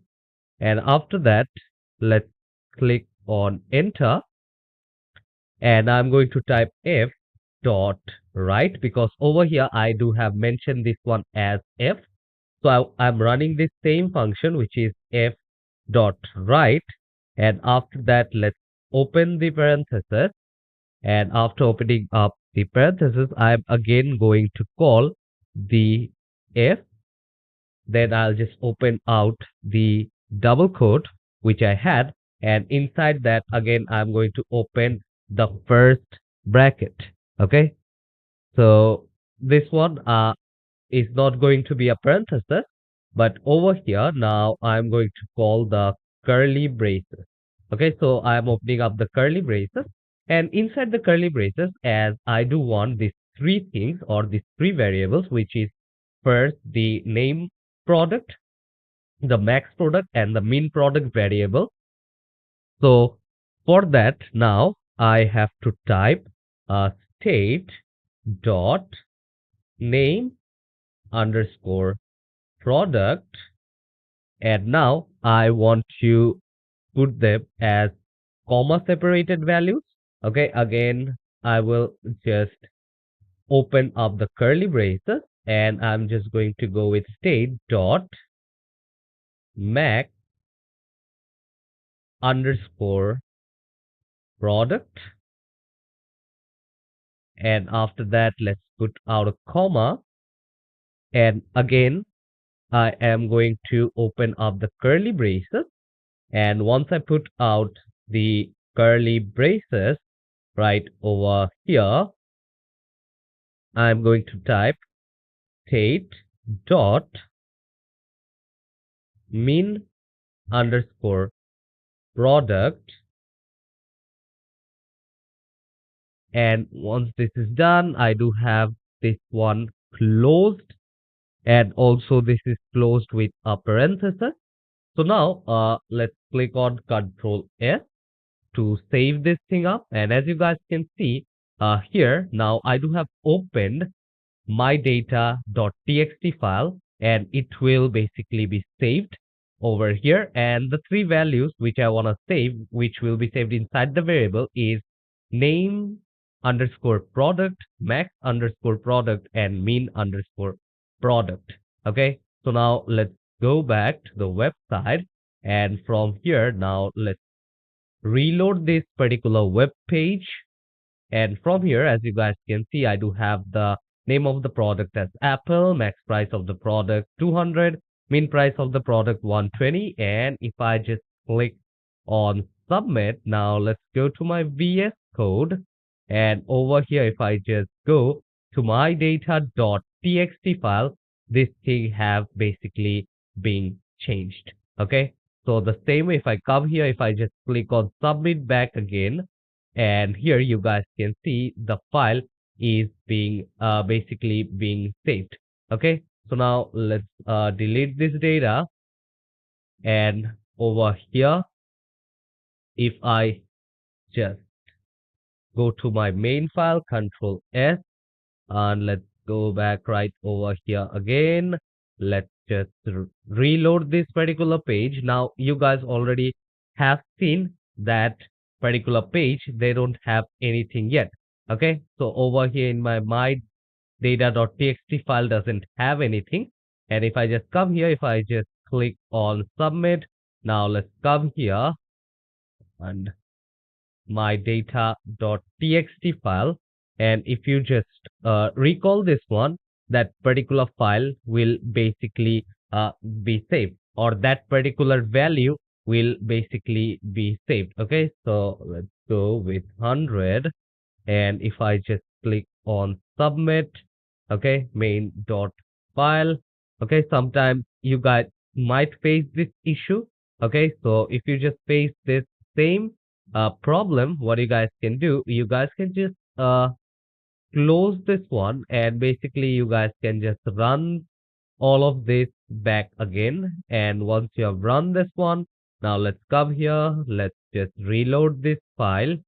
Okay, so just reload this file, and if you just click on to the submit option, and let's go to the VS file, and over here basically your data will be saved. Okay, so min product over here, and as I do have changed the value, let's come here, let's go with 120 back again, and I can just delete this whole thing back again to show you guys from the very beginning. Let's close out the terminal as well. Control S to save it. Go to new terminal. And from the new terminal, let's try to run this one. Okay. So as you guys can see, and I will just come here and I will just click on to follow the link. Okay. So now I do have this website which I had created. Now, if I just click on submit and if I just go to mydata.txt, I don't know why it my values are not getting saved over here. Okay, so let's go. I will just delete this one. And from here, I am going to create up a new data.txt or data or my underscore data dot txt, and here it is being saved in my data dot txt file, as you guys can already see right over here. Okay, so my data dot txt file, and here it basically shows the value which I had. Okay, so the same way, if you do multiple values, you guys can actually have multiple values. If you just change out the variable and if you just click on submit, all this data will be submit inside this my underscore data dot txt file, and you can name anything to your file the way you want it. So yeah, I hope this class was clear. And I hope to see you all in the next chapter. And I hope that you guys try to understand and try to do, because in your way of doing this thing, you guys will basically face a lot of problem, because if you just miss one thing, okay, one simple thing, let's say one parenthesis or one tag over here, your whole code won't work. Okay, so make sure to run it. And if there is any kind of error, it will basically show you guys in the terminal. But if sometimes it's not working, make sure to rerun your project back again. Okay, so yeah, take care everyone. See you all in the next chapter, and keep on learning and keep on creating studying website using Taipy and Python. So take care. See you all in the next chapter. Hello everyone, and welcome you to another chapter of building website using Python. Okay, so if you guys might be thinking that how you are going to create a full website using Python and Anvil, here is the class for you where I'm going to show that how to build a full website with Python using the Anvil framework. Okay, so this is very important class, and it is going to be very easy to understand. This particular framework actually helps a lot. If you know only Python, you guys can actually create up a practical web application for yourself. So we won't waste much time over here, and we'll get started on how to make a website using Python and Anvil. So first thing first, what you need to do over here is, as you guys can see, now I'm here in my search engine, which is the Google search engine. You guys can use any, and from here you need to type anvil dot work. Okay, so once you type anvil.work, let's click on enter, and basically it will redirect me to a page. So over here you guys can see that I do have this particular page right over here, and from here now I will just click on start building. And over here, if you have not logged in, okay, so I'll be showing you guys basically how to do so. So if you just come over here into my account, and let's say I will just sign out, and from here now let's click on sign up. And over here, basically, you guys can just put up your email address, basically set up a password, then confirm it and sign up. Otherwise, if you want to sign in with your GitHub, you guys can do that. Otherwise, if you want to sign up with your Google account, you guys can also do it with your Google account as well. Okay. So once you log in into your Anvil account, this is the type of interface that you guys are going to face. Okay. So basically, if you want to create a website, there are a lot of templates from which you guys can choose from. Here, you guys can see that there are a lot of templates. Okay, there is this dashboard one. There is this dashboard database back app. There is this particular dashboard if you want to create a survey form and stuff. Okay, you guys can do it from here. But instead of from here, if you want to create a blank app, in that case, what you need to do is you need to click on blank app, and from here, you guys can choose any one of it. Okay, so here are also different kind of theme. Okay, so what I'm gonna do is I'm going to choose the very basic one, which is the material design 3. So let's click on this one, and it might take up some time to get started. Okay, so you guys can choose any theme, whichever one you like, and you guys can see my interface is basically being launched right over here. So on my screen, as you guys can see that I do have this particular page. And once I click on this one, first thing first, I'm going to change the name of this particular app. Okay. So I'm going to type this one as Python and Anvil tutorial.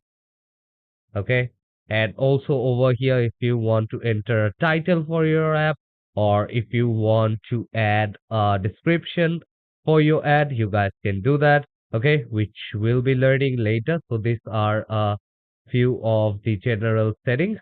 Okay, so now, if you take a look on the left hand side, here you guys can see I do have a lot of things. There are these basic components. All of this tool I will be able to use. Okay. But again, now over here, as I've already showed you guys that you guys can provide an app name. Let's say instead of Python and Anvil tutorial, if I just put let's say this particular folder is for creating a app for, let's say, Astro office party, and I will just enter a title. Okay, Astro office party 2040. Okay, so I will just, you can join us in our 20th anniversary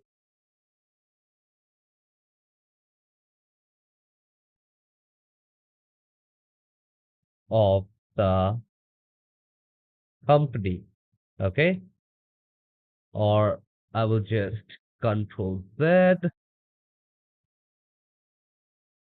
office body 2020 or 2040, and I will just type you can join us in our 20th 20th office anniversary.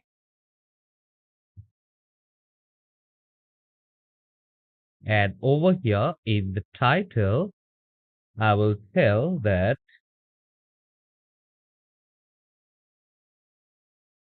celebrating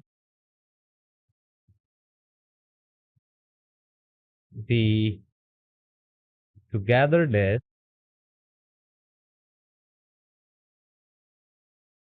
and I will just use the exclamation. Okay. So as you guys can see, the name of the app is Astrox Office Party 2040. Celebrating the togetherness, you can join us in our 20th office anniversary. And over here, you can also change the image. Let's say if I just click on upload, let's go to desktop. And from here, let's take this image. Let's see. The file is too large for our asset. Okay, so try reducing the size. So you need a particular size of an image. Website prefer logos that are 512 into 512 pixels. Okay, so you guys can just change anything right from here. Okay, so now let's come here, and once you are done, you guys can just click on enter. Otherwise, you guys can just close out this general option. And now again, let's go to the form. Okay, so let's go to the form one.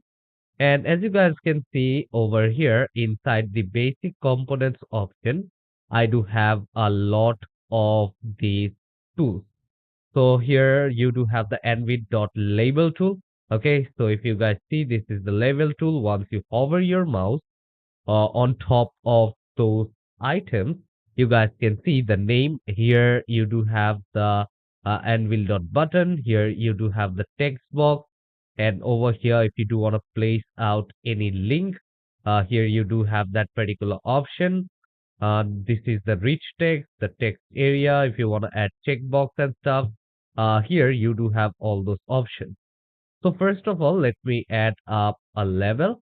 So how you guys will be able to do that is just drag and drop it the place where you want. Okay. And once you have done this one, here you guys can also see that you do have the option of creating up the text. Okay. So let's say over here, I want to type enter your name. Okay. So you guys can see inside this particular label key, I do have put enter your name. And also now let's just save it right over here. And if you do want to check how it actually looks, you guys can just go to this run option from over here top. So if you click on run in a new tab, you guys will be able to see that how this particular app basically looks at this point of time. Okay. So now I will just click on run in a new tab, and you guys can see here now I do have basically the title of my page. Okay. So over here now it's taking a bit of time to load it in a new tab. Okay. So I will just wait. And here, as you guys can see, at this particular point of time, this is how my app basically looks like. Okay, so it is going on well for now. And once you have done this one, now what I'm going to do is I am going to add out a text box as well. So now over here, as I already have put out this particular level, what I'm going to do is I am also going to put out a text box underneath here. Okay. So for that, now let's bring this text box and let's place it just underneath right over here. And what I'm gonna do is I'm just going to type your name. Okay.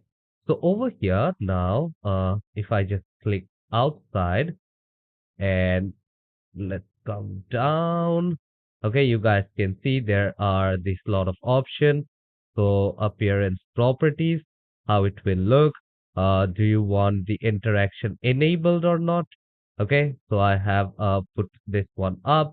Let's go to this file. And now if I just reload this, this is how it's going to look. Okay, but over here, what I want to do is as this is basically the level, I want to increase the size of this level. And basically, I do want to decrease the size of this one. Okay. So in that case, what I'm going to do is go back again to the website. I will select my label. And what I'm going to do is I'm going to come here into this font size. Okay. So there are different options. Okay. So if you do want to use icons and over here, if you do want to align it to the left or to the right. Okay. So if you do want to align it over here in the center or in the right, you guys can do that. Okay. So let me just come here. Let me just align it to the left itself. But here also you guys can just write the font. Okay. What kind of font you guys are looking for. But for me, I am just going to increase the font size basically. Okay. So let me just put out 24. Okay, and also I want to make this a bit bold. Okay, so I will just make this one a bit bold and let's decrease this. Uh, let's go with 18. And now I'm just going to go to this text box, and from here, now I am going to just increase the font size, let's say to 14. Okay, so I'll just put 18 and 14 right over here. And now again, if I just come here and now let's click on enter, and this is how my website is basically looking like. Okay, so if you do want to put out any values, you guys will be able to put out the values right over here. So now again, let's go back here. And now the next thing what I'm going to do is I'm going to drop more labels. So let's go to the label option. And what I'm gonna do is I'm going to drop a label right over here. And let me just set the setting of the font size, which is around 18. Okay, so I'm just going to add a level which is 18. Let me just put out the text. And over here, the question I am going to ask is, let me make it bold as well. So now let's come here on top and I'll just type enter your department. So as you guys can see now over here, the next question which I asked over here is enter your department. Because as you guys have already seen that we are basically making office party page, celebrating the togetherness. You can join us in our 20th office anniversary. Okay, so let's come here. Now let's go to this form one, back again, and let's add out our text box. So I will just come here and let's add a text box just underneath. And I'm going to set the options of the text box. So let's come down and font size. I'm going to put it uh, 14. Okay, so 1 4 and no bold text. And over here inside this text or placeholder option, I will just your department. Okay, so I'll just put your department over here. Let's see that the font size is basically 14. So as you guys can see now, I do have the first question, which is enter your name, enter your department. Then I do have the text box. And now the next thing what I'm going to do is I'm going to add another level. Okay. So over here, I'm going to add this particular level. But here now, I am just going to ask a question. And after that, I am going to add some checkbox. Okay.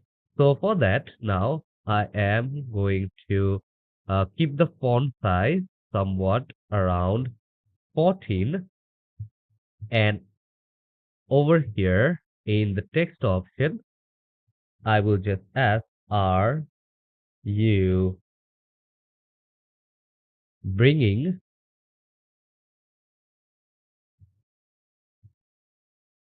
more than three family members,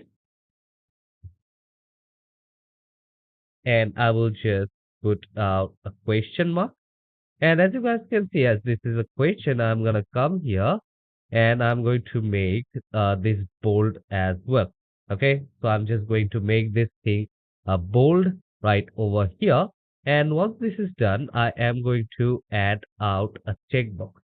Okay, so over here now, I'm just going to add a checkbox, and I am going to add another checkbox underneath here as well. So let's go to the first checkbox, and inside the text, as you guys can see, you guys can change font. If you want to make it italics and stuff, you guys can also do that. But instead, what I will do here is I am going to type first, yes, and in the second text box, I am going to type no. Okay. So as you guys can see, I do have this checkbox. So from here, what I'm gonna do is I'm gonna reload this website, and this is how it will actually look. So enter your name, enter your department, and are you bringing more than three family members? Yes or no. So till this much is basically done right over here. Okay. And also now if you just go to this adding components option here under the theme components, you guys can see that there are different options, like if you want the outline button, if you want to outline text box, here you do have it under basic components, you do have the level. If you want to create a button as well, you guys can do that. Okay, there is rich text, and there is checkbox which I have already shown you. And if you want to have some drop down options, let's say if you want to give multiple options to a particular answer, you guys can use this drop down option. And also for the side panel, you guys can also do that. Okay, so now what I am going to do over here is I'm going to put out an outline button. Okay, so I'll just drag this one, and basically I will bring this outline button right over here. And after that, in the text, I'm going to name this one as submit.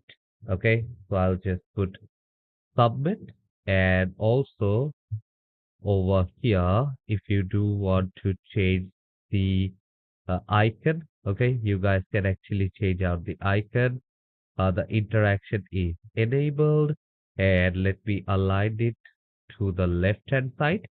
Okay, and after that, now if you do want to make it bold, you guys can just make it bold as well. And here you do have the user data, the container. Okay, if you do want to change the background, okay, you guys can just check out the background of the whole thing. Okay, so let me just keep this one as default. Okay, so here you guys can see the row background. Okay, so now you guys can also change the font color.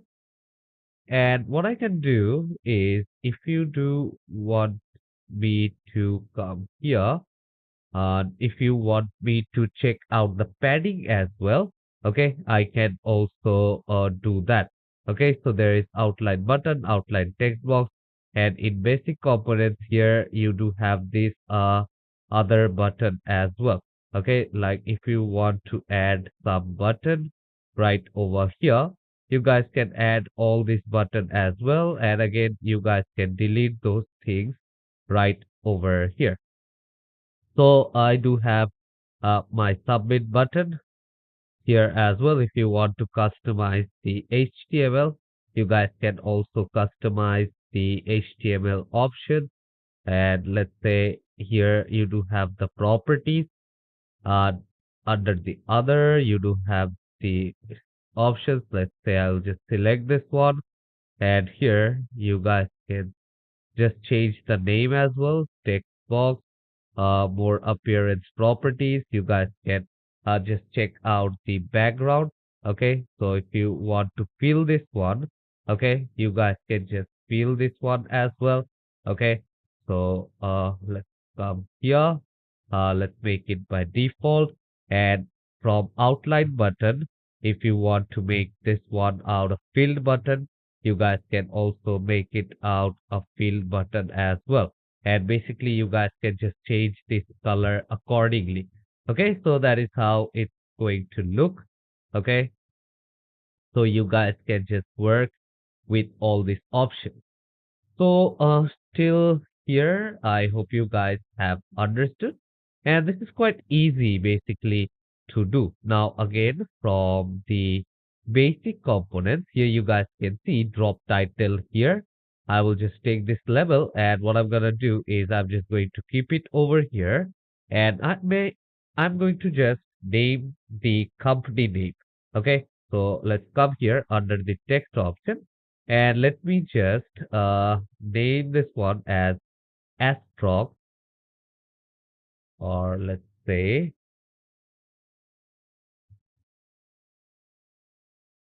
let me just use all caps, Astrox Group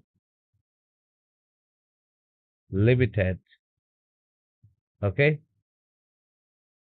so I will just use this one. Let's say if I just select this one also, okay, if you do want to change the background color or you want to change the foreground color, you guys can do that. And now let's come here, and let me just make this one bold as well. And for font size, now let me just go with 26. Okay, so I'm just going to make this one as 26. And now over here also in the drop links option over here, I am going to put out level. So let's come here, and in the first option, I'm going to name this one as, in the text, let's type home, and let's increase the font size. Okay, let me just go with 16. And again, over here, I am going to add another box, and I am going to name this one as about us.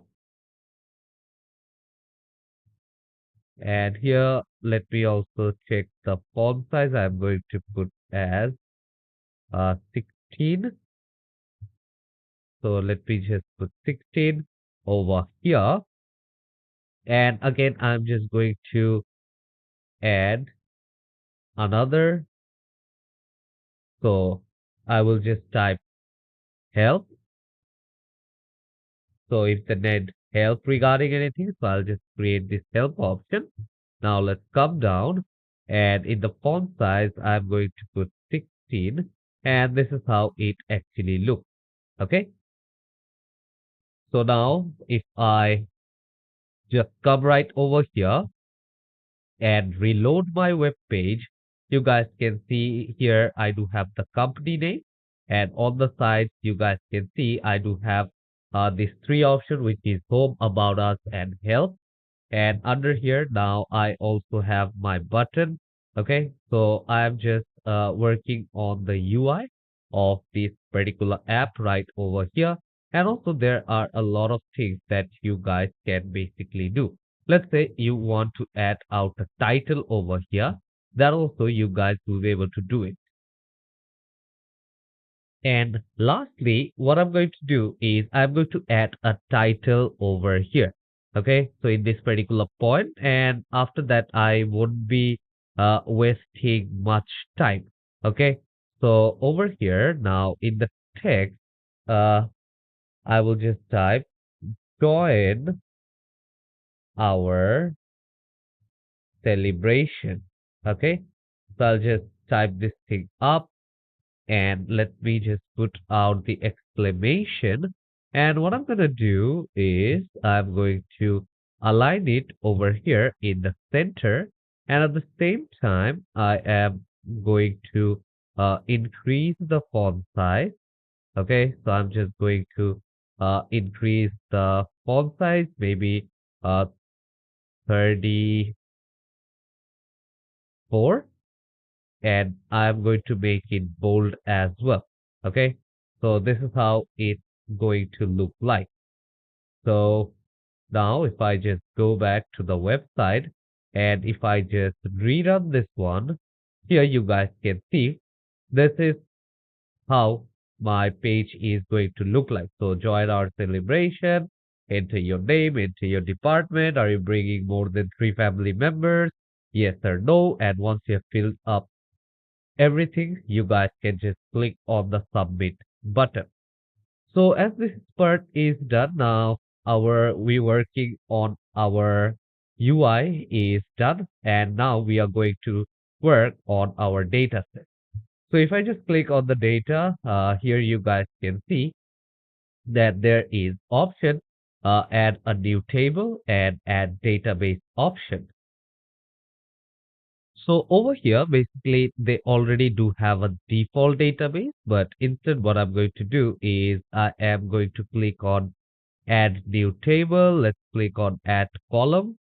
And now let's come here and I'm just going to name this one as name.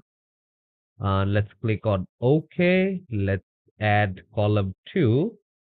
And I'm going to name this one as department. And this column will be a text again. Let's click on OK. And lastly, column 3.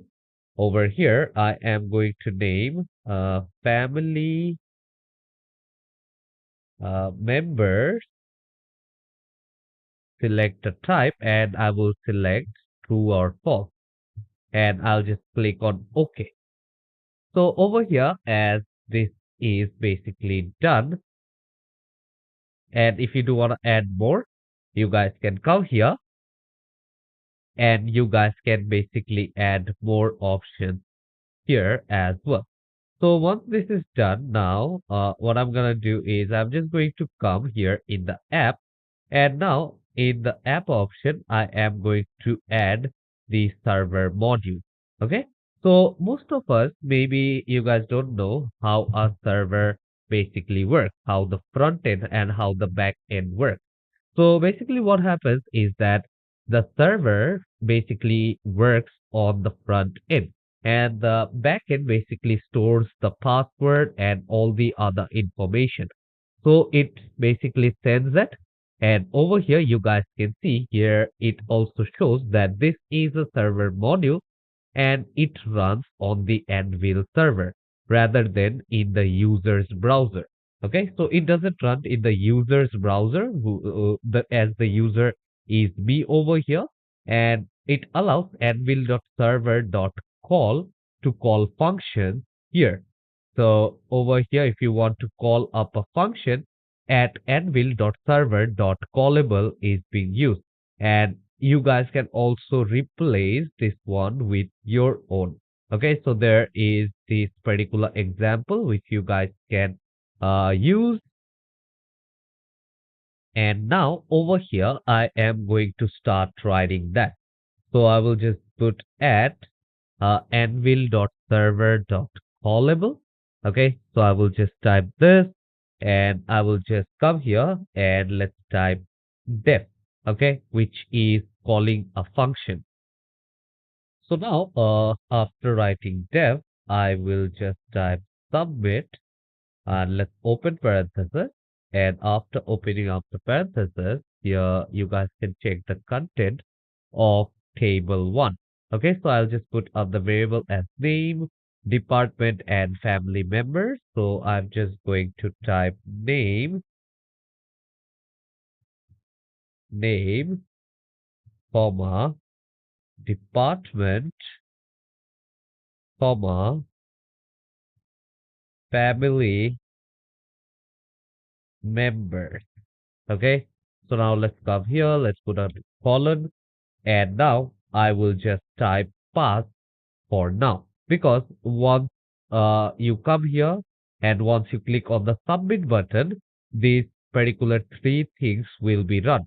So I'll just run pass over here and from the client code, I will just go to the form one and from form one, once I click on the submit button and I will just come here and I will just run this click event. Okay. So over here now, as you guys can see, default outline button underscore one underscore click self event arc. This method is called when the button is clicked. So now, once I'm over here into my form one split option, from here, what I'm going to do is let's come right here, and I'm just going to type name equals to self dot, and I need to make sure that I do know the name. Let's go to the user interface, and here this is self dot text underscore box underscore one. Okay, so again I will just go back over here into the split option, text box one dot text. Okay, and after that I'm going to come down and I'm just going to type department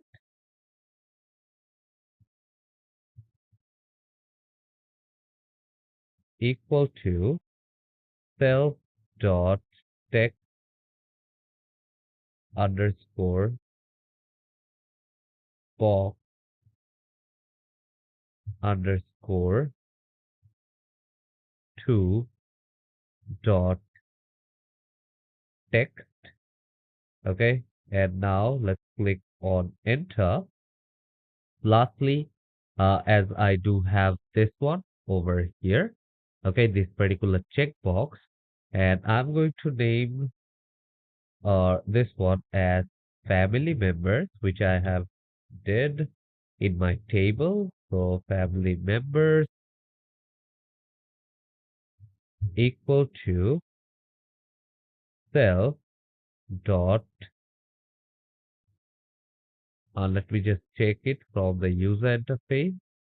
Okay, so check underscore box underscore one, check underscore uh check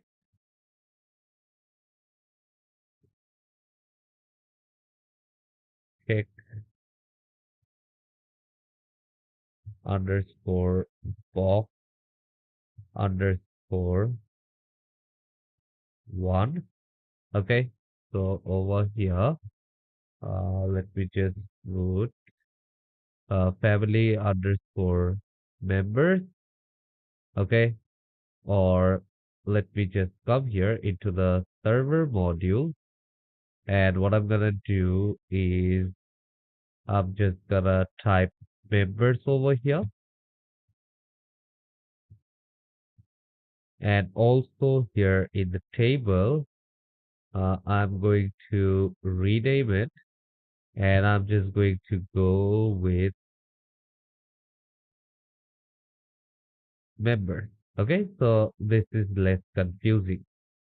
So members over here in the form one, we'll just only go with members dot checked. Okay, so this is going to be dot check members equals to self dot check underscore box underscore one dot checked. Okay, so this is the function right over here. So from here now I will come and I will just type app underscore tables dot table one, which is the name of my table. Okay, so after that I will just put dot and I will just put the add row. Okay. And here, what I'm going to do is, as I do have these three options, name, department, and members, I'm going to put out the value, which is name equals to name, comma, department equals to department, comma, members equal to members. Okay.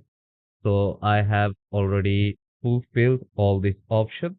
Okay. So you guys can see I do have added this row. And now once I have done this one in the server module, I will go to the form one. And from the form one, what I'm going to do is I am going to basically type those things down. Okay. So from here, I will just call the Anvil. Okay. So let's come here. Let's click on enter and I'll type Anvil dot server dot call. Okay. So I will just go with Anvil dot server dot call. Let's open parenthesis. And over here, I will just call for the function which is submit.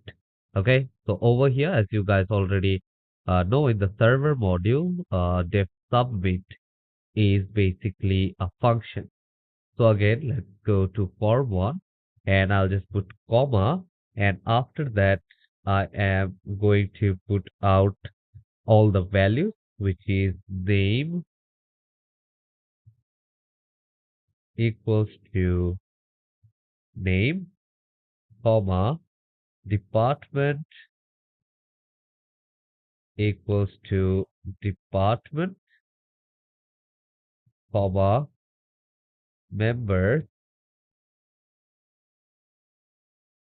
equal to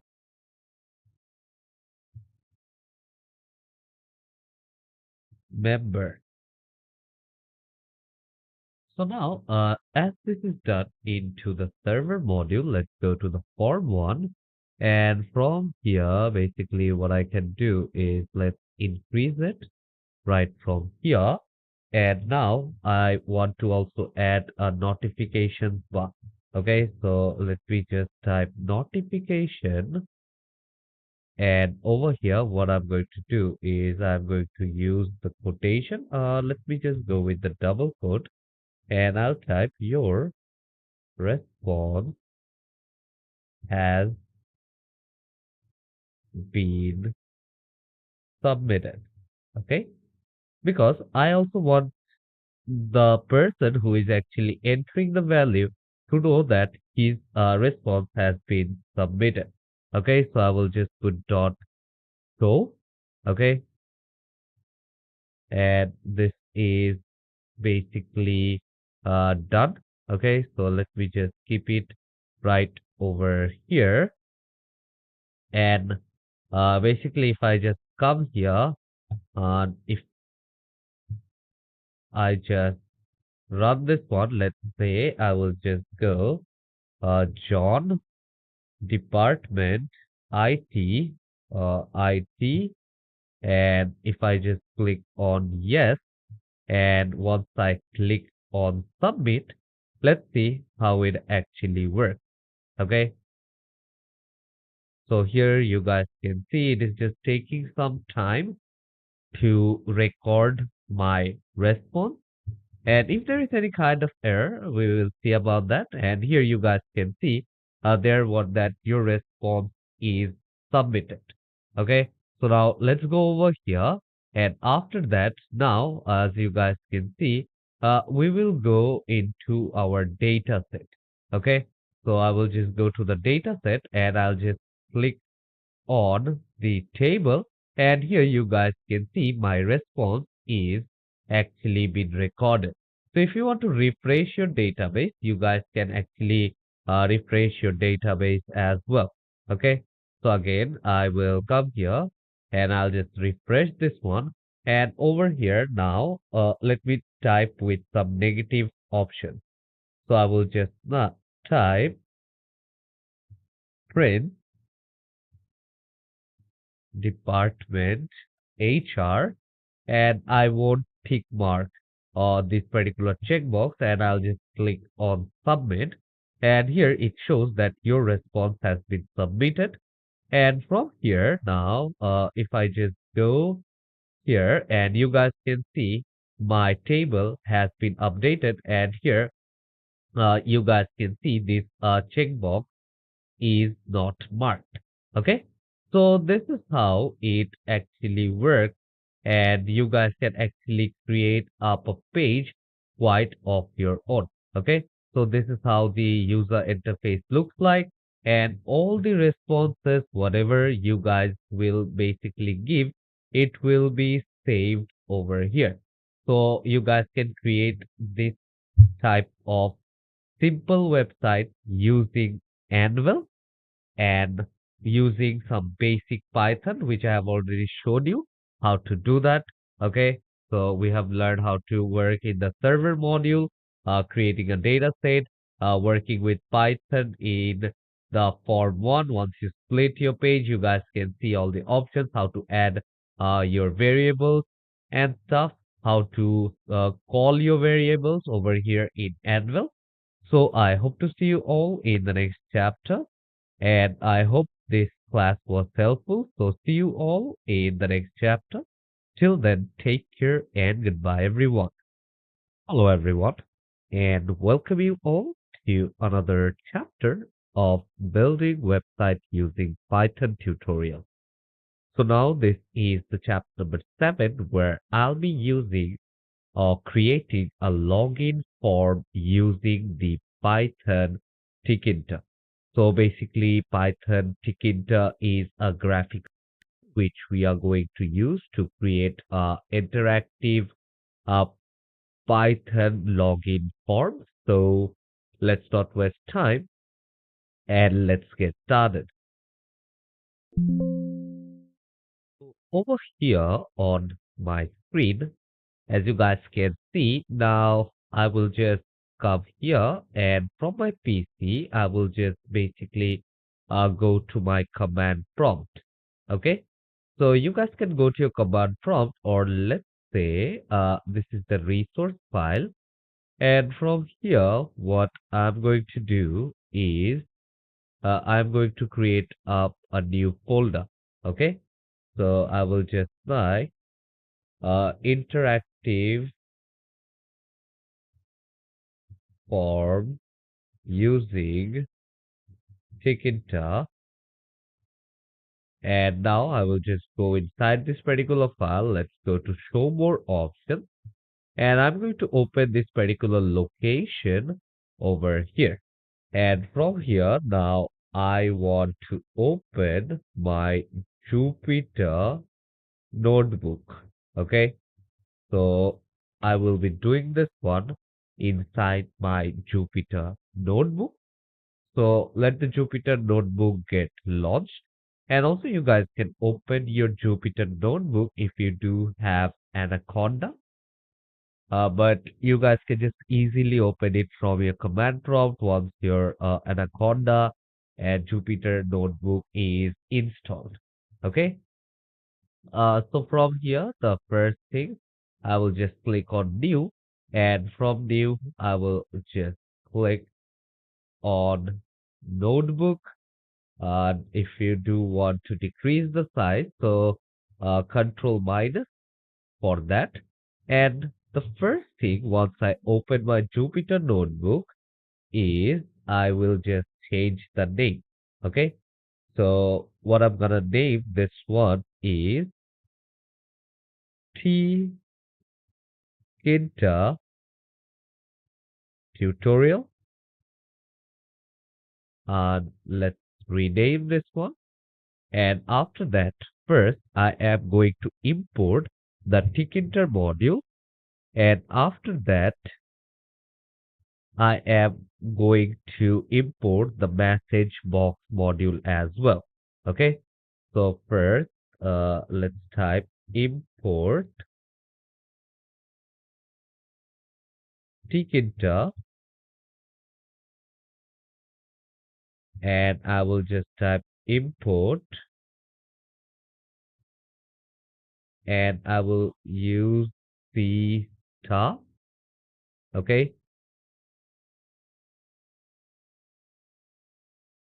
And now over here, I am going to put out star. Let's click on enter, and this Tkinter model is used to create a graphical window, and the message box is used to display the messages in the stream. Okay, so the things which we are basically importing over here. So one is used for a graphical window and the other one is used to display the messages in the script. Okay, so over here again I'm going to type import Tkinter dot message box as MB. Okay. And after that, what I'm going to do is I am going to basically create a class. Okay. And also we need to declare the function. So using any function, we can basically do the most major part of this particular uh, tutorial. Okay. So now from here, now I will name this one class login ID. Okay, so I will just name this one as login ID. And now I'm going to open this parenthesis and I'm going to name this one as frame. Okay, so once you have done this one, let's come here and let's put the colon. Now let's give it up a space and I will just define the function. So I'll just type def underscore underscore in it underscore underscore. Now let's open parenthesis and from here I will just type self comma master, and after that I will just use the colon. Now let's type super. Let's open parenthesis and after that I will just put full stop, and now again underscore underscore in it underscore underscore. First I will be putting master inside the parenthesis, so I'll just put out master, and now again I'll just click on enter, and I'm just going to use self dot label. Okay, so self dot label underscore username equal to label, and after that I'm going to open the parenthesis again and let's type self comma text is text is equal to, and after that I will open the single bracket. So now over here inside the text I am going to mention, let's say, username, and after that let's put out a comma, and now I am going to write the font I am going to use equal to, let's open the bracket and now double quote, and over here first I need to mention that what type of font I do want to use. Let's go with the Times New Roman, And also I can choose the size. Let's go with 18. Okay. So I will just go right over here. Let's just select this one, Control C, and now let's click on enter and Control V. So the same way I'm going to put Control V right over here back again, self level. And now instead, what I'm going to do over here is instead of username, I'm going to type password. Okay. So password equals to level and self text instead of the username in the text. I am going to type a password, okay? Or you guys can also use the small caps over here. But no worries with that. Now, the next thing what I will do is I will just come down, okay? Otherwise, let's go back. Let's come or let's click on tab. And from here, now I will mention the self entry. Okay. So self entry underscore username is equal to entry self. And again, let's type self dot entry underscore password equal to entry self. Okay. So now let's come here. Let's click on enter. Let's click on enter. Let's click on double tab. And after that, I am basically going to make sure that I keep on the alignment. Okay. So over here, I need to make sure that I will keep on the alignment. And after creating all these entry boxes, as I was telling that we need to align our levels in the login form. So alignment is an important process over here. Okay.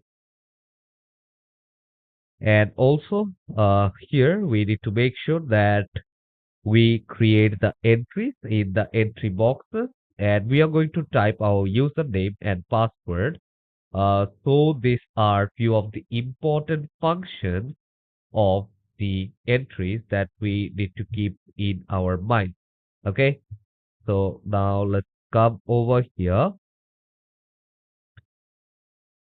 and let's go to this particular option.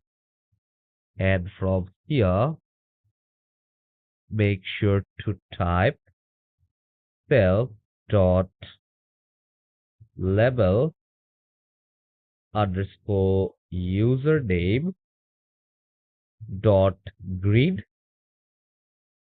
Let's open parenthesis and I'll just type row equals to 0, comma, sticky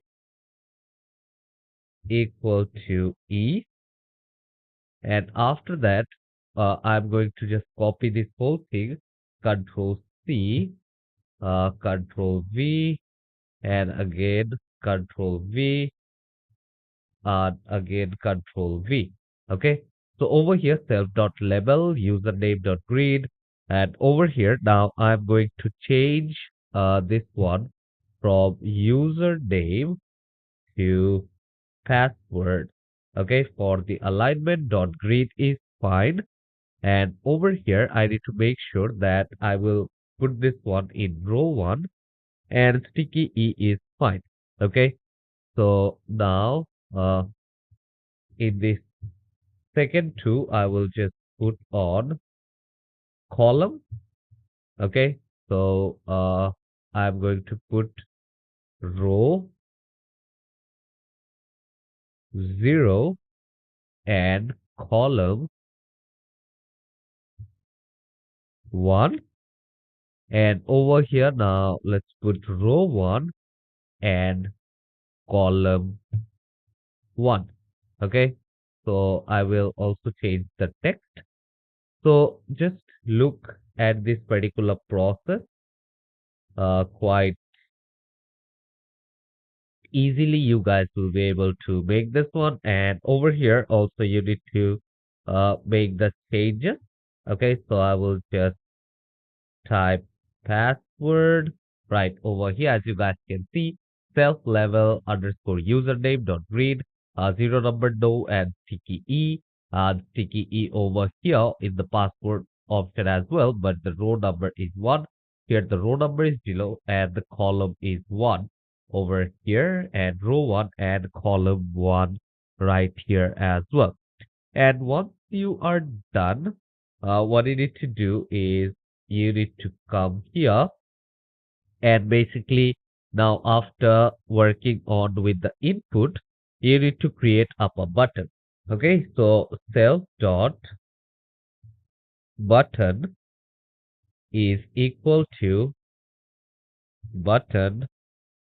Let's open parenthesis. Let's go with self comma text equal to login. And after that, I will just use another comma, and the command I'm going to use is equal to self dot login. And now let's click on enter. And lastly, I will align this as well, which is self button dot grid. And I'll just open parenthesis and I can type column pan equal to 2. So now once I am done creating the button, now let's come down, let's click on tab and let's go with self dot pack. Let's open the parenthesis, and over here now I am basically going to define the space. Okay. So over here, I do need to define this particular function, which I have right over here. We need to assign some of the predefined values to username and password, basically. Like if the username is actually correct, it is going to display some messages which I will give in for the login messages, and if it those things are wrong, it is going to show different login messages. So how to do so? Okay, we are going to learn about that. So for that, first of all, what I need to do is I need to define a function which is def, and I am going to type login. Let's open parenthesis, and now I am going to type self. Okay, so I will just close this down with column. Let's click on enter. And what I'm going to do is I'm going to type username equal to self dot entry underscore username dot get. Let's close parenthesis. And again, now I will just click on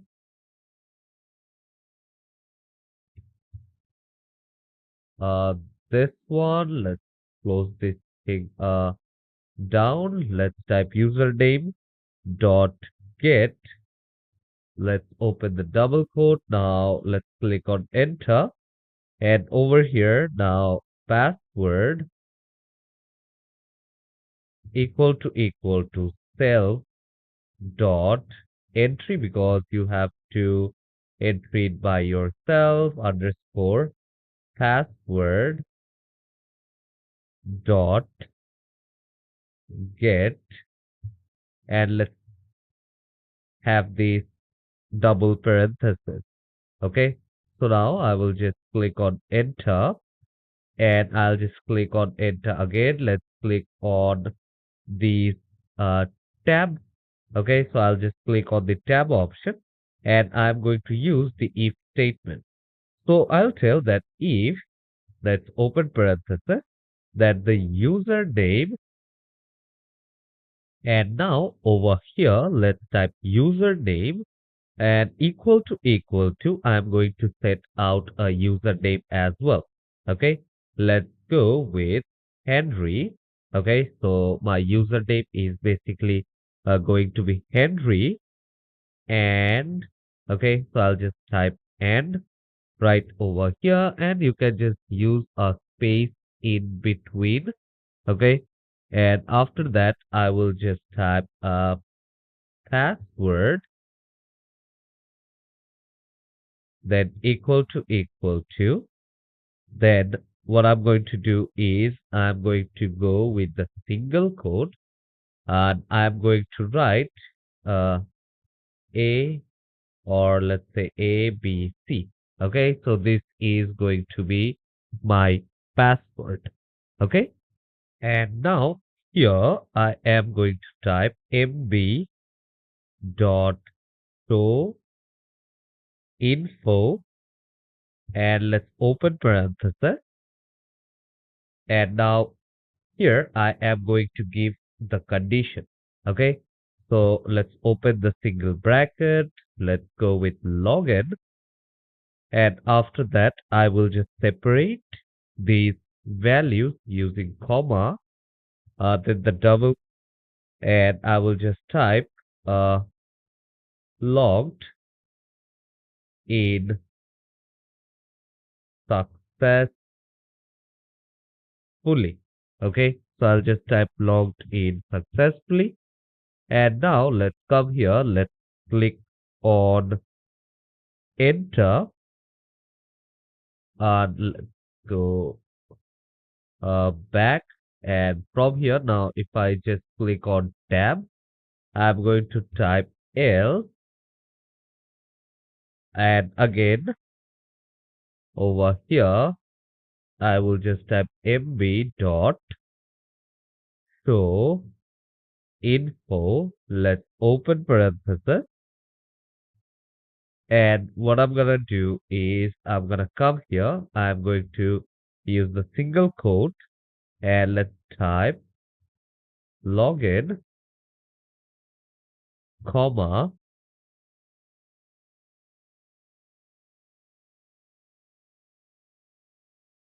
check your credential.